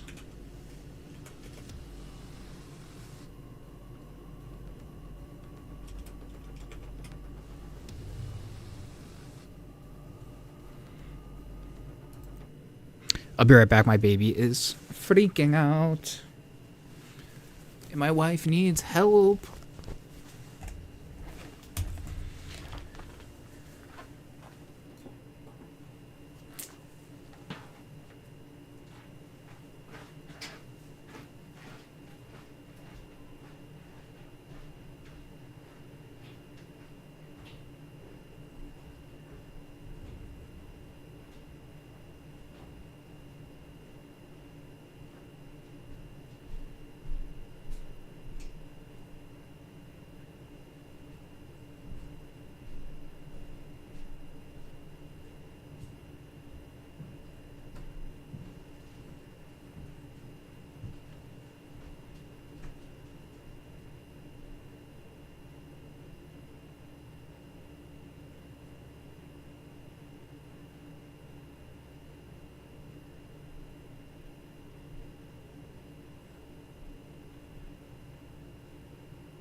Ah, it smells like a red onion down here.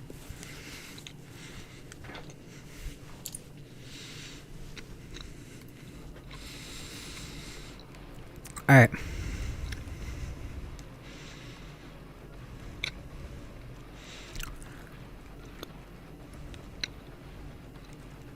I have their binary numbers.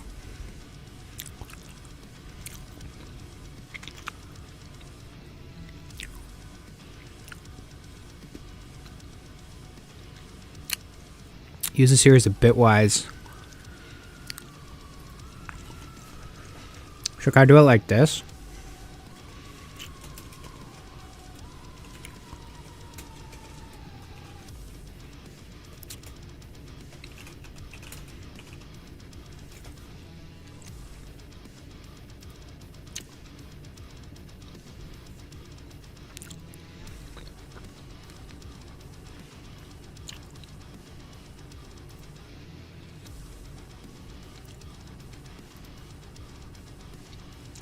Oh, I can just return it. I don't have to label it. All right.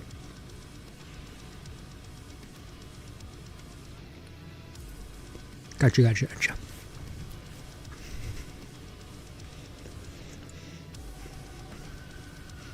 What are all these things?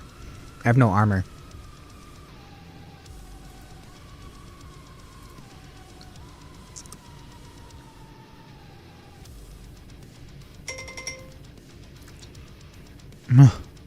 Sorry. Every time that...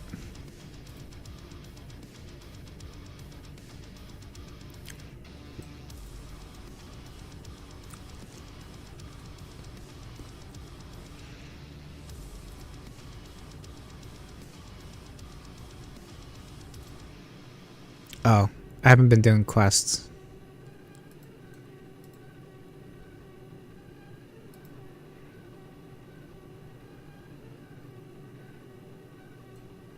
I don't have any gems. Chest earned. How do I open the chest? This one?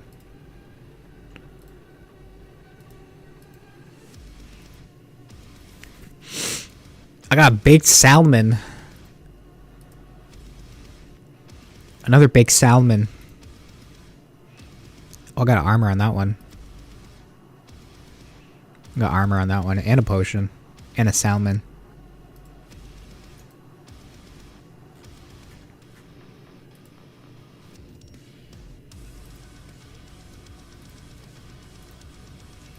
Okay.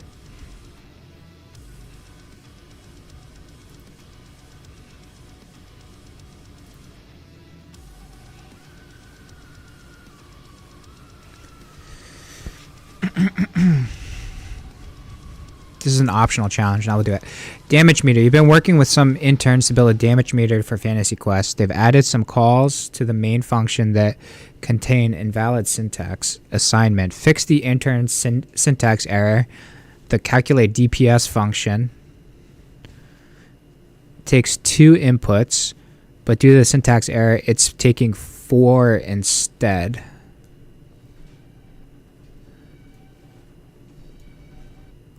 Use a proper delimiter so that the numbers are still easy to parse visually.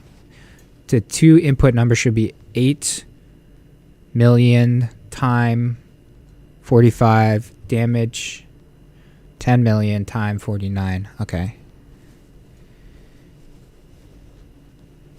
These shouldn't be commas. These should be like underscores, right? Or I mean, you don't have to do underscores, but...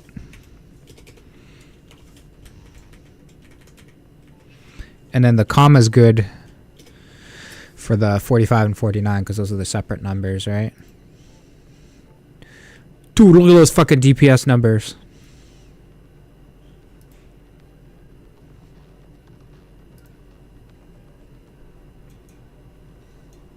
Yeah. Okay, so they do underscores too.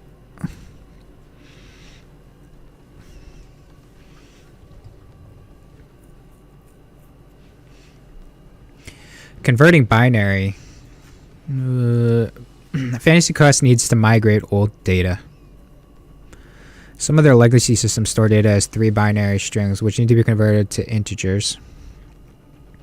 The built-in int function can convert a binary string to an integer. It takes a second argument that specifies the base number. Binary is at base 2. For example, binary string equals 100.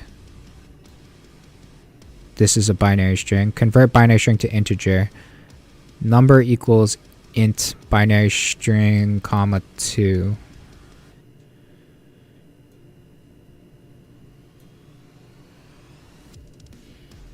What's the 2 mean?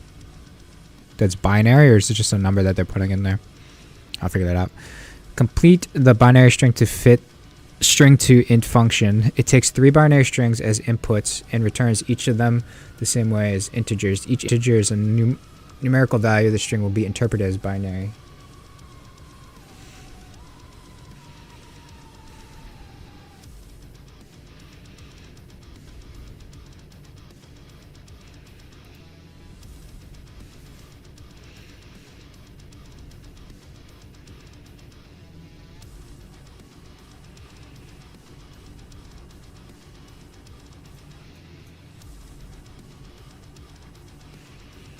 So isn't it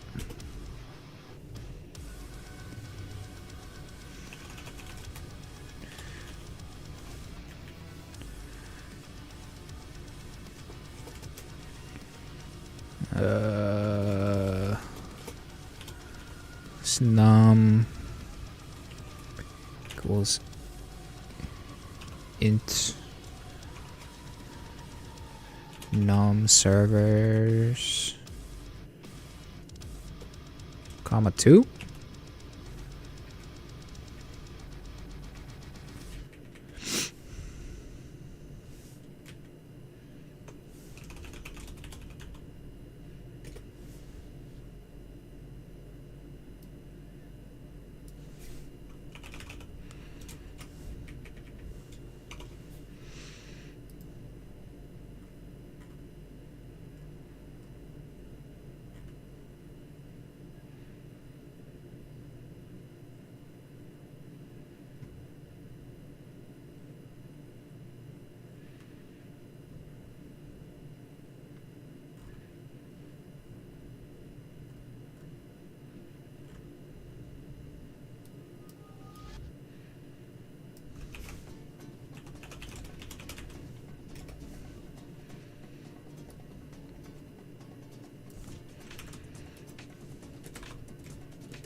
Inputs 1, 10, 10, 10, expecting 1, 2, 10. It's 2 and 8. Actual 1.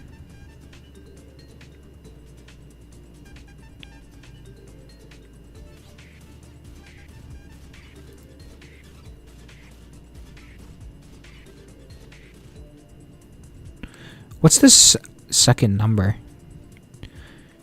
Convert binary string to integer. In the second argument that specifies the base of the number, binary is base 2. Right?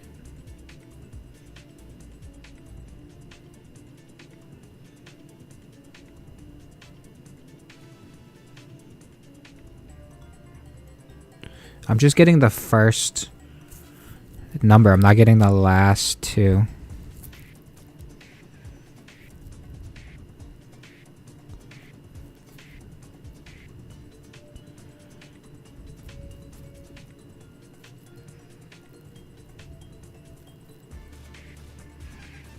Is it just return int server number?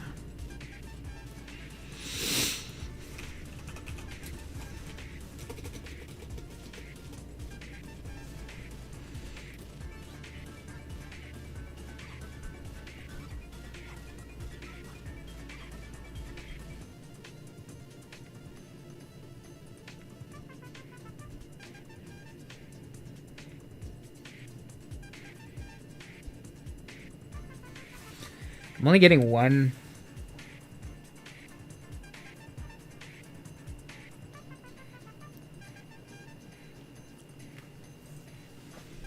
I don't have to put more, do I? I don't have to put 3 of these, do I?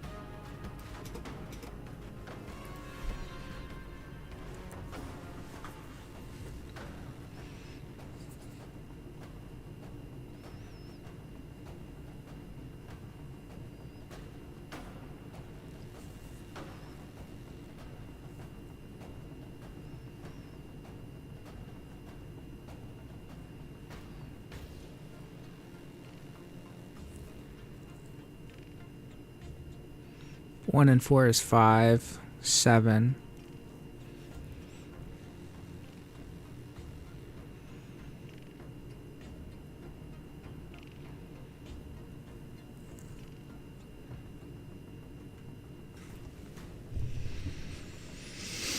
Complete the binary string to int function.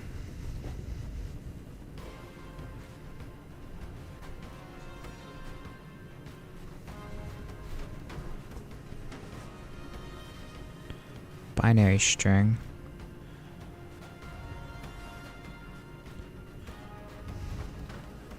Takes 3 binary strings as input and returns each of them in the same order as integers. Each integer is the numerical value of the string when interpreted as binary.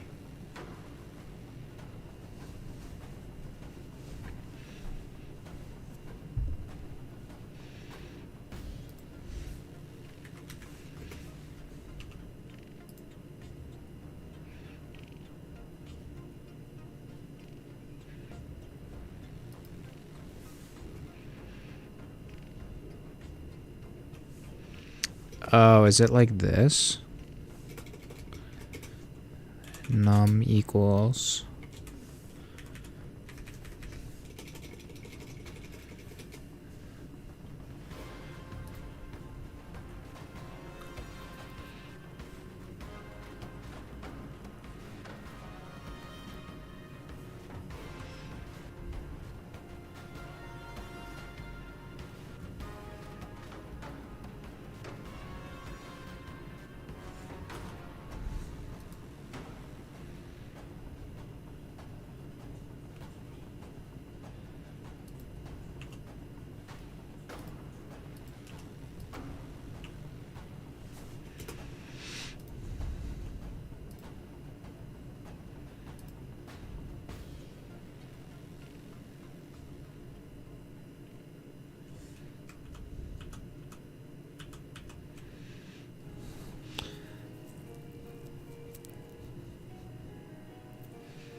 But this didn't work, right?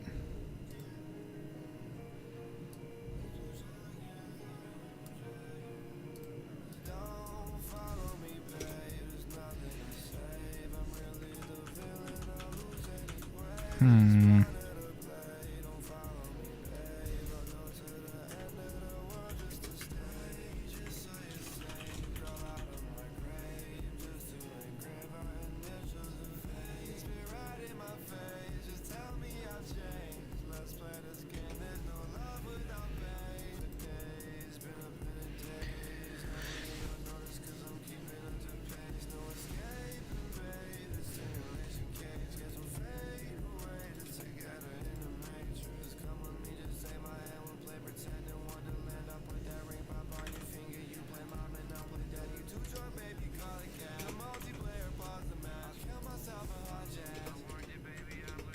This is not the right way to do this.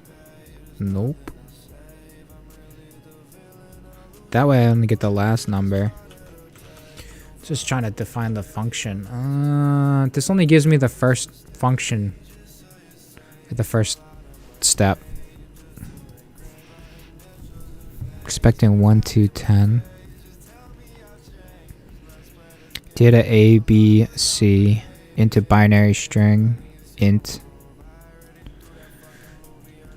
Binary string to int.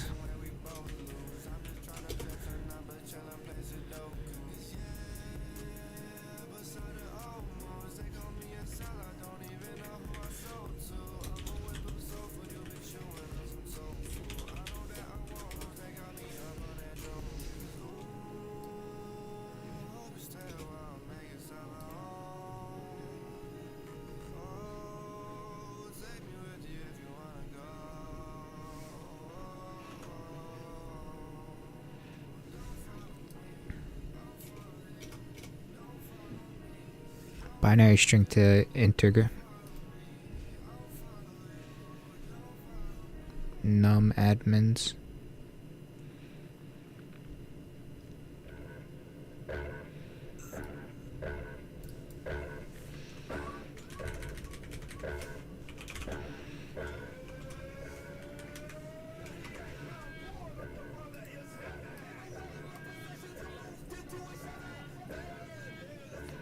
Python era. Line 6 module. Line 49.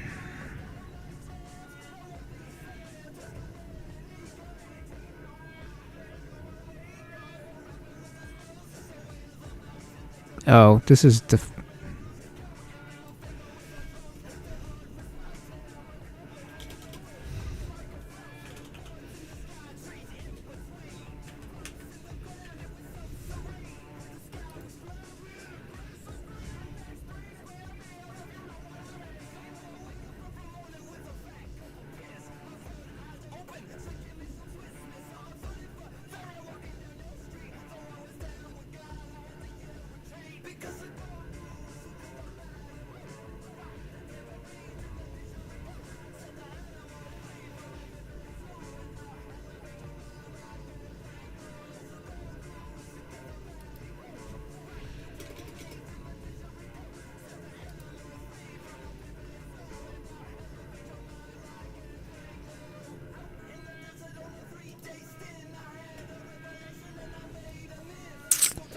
Alright, I think I'm stuck on this. Let me see.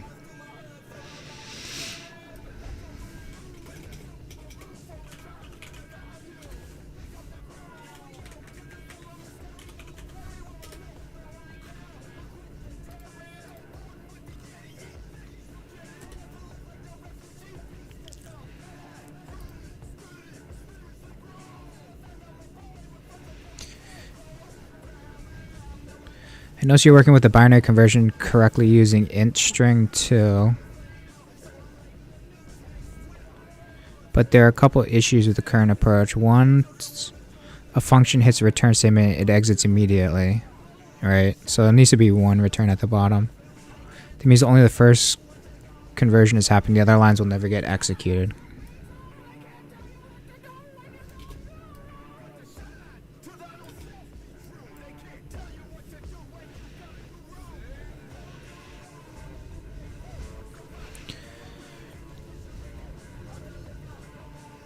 The assignment asks for all three conversions to be returned together as a tuple. Let's think about this step by step. How could you store each conversion in a separate variable? How would you return all three variables at once? That's the problem I'm having. Remember the example from the instructions. Data A, B, and C equals binary string int. This shows that the function should return all three values together. Would you like to try modifying code to handle this? Yes.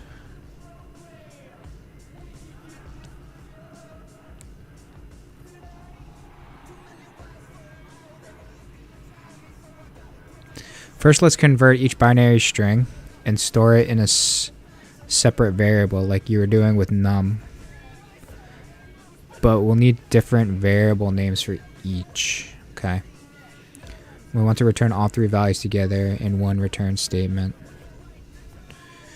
Oh, is it? Try modifying the code so it converts all three binary strings to integers. Stores each result as its own variable, returns all three variables together in one return statement.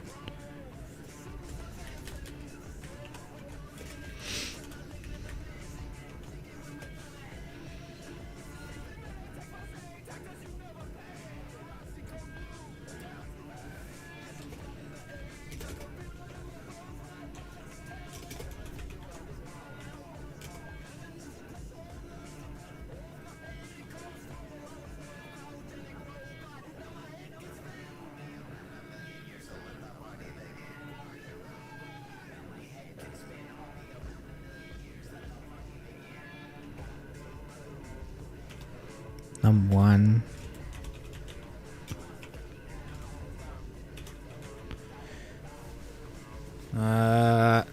Hold on. Try modifying code so it converts all three binary strings to integers.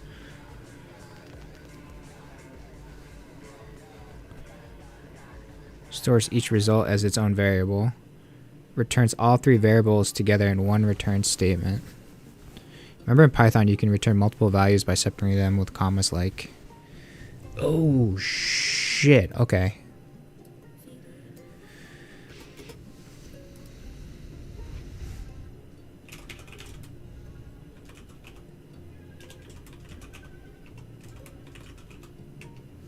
Like that?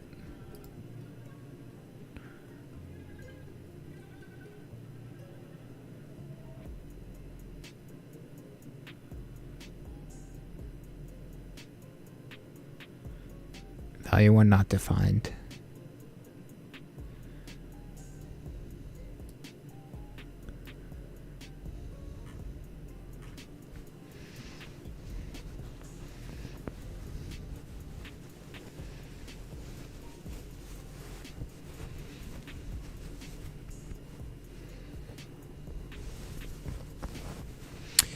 I don't need to know like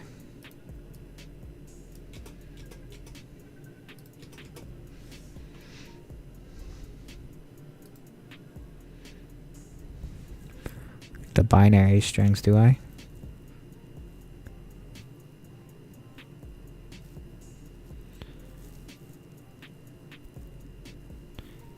Convert binary string to integer.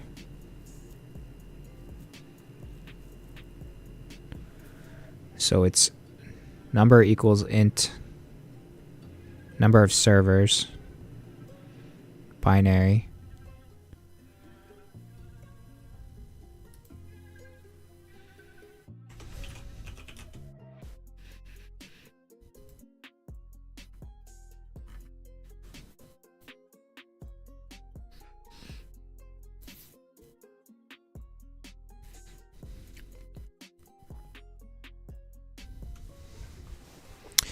data A, B, and C binary string int.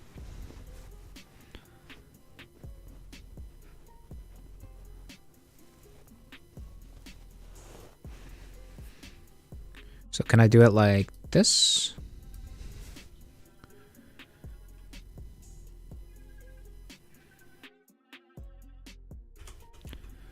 Num1, num2, num3 equals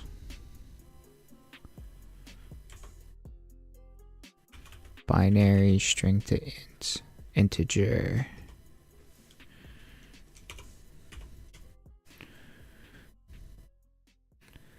001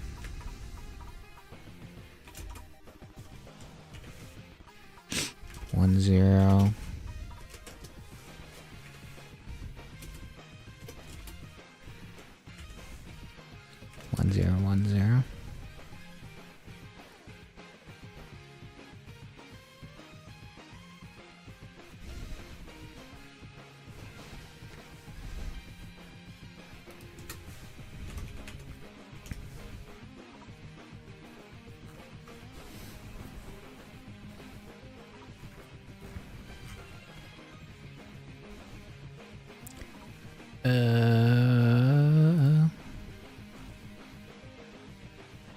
Let's see what he says about this. You're calling the function binary string to inside itself, which would cause an infinite personal recur. Okay, so you want to convert it to input parameters that are passed to the function.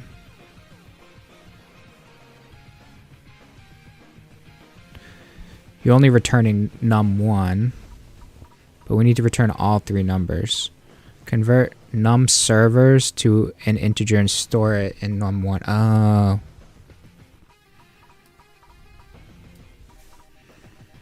Num1 equals...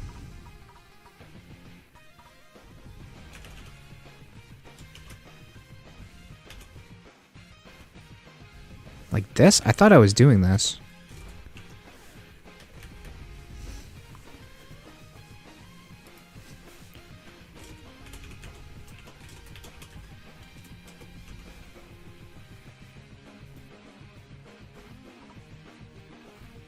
Oh, that's what it was. I wasn't returning 3 numbers. I was just returning 1. Okay.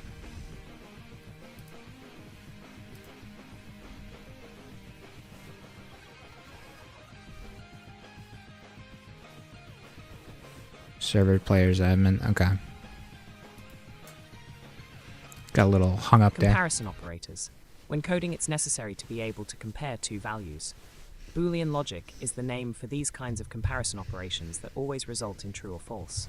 The operators less than, greater than, less than or equal to, equals, greater than or equal to, equal to, not equal to, 5, 6, evaluates to true, 5, 6, fax evaluates to false, 5. Equal to. Comparing 2 values is such a fundamental part of writing code. Every day when you log into a website, you enter a password, and that password needs to be compared against the password that you entered when you signed up for the site however many months before. If the passwords are the same, obviously you'll be granted access, and if the passwords are different, then you'll be given some sort of error message. Comparison operators are the bits of code that allow us to do these comparisons between 2 values. In this video, we'll be talking about the most common comparison operators in Python, how to use them, and how not to mess up and make some common mistakes that many new developers often make. Let's jump right into some code. So I'm going to create a variable here called result, and we'll just set it equal to lane equals Alan, and then we'll print the value of result. Okay, and I'm going to go ahead and run that code. Okay, let's talk through what this code is actually doing. So we have these 2 strings, Lane and Alan, and we're comparing them using the equality operator. So this is one of the most common comparison operators you'll see. It's 2 equal signs next to each other. And basically what it does is it takes its left-hand side, right, in this case the string Lane, and its right-hand side, in this case the string Alan, and it compares them. If they're the same, then the entire expression evaluates to true. It becomes the Boolean value true, right? If they're not the same, then it becomes the Boolean value false. So in this case, they're not the same. So this expression evaluated to false, and that was saved in the variable called result. And then we printed the variable results to the console, and we saw, let me do it again really quick. And we saw that false was printed. So let's change it up. We'll do lane equals lane. Go ahead and run that. True. And now I get true, as you probably expected. Now here's a place where sometimes people get tripped up. If we change this capital L to a lowercase l and run it again, think in your mind, what do you expect will happen? False. And we'll see if you're right. False, right? In code, capitalization matters. These strings are not the same because a capital L is not the same character as a lowercase l. All of the primitive types in Python support different code. This operator. So for example, we could change these to numbers. We could do 1 equals 1 and run that. And we get true, change it to a 2, and we get false, right? So it works with numbers, it works with strings, it works with raw Boolean values, right? So true equals true. That's true. True equals false. That's false, right? So all of the native types in Python kind of out of the box support the equality operator. Another common operator you'll see is the not equals operator. Right, so this is just the opposite of equals. If these two things, right, the left-hand side and the right-hand side, are not the same, then the expression will evaluate to true, right? So if I have true does not equal false, and I run that, then we get true. Right? You can think of it as just the complete inverse of the equality operator. Another super common pitfall that gets some people is mixing up these two operators. So we've been over how the double equals sign is the equality operator, right? Both characters together form an operator, and that operator is the equality operator. We've been over how it works.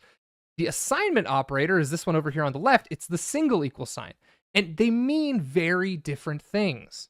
The assignment operator is very simple, right? We can create a new variable. Let's call it name. And the assignment operator, right, this one right here, just says, I'm going to take whatever's on my right-hand side, in this case, the string lane, and I'm going to assign it into that variable, effectively setting the value of the variable to whatever was on the right-hand side. The equality operator, on the other hand, doesn't do any setting. It doesn't do any creating of new variables. That's what the assignment operator is doing, right? The comparison operator, all it does is it takes a look at its left-hand side and its right-hand side, and if they're both the same, it evaluates to the value true. So we're going to go really step-by-step here. I'm going to simplify this code, and let's go step-by-step and look at how the Python interpreter evaluates these operators. So first, it's going to start on line 1, and it's going to see, okay, we have a new variable called result. What value do I need to save into result? And the reason it knows it needs to save a value into the variable result is because we're using this assignment operator here.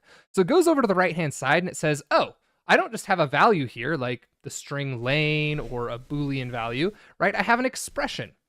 So first, I need to evaluate that expression. And whatever False. that expression evaluates to is what will go into the result variable. So it goes and evaluates false. this expression. True equals false. Are they the same, right? They're not the same. So this expression evaluates to false. Great. Now the Python interpreter has a single value that it can save into the result variable. And it can move on to the next line where it just prints the value. There are a few more operators to cover. Particularly when we're working with numbers, we'll very often see the less than, greater than operators as well. So for example, results, we could do 5 is less than 6. Think to yourself, what do you think that will evaluate to? We'll go ahead and run it. That one's true, right? We can do 7 is less than 6.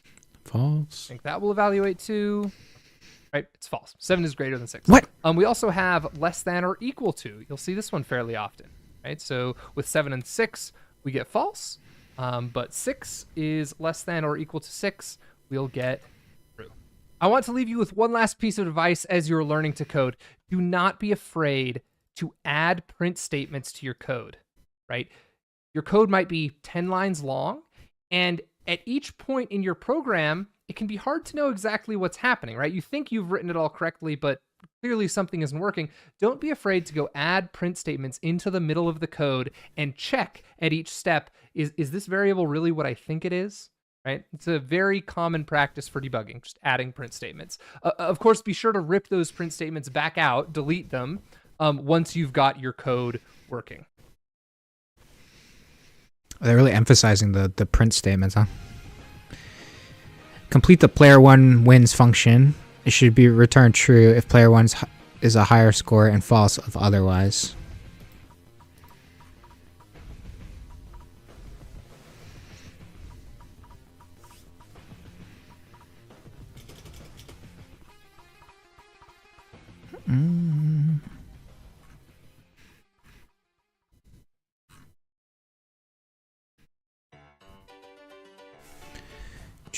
Player 1 score.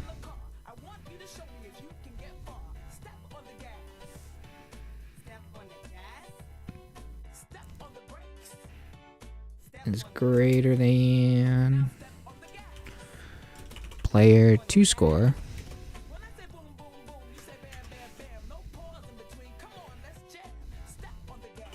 Step on the gas. Player Step on the brakes. Step on the brakes. Step on 1 wins equals know which way to go. But it ain't gonna stop me. Here we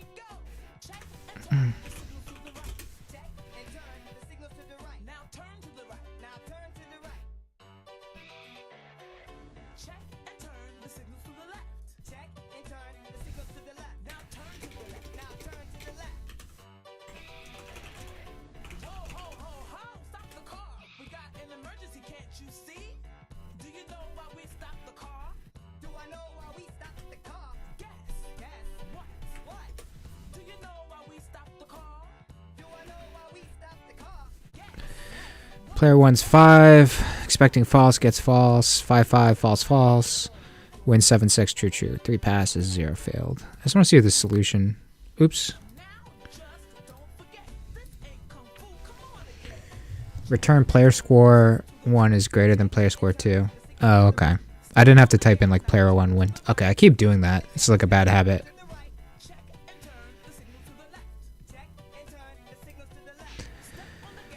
Alright, I think I just realized we just started a new one. I think that's gonna be it for me as far as this goes. I might be on later for playing some Kingdom Come Deliverance too.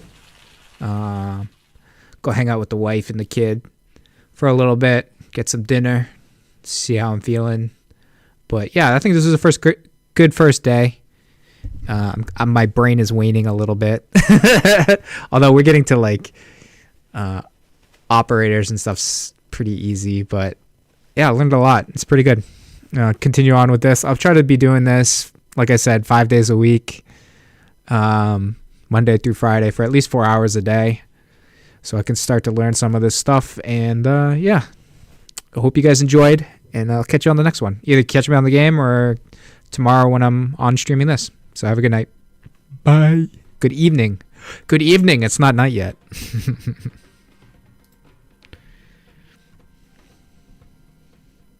You can see my gaming ending. I don't have a regular ending.